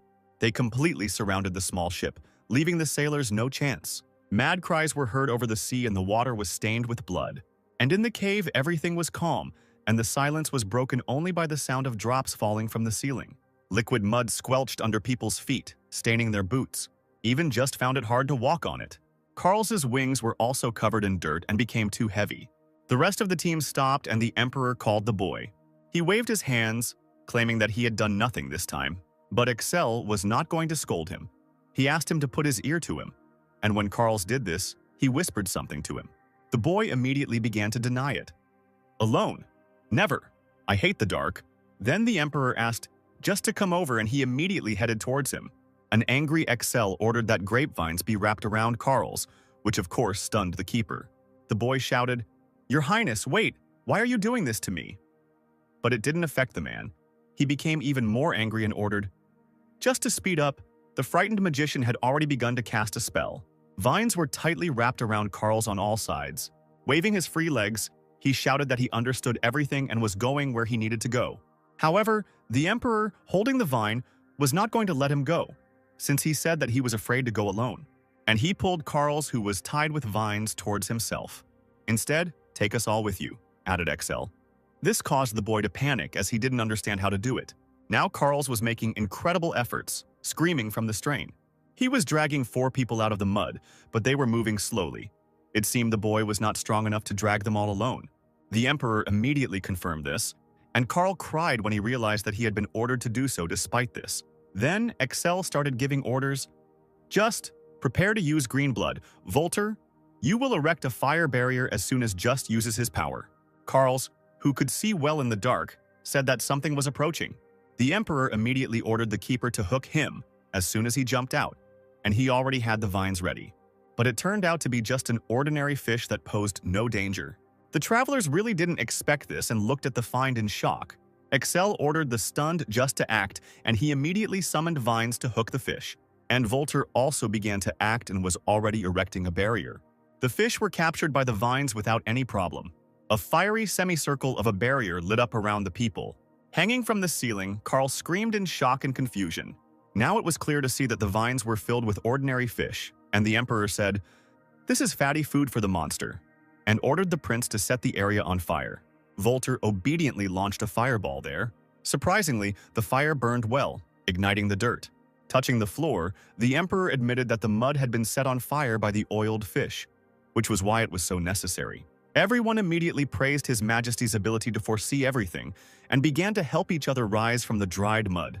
And Excel added, "There is nothing in this world that I don't know." On the way, Scripps decided to talk to Carls and ask him something. "I heard that vampires are like dead. Then why do you eat and sweat?" the girl asked. To which the boy replied that vampires eat blood, for example. And when she asked about the meat, he admitted, "I got it from the werewolves." The princess still could not understand what race Carls considered himself to be, because he was a mixture of both living and non-living demons. But the boy shouted in response, "I am not a demon, I am a human." Taking his hands, Scripps began to calm the upset boy. "I'm sorry, I didn't mean to offend you, I was just trying to understand you better." And Carl said that Dicklu also saw someone like him for the first time. Werewolves can turn into anyone they eat, so he's a werewolf turned vampire, a transaction that allows him to mimic a living creature. Still holding the boy's hand, the princess apologized for the awkward question, but Carls admitted that he had simply lost his temper and there was no room for secrets between them. Watching their confidential conversation, Volter smiled. The Emperor was already prepared. He was going to take Volter and Jast with him to the very bottom floor. He also added, "When the mission is over, you will return here and all together exit the ruins. I will get out alone, through the teleport gate below." Everyone understood Excel's instructions and wished him good luck. There was a full-scale battle in the cave, and explosions were heard. Using magic and a sword, the Emperor easily destroyed the golems. They exploded with a loud sound, shattering into pieces. Nearby, Just was wielding vines and also smashing stone monsters into pieces. The Emperor advised hitting the heads as hard as possible so that they would fly further. Volter, standing nearby, caught each head of the broken golem, and then he took out the glowing core from the cracked shell. When Excel asked how many pieces had already been processed, he replied that about 40. Covering the Emperor's back, just decided to find out why they needed the golem's eyes, but he replied that everything would be clear when they were at the very bottom. After the destruction of another golem, everything became quiet. Excel looked at the piles of stones lying around and realized that they were all collected. Rejoicing at this, they moved into the next room. There, a gigantic dark space appeared before them, and suddenly, from somewhere, a golem appeared that was different from everyone else.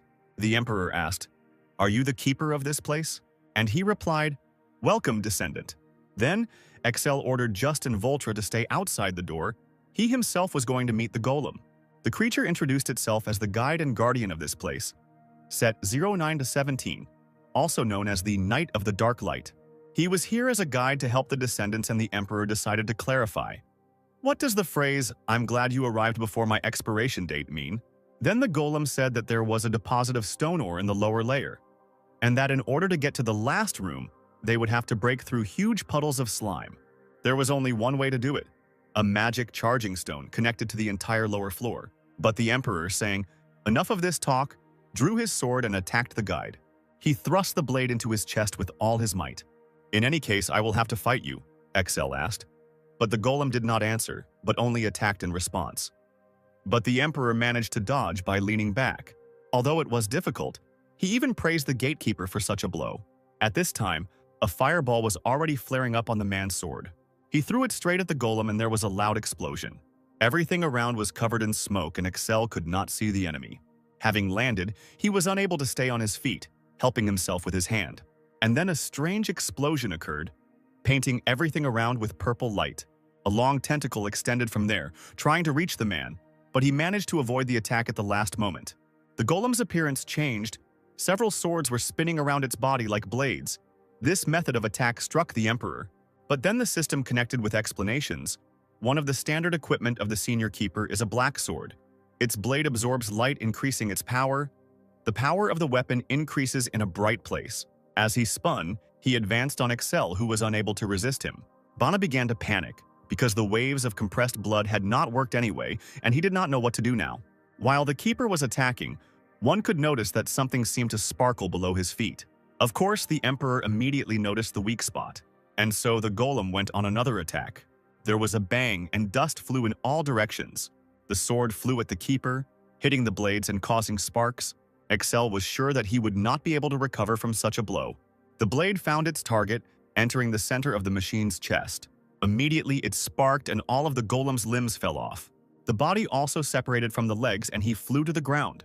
The keeper fell with a crash and froze forever.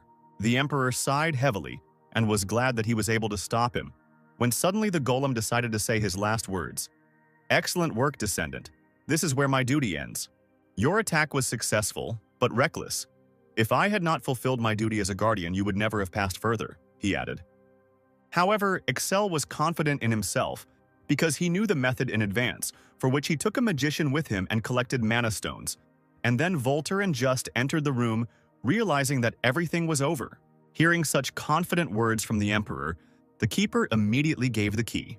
Squatting down, Excel took the red ball and asked, "This time the keyhole is on the ceiling again."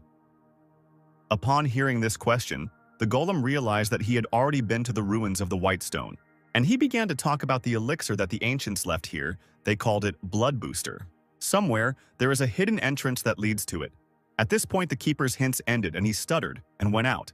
Looking at the golem, the Emperor wondered how it had remained alive even after the wave of compressed blood. Apparently, in ancient times, such robots were used by warriors. Looking into the darkness around him, he still could not understand why the ancient people were killed by demons. After a while, they reached the slime, which sparkled with a strange pinkish color. Excel turned to Volter and said, "It's your turn to act." In the center of the room, there was a pillar, and he ordered to put all the mana of the magic stones into it. However, the prince clarified, "At some point, the energy of the flow will stop. Will everything be okay?" But the Emperor said to do everything possible. Walking up to the pillar and touching it, Volter called Just for help. When he asked how he could be of use, the prince explained, "As soon as I throw the stone, immediately give me the second one," and Just replied that he could handle this task. Magic shone on the prince's palm and he began to act. The green magical light grew, coloring everything around. Smoke was pouring out of the mucus and it was as if it were covered in wounds. Then Just exclaimed that there were no more magic stones and Volter became worried.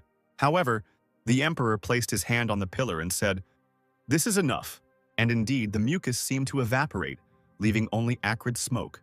From that moment on, Excel was about to go alone when the prince suddenly objected. But the emperor threatened to lock them here for the rest of their lives, and the men fearfully wished him luck. So the emperor entered a spacious hall where a bottle with a red liquid stood on a dais. The room was wider than in other ruins, and was striking in its beauty. Excel walked forward without hurrying, and only the sound of his steps could be heard around him. And so he finally reached his cherished goal and froze. The main system responsible for this laboratory immediately woke up and greeted him, immediately recognizing the owner of the elixir and talisman. Then the emperor asked what was on the table. "This is a blood booster, an elixir containing the essence of ancient technologies," the system replied. But Excel didn't need that. He was concerned about the amount of liquid, and the system admitted, "This is determined primarily by the complexity of the ruins. The more complex, the rarer the relic, thus the rarity of the blood amplifier is higher than that of the talisman." Then the emperor asked what the effect would be, and the system said that it increases the power of the blood. Excel took the vessel and concluded, "Then hemolysis will also increase," and the system agreed with this. However, the man still didn't understand if the increase in hemolysis wasn't a side effect. The system reassured him, saying that it was an optional function and he could only increase the powers of the skills he wanted. Seeing no more reasons to retreat, the emperor began to drink the elixir.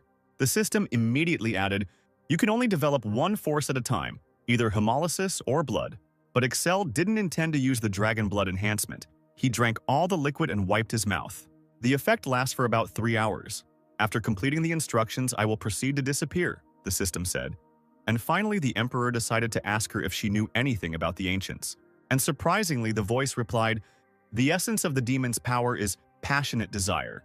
No human can resist their desires. If you get rid of them, you can no longer be called a human." Hearing this, the man thought that she was talking nonsense. But there was silence all around. Apparently, the system had already disappeared. Excel thought about her words. It is impossible to get what you want, and you also cannot get rid of your desires. He was troubled by the connection between ancients and desires. Approaching the next door, the emperor inserted the key he received from the golem into the hole. A large, empty hall with columns opened up, and there was silence in it. Touching the walls, Excel realized that they looked like smooth glass or plastic, and then it was as if he touched something with his palm. Glowing yellow circles appeared on the ceiling. The light from them hit straight onto the floor, but the man did not move because he did not feel any danger at all. Just as he was looking at him with curiosity, wondering what other tricks they had shown him, out of nowhere a voice was heard again. "We meet again, descendant. Your reaction is different and your mental abilities are similar to those of the ancients. Let's start with the basics." And she also told me to ask if I didn't understand something, and the emperor even thought this was cute. "You just saw the Wrath of God. It is a weapon system that carries out orbital bombardment by sending signals to satellites orbiting the planet," the system told the bewildered Excel. Then she began to explain in more detail about the ancients and the special golem. But the man immediately stopped her because in general everything was clear to him. But the satellite weapons surprised him. To this, the system responded that these were not just a couple of satellites and some of them could still be active. This did not surprise the emperor. After all, the Guardians were also alive after so many years, and the system asked if he wanted to master this power. Of course, Excel wanted to. His answer was accepted, and they said, "Engraving will begin in 30 seconds and will be transmitted to the ground shortly." The emperor didn't expect it to take much longer this time, but the system explained that it was because there was a need to scan the brain, and one deviation, and it would be burned. It sounded really threatening, and the man was worried that it would hurt even more than last time. The system did not hide. "It will certainly be several times more painful. It is recommended to put something in your mouth so as not to bite your tongue." But for the emperor, such things were unsightly. And then suddenly a sharp pain pierced his head. He fell to the floor trying to understand what was happening. Excel felt like everything was being sucked into one point. He did not yet know that soon the sensation of pain would be increased hundreds of times. It came flooding back at once, taking over his entire brain. The emperor's mad cry echoed throughout the dungeon. Meanwhile, in some palace, one king was in trouble. He received news that the south of the Talos Peninsula had already been destroyed. The subject bowed and reported, The power of the squid alone can drive out the demon army, be it the Lucian kingdom, but you need to send a request to the neighboring countries. However, the emperor did not want to bow his head before others. In a rage, he exclaimed, "Okay, let me put my pride aside. I will agree even for a large sum of money, and at least I will transfer the right to manage the income. But do you really think that they will help us?" The shocked advisor looked at His Highness with incomprehension, and the king explained that be it any kingdom, they are all just as weak. It must be the kingdom of Chanta, or the Hunters Guild. The northwestern kingdom of Chanta boasts a strong military force that blocks the northern barbarians, and the Hunters Guild has many years of experience defending the ruins. Reflecting on this, the subordinate came to the conclusion that both of these groups were, of course, excellent, but not ideal, and he explained to the king, "Chanta is located far away. Even if they agree to help will take a long time to arrive. The same is true for the Hunters Guild, especially since the number of their mercenaries most likely does not exceed several hundred." Such a small number surprised the king, and the advisor said that the rest were working under contract in other places. Trust was everything to them, so money was not important to them. Listening to him, the king became more and more angry and shouted, "The problem here is the demons. If the squid is broken, what will happen next? Immediately ask everyone to send troops." However, the subject understood that even if they requested troops, it would take at least 3 days, of course. If mobile knights were sent, this time would be reduced. But who would send the core of their strength into battle? Suddenly, His Highness stopped the advisor's thoughts by remembering the Rune Empire. But the subject did not appreciate the king's idea, because it is the farthest country from them, and besides, they interact with it little. The king understood all this, but he heard that the Rune Empire had recently done something incredible. The advisor immediately understood what he was talking about. They invaded the royal palace of Safigold, which almost succumbed to the devil's trick, but the Rune Empire saved them. The king was delighted. This was what was needed. Since Emperor Exceltrion did such an outrageous act to protect humanity from the demons, wouldn't they send their famous White Dragon Knights to protect them? This made the subject think, even though they couldn't know for sure. The king immediately ordered to send an envoy to the Rune Empire using all available gates for movement. The advisor was not sure whether it was possible to ask for help from them. Then the emperor said to promise them a monetary reward, the treasures that they had collected over the years, and also an expansion of trade, of what they exported. They have the best selenium production on the continent, and he ordered it to be purchased in bulk. In response, the subordinate bowed his head and said, "Yes, Your Majesty, the exact data will be available after consultation with the Minister of Internal Affairs." But the king didn't have time for this, because the demons were already strengthening their power, and gathering an inept army would be the same as giving them victory. The demons have an unrealistically crazy army. Therefore, the ruler said, only the mad emperor could save them. And at this time, he was just opening his eyes. Axel came to with a groan. Scripps was standing next to him, who immediately brought him up to speed. "Everyone is worried. You haven't woken up for 3 days." When the man stood up, she added, "We brought you here thanks to the help of the Hunters Guild. How are you feeling?" The emperor replied that he would live. Near the bed, the emperor noticed a sword of light and was surprised. "Who got it?" "Only I can do it." And the princess said that it was the saint who came to him who did it. Excel didn't expect Liana to come here, and Scripps added, "The royal chancellor is with her too." The arrival of Beos had already truly puzzled the man. He thought that something was wrong. Turning around, the girl was about to call the chancellor, who had come 2 days ago and wanted to convey a message. Little by little, the emperor got out of bed, lowering his feet to the floor. He took the sword of light in his hands. It immediately responded to the touch by shining and speaking. "You were unconscious for 70 hours. A large amount of elixir was consumed to treat the effects of brain imprinting. In the process, some of the neural networks were further expanded, possibly demon hunter expansions. Of course, Excel wanted to expand the ability. He asked how much power it would allow him to use, and the sword replied, expected synchronization 78.4%. And he also added that when the value reaches 75%, the alpha mode will become available. The emperor immediately became interested in this ability, but the sword did not have time to tell. Beos knocked on the room. Putting the blade back into its sheath, he ordered the synchronization to begin, and he, of course, accepted it. Having dealt with all the matters, the man ordered the chancellor to enter. Beos entered and reported urgent news. Excel wondered why he couldn't send it by letter, but came in person. And the chancellor said that he received a letter from the Kingdom of Kalmar asking for reinforcements. It spoke of an army of demons consisting of succubi and incubi that occupied most of the Talos Peninsula. He also recalled the book Study of the Demon World. in which such entities are classified as sucking demons, replenishing energy from the civilian population. Succubi are quite a powerful opponent, the Emperor replied, and Ban thought that demons that weren't in the original were starting to appear, and areas that weren't involved in the battles. The plot was developing in a completely different direction. This made it difficult for him to predict events, and he even thought that it was to destroy his personality. Suddenly, the system reported that synchronization was complete, which frightened Ban, who was thinking about important things. Meanwhile, Bejos added, "The letter also praises your contribution to the Kingdom of Saphigold." Excel decided that they wanted the White Dragon Knights to be sent to them, and the Chancellor asked what they should do, whether to send knights, making the Emperor think. In the end, the Emperor decided, "Judging by the appearance of the enemy, this is a diversionary maneuver by Declu.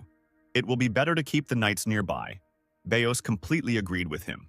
However, they also could not give the victory to the demons, and Excel decided to send the minimum number of people. The Chancellor immediately thought that His Highness wanted to go there alone. But the Emperor calmed Beos, and he exhaled, and then he added, "With Carl's." Full of confidence, Excel claimed that he would go with him. In the demon castle, work was also in full swing. Preparations were already completed, and the Queen praised them for their excellent work, asking how many women they managed to gather, to which she was told, about 400. Gremory ordered not to treat them too harshly, as they must remain alive to be used if necessary, and her subordinate was worried about how they would take the Emperor hostage. But the Queen said, "It is too late to say such things. We must not let down our guard for a moment." She also reminded them of the Emperor's silver blood, because they instinctively wanted to kill him. Suddenly, Gremory noticed something strange. "Is there another one here?" she wondered, seeing a silver shadow. Indeed, this is an interesting man, the Queen thought, and ordered to get ready. Everything was prepared for the Emperor, and Gremory wanted her children to have fun and feel the taste of victory. And before arriving at the fortress, Excel and the others were thinking about a plan, just was worried and shouted for everyone to be careful. He was irritated and did not understand why they were going in fours if they had knights with them. But then Carls intervened, claiming, "In my opinion, they are no help. They are too primitive." They continued to talk. It seemed like a fight with the Knights of Kalmar was even planned, and Carls volunteered to be the judge, the Emperor, and Renart simply listened to them in shock. But soon they got tired of it, and Excel exclaimed, interrupting them, "Enough! This is the end of the favor. Wait here." He claimed that the knights would be useful here, and they stayed to guard the territory and wished him luck. Jast was still indignant about how knights could be afraid of all sorts of entities and why they were in shining armor if they were attacked at night. But the Emperor advised him to be careful with his words since they were on their territory. Ban recalled Beos, who was very worried and grumbling, so he had to take 2 more people. And Renart, using her magic, surveyed the situation in the area and reported, "There is nothing special between us and the fortress, but there is a huge force felt at the front. We are far away. I can't say for sure." Then Excel asked if there were any civilians there, and the girl replied that even if there were, they were just fugitives or hostages. A shudder ran through her body when she realized how terrible the enemies were and how powerful they were, and just asked, "Are they very resilient, or is it the blood?" The Emperor told him, "Altogether, demons deal with the dark energy of blood." The Forester was surprised because there is almost no such energy in peaceful people. How do they manage to suck it out? These words angered Renard because she considered it terrible and did not even want to talk. But the frivolous Just, whistling, admitted that he would like to see how she charmed people. The girl shouted at him and suddenly Excel stamped his foot, saying, "It seems like you both have completely forgotten. We're actually in enemy territory," he said menacingly, and the 2 men immediately began to apologize. The sun was setting over the demon's castle, and the Emperor was telling his plan. At the moment, their main power is concentrated in the fortress, a perfect opportunity to charge the divine wrath. Surprised, Just recalled how Excel had spoken about this. It was difficult to imagine how such power was used, and the Emperor said that he would soon see for himself, and he continued to explain the plan. After the anger subsides, Just in the west, Renard in the east, destroy all enemies. If you don't meet anyone, return. When everyone understood their tasks, they went to their positions. An excited Carls was flying nearby and couldn't wait to get down to business. The boy was ordered to attack from the south, but besides killing demons, there was also a special task. The succubi and incubi had a special feature. They could fly, and when escaping, Carls was the only one who could reach them in the sky. And Excel ordered to kill everyone who runs away through the sky, no matter from which side.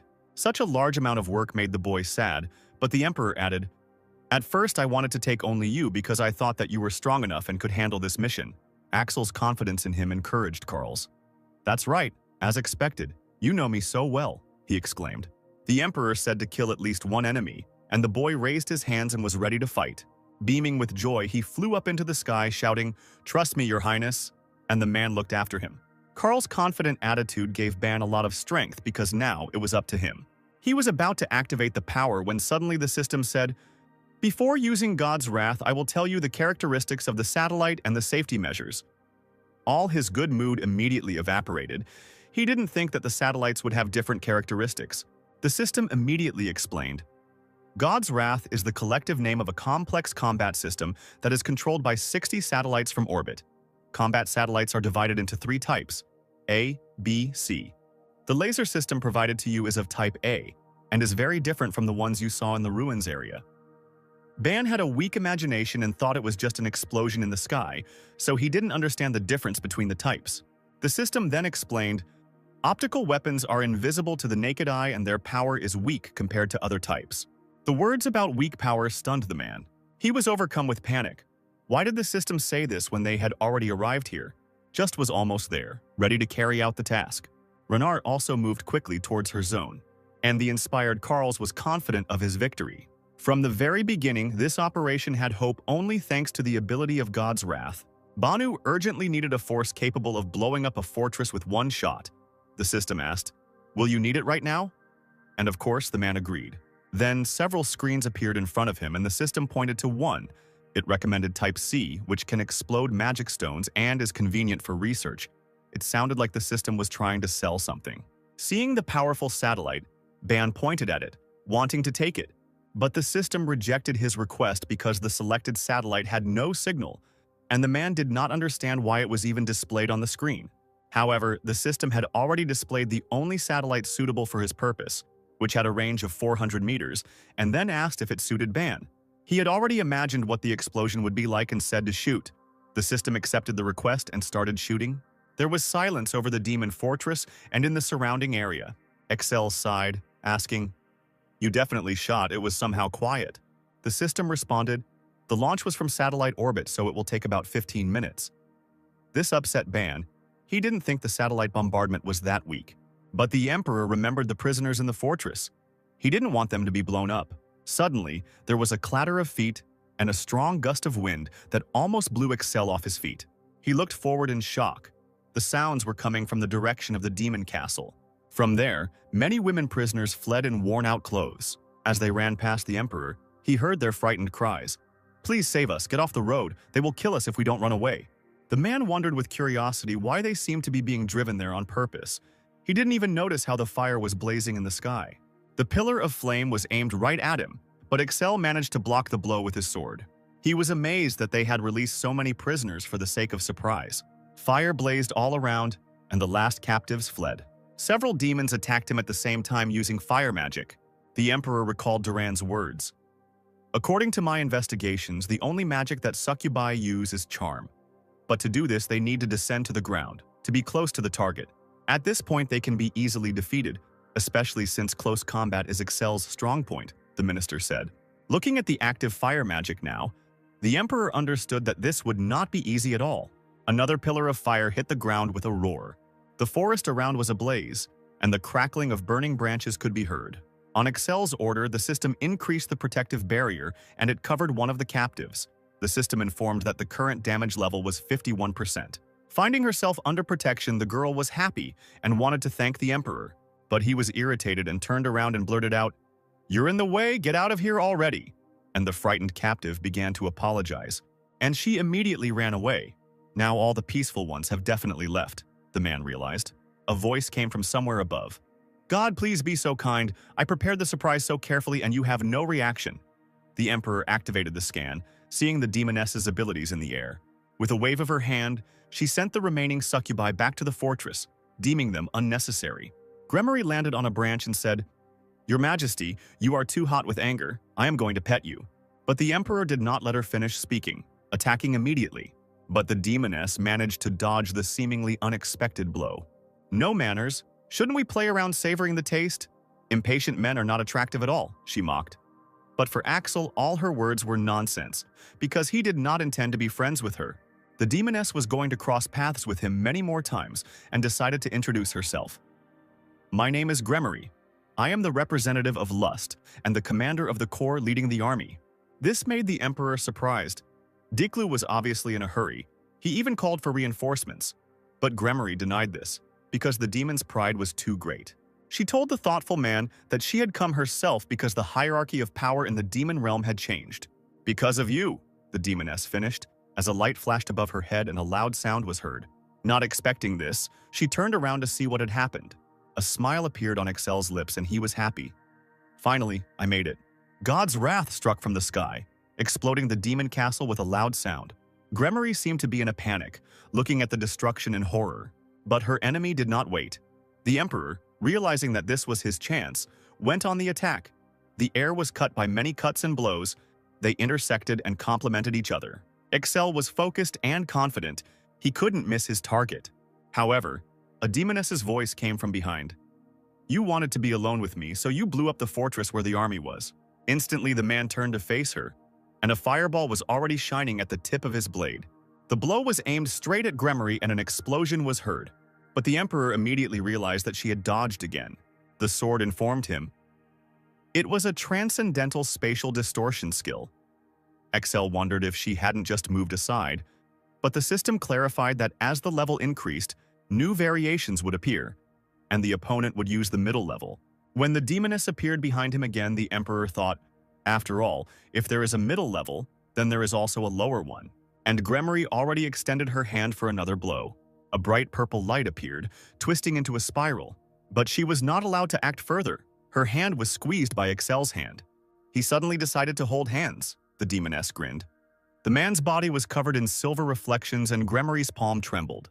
She tried to free herself in panic, realizing that this was silver blood that was dangerous for her. However, the emperor, all wrapped in silver, was not going to let go of the demoness and was already swinging his sword. A frightened Gremory screamed to be let go. But the blade had already found its target and cut through the air. The blow landed on her shoulder, cutting off her arm. She opened her eyes in shock and looked at the wound. The demoness's hand fell to the ground, covered in blood. Blood stained the battlefield and her terrible mad laughter rang out over it. Gremory was shaking, but she said with a smile, as expected, silver blood is very tenacious. Clutching the wound, she continued to say that all men with silver blood were boring creatures and she had never liked them. Jumping up, Excel was about to continue the fight, asking, Now do you have the incentive to fight? He wanted to finish off the demoness right now and swung his blade thinking that she was weakened. But she could still move and the blow didn't scare her. Sorry, but I'm losing all the fun fighting those slippery types. It seems like I should try new methods, Gremory said. The emperor's serious gaze followed her as she flew away from him. Magic was already swirling around the demoness. She wanted to gather a new team for him. Gremory threatened to kill him if he followed her, and some kind of magic was applied to Excel, pressing him to the ground with all his might. After saying goodbye, she disappeared in a whirlwind of scarlet magic. The blue-lit sword warned, The risk to the battle has decreased. I am starting a full healing. Severe pain may occur in the process. Covering his face with his hand, the emperor sighed. It seemed to him that he had really gone crazy. Since his opponent was a demon, the silver blood was useless. How could he use it on an opponent who could fly, the man thought. In any case, he was going to develop a plan for fighting in the air. Smoke was still rising from the ruins of the fortress, and the remains of bodies were scattered. Watching this, Just was shocked by the power of God's wrath. Excel approached him and Renard and asked if they had missed the remaining demons. The knight immediately bowed deeply, saying, Forgive me, but we still caught a few. But the emperor calmed him down and said that it was a joke. However, Just couldn't calm down. No, your majesty. Considering my attitude towards you before, even 100 apologies will not be enough, he added, closing his eyes. Excel did not understand what the keeper was talking about, and then he explained that he was not particularly interested in the Rune Empire and the Knights of the White Dragon, so he lived on his own, expecting that he would always be able to master any skill. But he was incredibly stunned by the power of the Emperor's abilities. It was a level that Just would never be able to reach even for the rest of his days. He didn't think that there were people who possessed such power. Looking at Excel with delight, the keeper exclaimed, It is truly an honor to have the opportunity to serve a godlike person.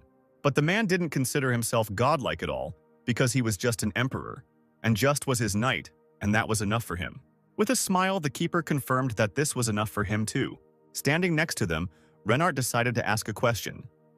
Your Majesty, an extremely fast demon was discovered in the Eastern Fortress. Have you encountered one? Excel calmly admitted, It's most likely Gremory, I fought their leader, which left the two knights incredibly shocked. They immediately became worried about whether he was okay. But the Emperor only waved his hand, calming them down and telling them not to worry about injuries. Then Renard looked at him curiously, asking, What happened? Before the man could answer, a familiar voice was heard from above. Someone was calling His Majesty. Carls appeared in the sky with a tied demon slung over his shoulder. Renard was surprised at what he had brought, and he, lifting the demon's body, admitted that it was a prisoner. His Majesty ordered to catch at least one alive. I grabbed the rest with my bare hands, the boy said, lowering the captive to the ground. Excel praised him and asked if he had seen a succubus without an arm in that direction. Carls thought about it. He was not sure. He only saw someone rush like lightning through the clouds. He didn't try to catch up because he might not make it in time even if he turned into smoke. The boy became worried that he should still try. The words about smoke surprised the team, and Carls realized that he hadn't told about it. He instantly turned into a cloud of black fog. Only his eyes and mouth glowed red and said, Cool, this is one of the abilities of vampires. Renard even wanted to know more about this ability. But these questions upset the boy, because he just wanted to be useful in battle and still remains human. The girl immediately began to apologize and make excuses. The Emperor turned to Charles. Have you been able to enjoy God's wrath? He asked. The boy admitted in response that he actually did not fully understand the explanation. However, seeing it in person, Carls was delighted, describing the explosion with screams and waving his arms. This made the Emperor sigh and realize that there was no point in expecting a different reaction from a 13-year-old boy. Looking at his shining, ruddy face, he regretted turning Carls into a vampire at such a young age because he would no longer be able to grow up. The excited boy decided to clarify. Your Highness, can't you just shoot at Deklu's lair like that? We would have defeated them with one shot. But Excel couldn't use this thing easily, and there could be traps hidden there. And he added, We must attack in a completely different way. Climbing over the Wailing Wall is tantamount to suicide. Then Carls became interested in what direction they would take. Pointing his head upward, the Emperor said that they would walk across the sky. And for this, they will need wyverns. Jast was surprised. How are you going to deal with these creatures? To which Excel said, The Empire needs dragon knights, and the wyverns need to be treated like horses. Then aerial combat will not be a problem. Renard really didn't expect this. How can one fight on wyverns, the Emperor claimed. Demons also use them. They won't leave any trouble for us. The stunned girl did not quite understand what he wanted to say, and such distrust only made the Emperor even more angry. While they were talking, their captive moved slightly. With a groan, she slowly opened her eyes. Suddenly, someone appeared above her, saying, Are you awake? It was Carls who wanted to hit her and send her back to sleep. However, Excel managed to stand between them, stopping the boy. Turning to the demoness, he asked her name, but she was horrified and only asked questions. Who are you? How did I end up here? Then the Emperor had to activate the silver blood and grab the succubus by the throat. Answer when asked. Only I ask questions here. If you lie, silver blood will be on your face, the man threatened. And she, shaking with fear, admitted that her name was Yuri. Then, Excel continued asking questions. I am the reason why you gathered in the fortress, and the demoness confirmed. Yes, everything was done for this. What if I hadn't come? The man asked. And when the girl tried to say that she didn't know, he looked at her angrily, but she really couldn't know, since she was of lower rank. And then the Emperor remembered Gremory, who had good information about him, apparently had done a lot of research, but something was strange. She said that silver blood is boring for her. But it's strange when less than a year has passed since the demons were subdued. He had the feeling that someone had been using silver blood for a long time, and even fighting with them. Excel asked Yuri what they were fighting in the demon world. The demoness opened her mouth, seemingly about to speak, but then she closed it, as if she had changed her mind. And then she stunned the team with her words. People also live in the demon world. This was not such surprising news for the Emperor, and he asked, How many are there in total? Yuri didn't know the exact number, but the demons were much stronger. Then what is the reason for the disobedience? Excel asked curiously, and the demoness explained that because of the barrier installed in the human zone, the demon's powers are significantly reduced. Renard didn't trust her at all. Your Majesty, can people survive in the demon world? And Yuri was indignant. Why not? Do you think it's filled with only poison and lava? But the Emperor continued to ask the demoness if she had personally fought a human this time, and she replied, I am too young for the conflict zone. I only know that the 10-year battle has died down recently. Carls, as the youngest, became interested in how old she was, and Yuri admitted, 7 years old, such an age amazed him. Nobody will believe that you are younger than me. Then they told him that demons grow faster. The demoness decided to clarify whether His Majesty had run out of questions, and he said, It seems so. And then, trembling with her whole body, she asked Excel to kill her, explaining this by the fact that if Yuri returns, the head will kill her, and for a succubus this is the most terrible end. She bowed her head before the Emperor. I hope for your favor, it is better for me to die here. And now he has already taken up the sword. Taking the blade out of its sheath, the man began to speak. I see you have given up on leaving your face unstained. He raised his sword above his head, ready to do as she wished. But he admitted, I can't do that. Cutting the bonds on her hands with a swing of his blade, she was still useful to him. Excel ordered to betray the demons and give out all the information, then he would save the demoness's life. She happily rubbed her wrists and asked the Emperor again. Really? Falling to the ground in a deep bow, she wanted to submit to a stronger creature. But the man ordered her to prove her loyalty because he cut off her queen's hand. Yuri assured, I will be faithful to you forever, Your Highness. This suited Excel, and he asked Carls to remove all the other ropes. Already removing the bonds, the boy asked, and if she runs away? The Emperor answered that he would simply kill Yuri, which scared him terribly. The freed demoness suddenly thought, what should I do if other people see me? And Excel advised her to say that she was the Emperor's prisoner. Finally, Excel's order was given. Return to the Imperial Palace, and everyone obediently followed him. The biggest achievement of this battle was the liberation of Kalmara. Although they did not destroy the demons, they did gain valuable information. Now the Emperor had a lot of work to do. When they finally met Duran, there were more Inhumans in the room, and it shocked him.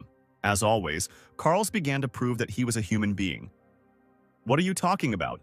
No matter how you look at it, there are more people here, and the Prime Minister had to agree.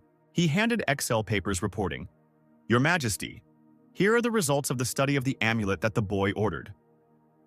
Taking the report, the Emperor apologized for ordering such a trifle. As he read the results, he became increasingly perplexed. There is no definite conclusion here. Excel was surprised, and they explained to him, This is the limit of professors. By sending the amulet to the guild, we might get more details. But the man could not do that, because the amulet was important to Carls. The boy admitted that he couldn't sleep without it. But Duran had no other options. This amulet couldn't be created with human technology. And then the demoness interrupted, apologizing. Yuri said that if she could get the right materials, she could make it. This surprised the Emperor, and then she explained, The official name of the amulet is a seal. It was originally used by people, but then it was significantly repurposed. Now it is needed to hide the energy of a demon. The minister couldn't understand why demons would hide energy, but the demoness only guessed, maybe for a surprise attack. And Excel agreed with her, because if a person with silver blood appeared, he would easily detect the demon. He was still curious. Yuri, can you really do this? This question confused her. Is it weird that a succubus is interested in such things? But this was rather surprising, and then the demoness told how she was not paid attention to because of such interest, and was forbidden to participate in a real fight, only ordered to guard the territory. Excel considered the demons to be real fools, since they had ruined such a talent, and said to create a workshop for Yuri. In the garden, the demoness was all sparkling with happiness from such words, but the minister wondered if this was even possible. After all, there were rumors now that the Mad Emperor had filled his harem with demons and was torturing them, and had also created an army of demons to use in the war. If this leads to a battle with the succubi, what will public opinion be like? Duran finished, but Excel listened to him silently. Looking at the minister with crazy eyes, the Emperor said, Being crazy means that it's better not to mess with me, don't we care? With a heavy sigh, the frustrated Duran accepted this, and the Emperor relied on him completely. Excel told Yuri that her workshop would be ready in no time, and asked if she could create other things. The inspired demoness had already imagined her room and asked only for materials, confessing, While others were busy with magic, I was in the workshop all day long, and began to discuss how many wonderful things she could create. Stopping the flow of words, the Emperor asked to send all this in writing. Overexcited Yuri apologized because demons had never asked her about such a thing. and Carls found her state strange. Excel was of the opinion that it was important for demons and humans to do work that matched their skills and assigned the boy to watch over the succubus. But Carls was not thrilled with such work. The Emperor had something else to discuss with the Prime Minister, and he was about to listen to him with a bow. And Excel began to say, "Before the demons move in large numbers, I want to destroy the northern part," Duran clarified. "You mean the territory of Boomheart?" And the Emperor confirmed this. He was worried about the battle with the demons, which was becoming more and more fierce, and Excel wanted to destroy all possible threats. The minister thought it was right, but it was hard to imagine the scale of the barbarians and the loss of troops. Of course, the beginning will be difficult, but as long as the Brave Division exists, there will be no problems, the Emperor believed. Duran didn't even know about the existence of the Brave Division, and Excel admitted that it didn't exist yet, but would soon. He planned to catch the wyverns and turn them into special forces to solve problems with the North. Of course, the minister understood that it was an order. Although it seemed unexpected, His Majesty was always confident in his plans, and he asked when the Emperor planned to go to the island.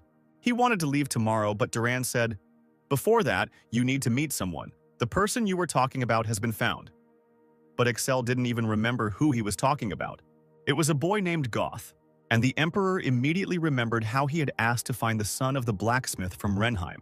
In the book, he was Karl's best friend and one of the main warriors during the war. Ban was surprised because he almost missed an important branch, and he ordered to arrange a meeting with him right now. From a young age, Goth had an extraordinary physique and strength, and when he met Karls, who often visited Renheim, he became friends with him. This was a man who, without hesitation, agreed to go on a real adventure with his friend. Ban recalled being called Goth the Great Shield and was older than Karls, about 15 years old. Goth's childhood filled with true friendship and strength delighted Ban. It seemed to him that since he was tall from a young age, he was still a worthy person. And then someone from behind greeted His Highness. Full of hope, the Emperor turned around to meet Goth, and he froze in shock, opening his eyes wide and not saying a word. He was a very tall and plump young man who introduced himself as the son of a modest family of blacksmiths. Looking at the tall guy, Excel could not believe that this was the 15-year-old Goth. He used the scan, wondering why the great war between humans and demons didn't mention how giant the guy was. All his abilities were at a normal level, but exceeding 4% surprised the Emperor. Then Ban asked the system, "Why does he have such an excess percentage? Didn't he catch a strong demon?" And it replied, "To be more precise, this happens when you subjugate a being with the power of excess." And the man decided to check if this guy would kill anyone. But the system replied that it was unlikely, since the chance of being born with this ability was 1 in a million. This really surprised Ban. He revealed the details of Goth's superior ability, and his attribute was recovery, the system explained. It means returning the body to normal. The basic skill allows for rapid recovery from serious injuries. She also added that the recovery speed is lower than that of the elixir, but the characteristics become stronger. This did not surprise Ban, because in the novel he also became stronger after injuries. Excel was ready to kill him to get the power and was already pulling out his sword. The frightened Goth thought that he had done something wrong. Grabbing his palm, the Emperor assured the young man, "Don't worry, my hand just twitched." Without realizing it, he almost acted like a crazy emperor. An agitated Ban understood that even though they had naturally become one, their essences had not disappeared. And so Excel told why he called the young man. He wanted to invite him to the ranks of the Knights of the White Dragon. God began to deny it.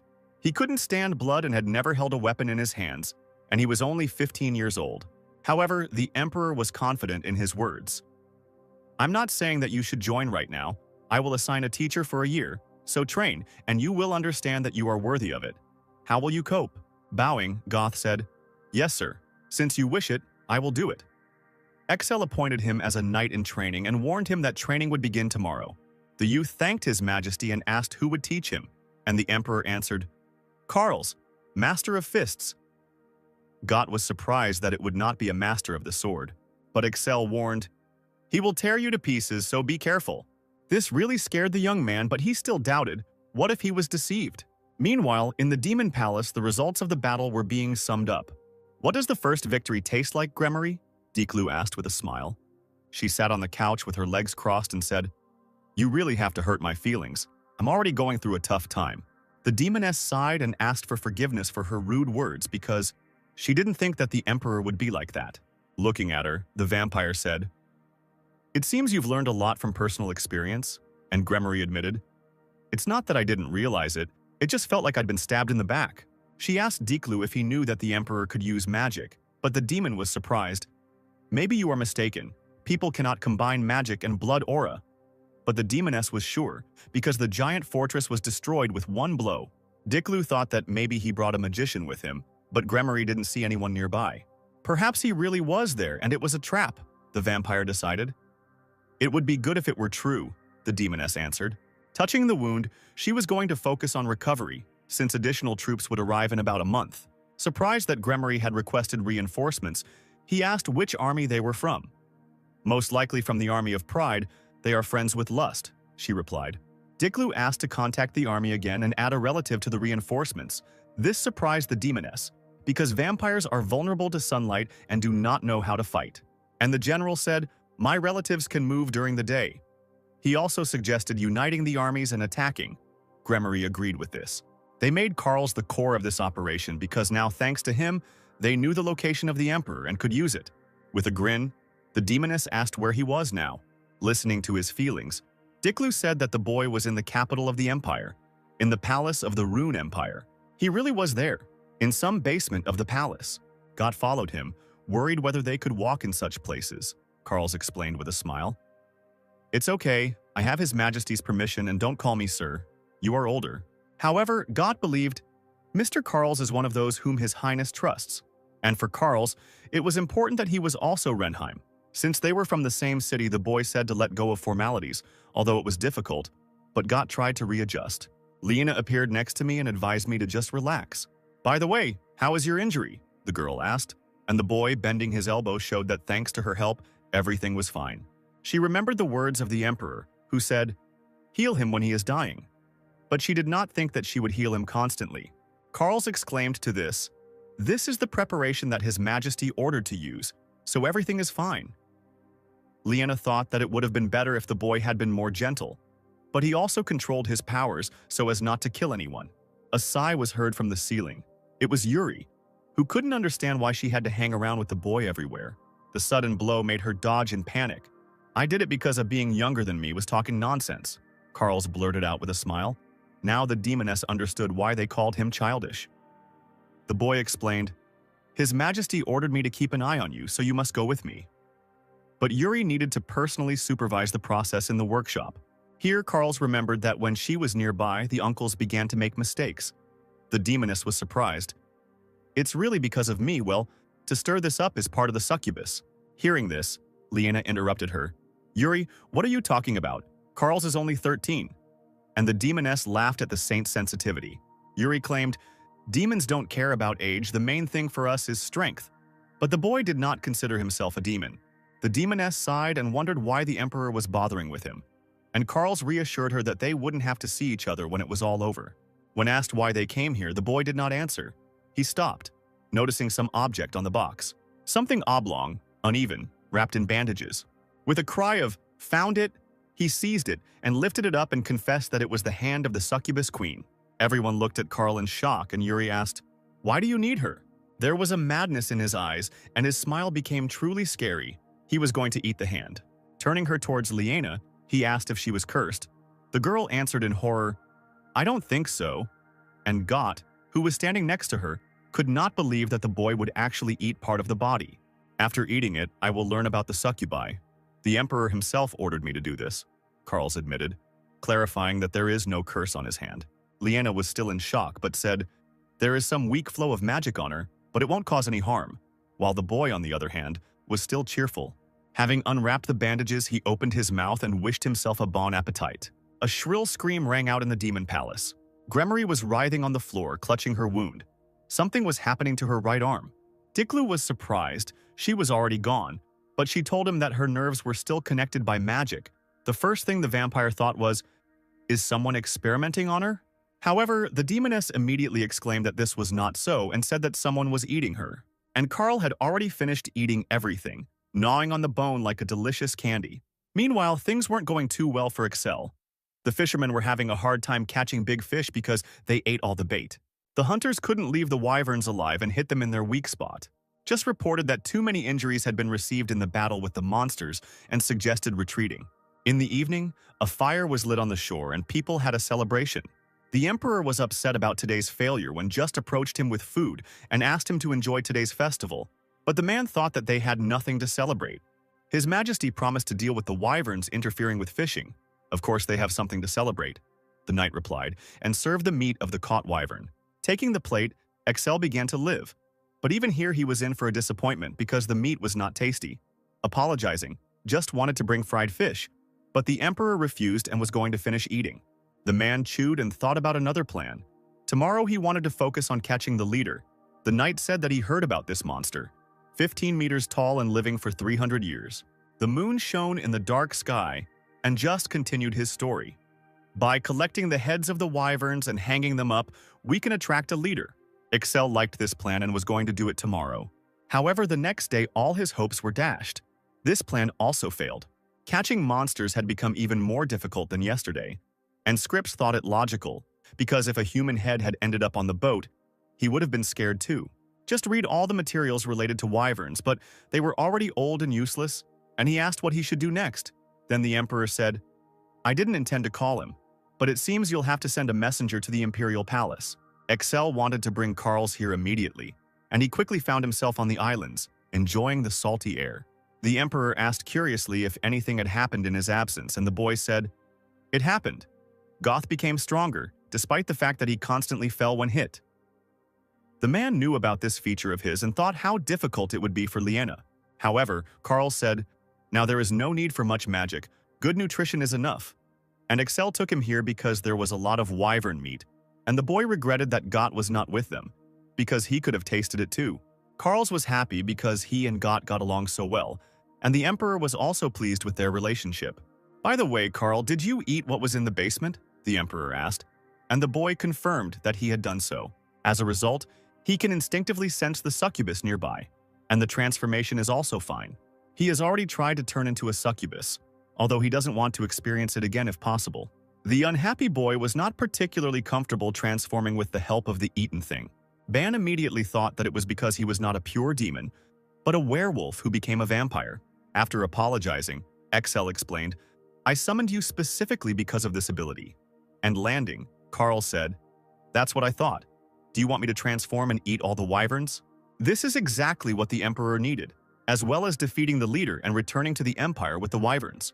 It was all a blur to the boy, but Excel wasn't forcing him, and if it didn't work, he was going to go back to catching wyverns. When Carls realized that he was called when other plans failed, he was delighted and wanted to take on this matter immediately. After all the ruined plans, the emperor could only trust him, and Diklu was surprised how the boy ended up on the island of wyverns, because this was one of their future plans. A subject standing next to him asked his lord to explain what was going on. The irritated vampire said, "The Carls I created arrived there. It seems the emperor found out about our plan to tame the wyverns. Only a few people knew about this move, and he didn't understand who the traitor could be."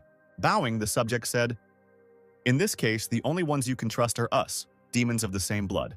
Diklu understood that he was right, and they could not give up. A whole army of demons bowed to him with trust, preparing to destroy all enemies. The vampire named his main enemy, the Emperor of Rune Exceltrian, and the army was ready to lay down their heads just to catch him. Such blood relatives delighted the demon. These were creatures born to serve him and bound by unbreakable shackles. The only thing that still worried Dikla was why Carls was able to escape from his slavery. Meanwhile, he stood on the deck of the ship, peering into the distance and noticing the island. The Emperor standing nearby could not see anything, and just reported, "Most likely this is the island of Stone Fog. It is full of reefs and fog, which makes navigation difficult." Carls could smell the leader on this island. The sailors could not go further. There was a danger of catching on a reef and piercing the ship, so Excel ordered to stop moving. The boy, shrouded in magic, stood on the bow of the ship. The Emperor said, "Transform Carls, people will not see you," and just offered to go with him. The boy refused to take off his pendant, because all the knights were the Emperor's men. His body gradually began to change.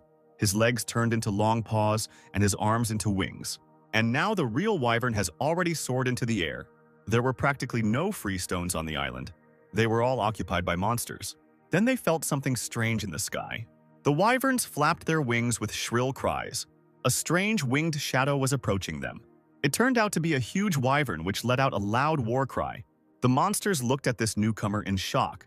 They could not believe that anyone would dare to challenge their king, since they were part of his personal guard. Carls was surprised by this system, and all he wanted was to fight their king. By activating magic, he scared the wyverns to get lost if they didn't want to die. Frightened, they retreated from the strange power of the stranger, intending to report it. Like an arrow, the boy rushed forward. He cared only about the leader, and it seems he finally found something. It was a huge monster, covered in scars with shining golden eyes, and he asked, "Did you make the noise?" "It seems you are not from our clan," he added, looking closely at Carls. Wyvern told the stunned boy that he had bitten and killed many mutants to protect the pure blood and could not recognize him. This made Carls really angry, and he gritted his teeth and said, "Who are you to acknowledge me and that I'm not some kind of mutant?" The boy growled his name and rushed into the attack. But the experienced opponent managed to dodge his fangs. Now the monster himself rushed into battle. Carls had to defend himself and try to at least slightly hurt the enemy. The wyvern fought not only with its fangs, but also with its paws as it attacked the boy. A small wound appeared on his wing. This did not break Carls, and he was already ready to attack again. The boy was very fast, and the wyvern could not escape while being wounded. Carls sighed, licking his bloody fangs. "You smell delicious," he said to the bewildered king. The thirst for battle flared up again in Carls's bloodshot eyes, and he grabbed the king's exposed neck, saying, "Wyvern meat isn't particularly tasty, but yours is just right." The monster couldn't believe that the boy was eating his own, but he didn't need to know that anymore. From above, 2 wyverns flew into the sea, causing clouds of spray, and Carl added, "After all, you'll soon disappear anyway." On the ship, the emperor looked into the distance and, seeing the boy's battle, realized that everything was over. He needed to prepare to meet the wyverns. Carls ran along the shore, with a flock of wyverns flying behind him. He happily shouted, "The task is completed. Now I am the king of these guys." Excel praised him and asked, "Now we can ride and fight with them?" The boy confirmed this and asked for something in return. The first thing was good nutrition. Wyverns needed a variety of food. Also, stop hunting them, and wyverns will not hunt people either. They also wanted to decide for themselves which person to let near them. If such a person was not found, the wyverns would fight themselves. The emperor understood the first 2 points, but the third made him wonder if there were criteria for selection. But Carls was not given such details. At first, Excel wanted to find out the principle of selection and asked the nearest soldier to call all the Black Dragon Knights. He also turned to Carls, who turned around ready to listen. Excel ordered the shocked boy to go pick flowers with him. They decorated the shore with a huge number of flowers and placed a chair opposite. Carls didn't understand why all this was necessary, and the emperor explained, "With the right atmosphere, wyverns will be able to find a mate." He gave the wyvern a flower and asked it to share its standards for humans. The first wyvern was a commander known for his tall stature. When we met, he screamed and dropped the flower. The next private is a food lover and known for his fighting skills. Next, a scout who wanted to rush into battle because reconnaissance is too boring. They also made different cries, as if they were communicating. Only the emperor could not understand them and asked Carl what they were talking about. He said, "Well, the main idea is that strong people are the best. Others think the same way." While waiting for the person to appear before them, the wyverns clutched a flower in their teeth. At the beginning, the captain of the Black Dragon Knights appeared. However, the wyverns did not appreciate it. Some screamed, some shook their heads. Next came a knight who knew how to communicate well with animals and had a gentle character. The monsters didn't like him either. They didn't even look at the knight. The emperor's comments seemed unnecessary to Carl, but Excel considered them necessary. And then the wyverns heard someone's voice. "Your Majesty, you have already finished selecting the wyverns." It was just who called the emperor to eat. Before he had time to come to his senses, wyverns were already flying towards him. In horror, he began to run away from them. "Your Majesty, help!" Just shouted.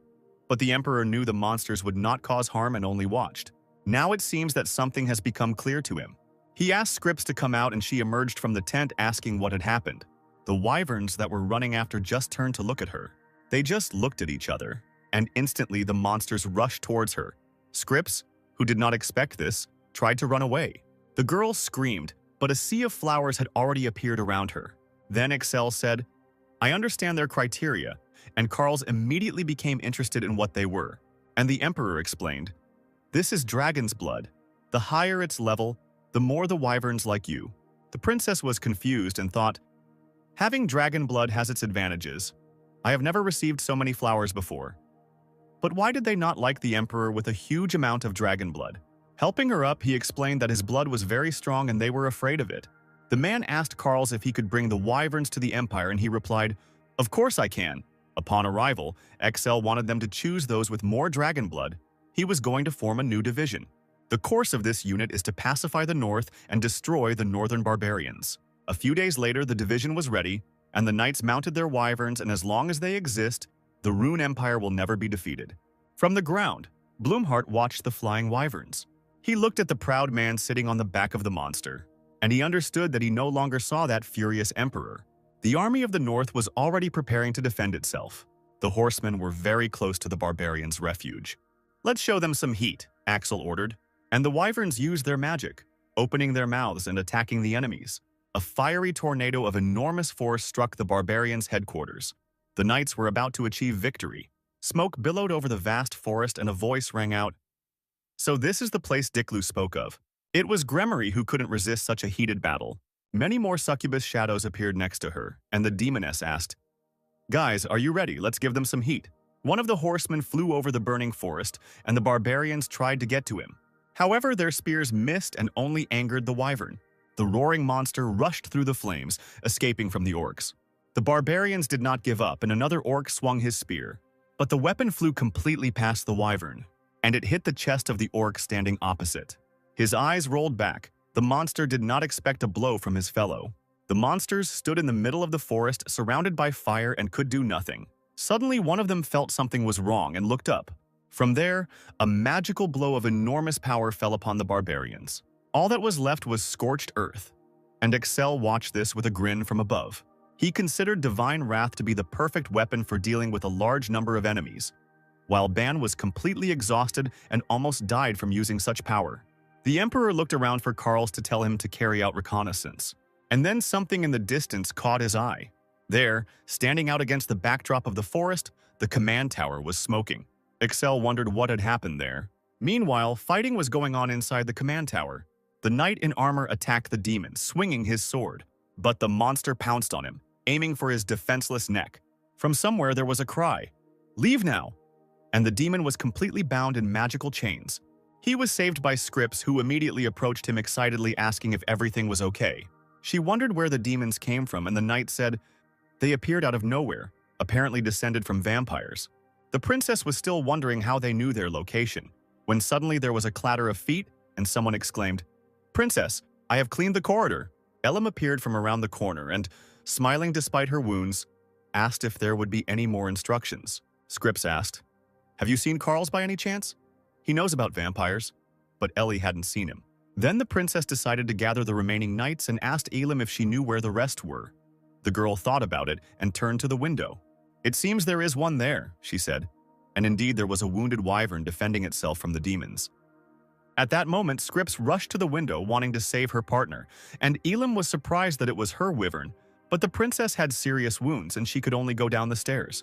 However, Elim got ahead of her and jumped out of the window, saying, "Do you really need a ladder?" She looked carefully at the battlefield, assessing the situation.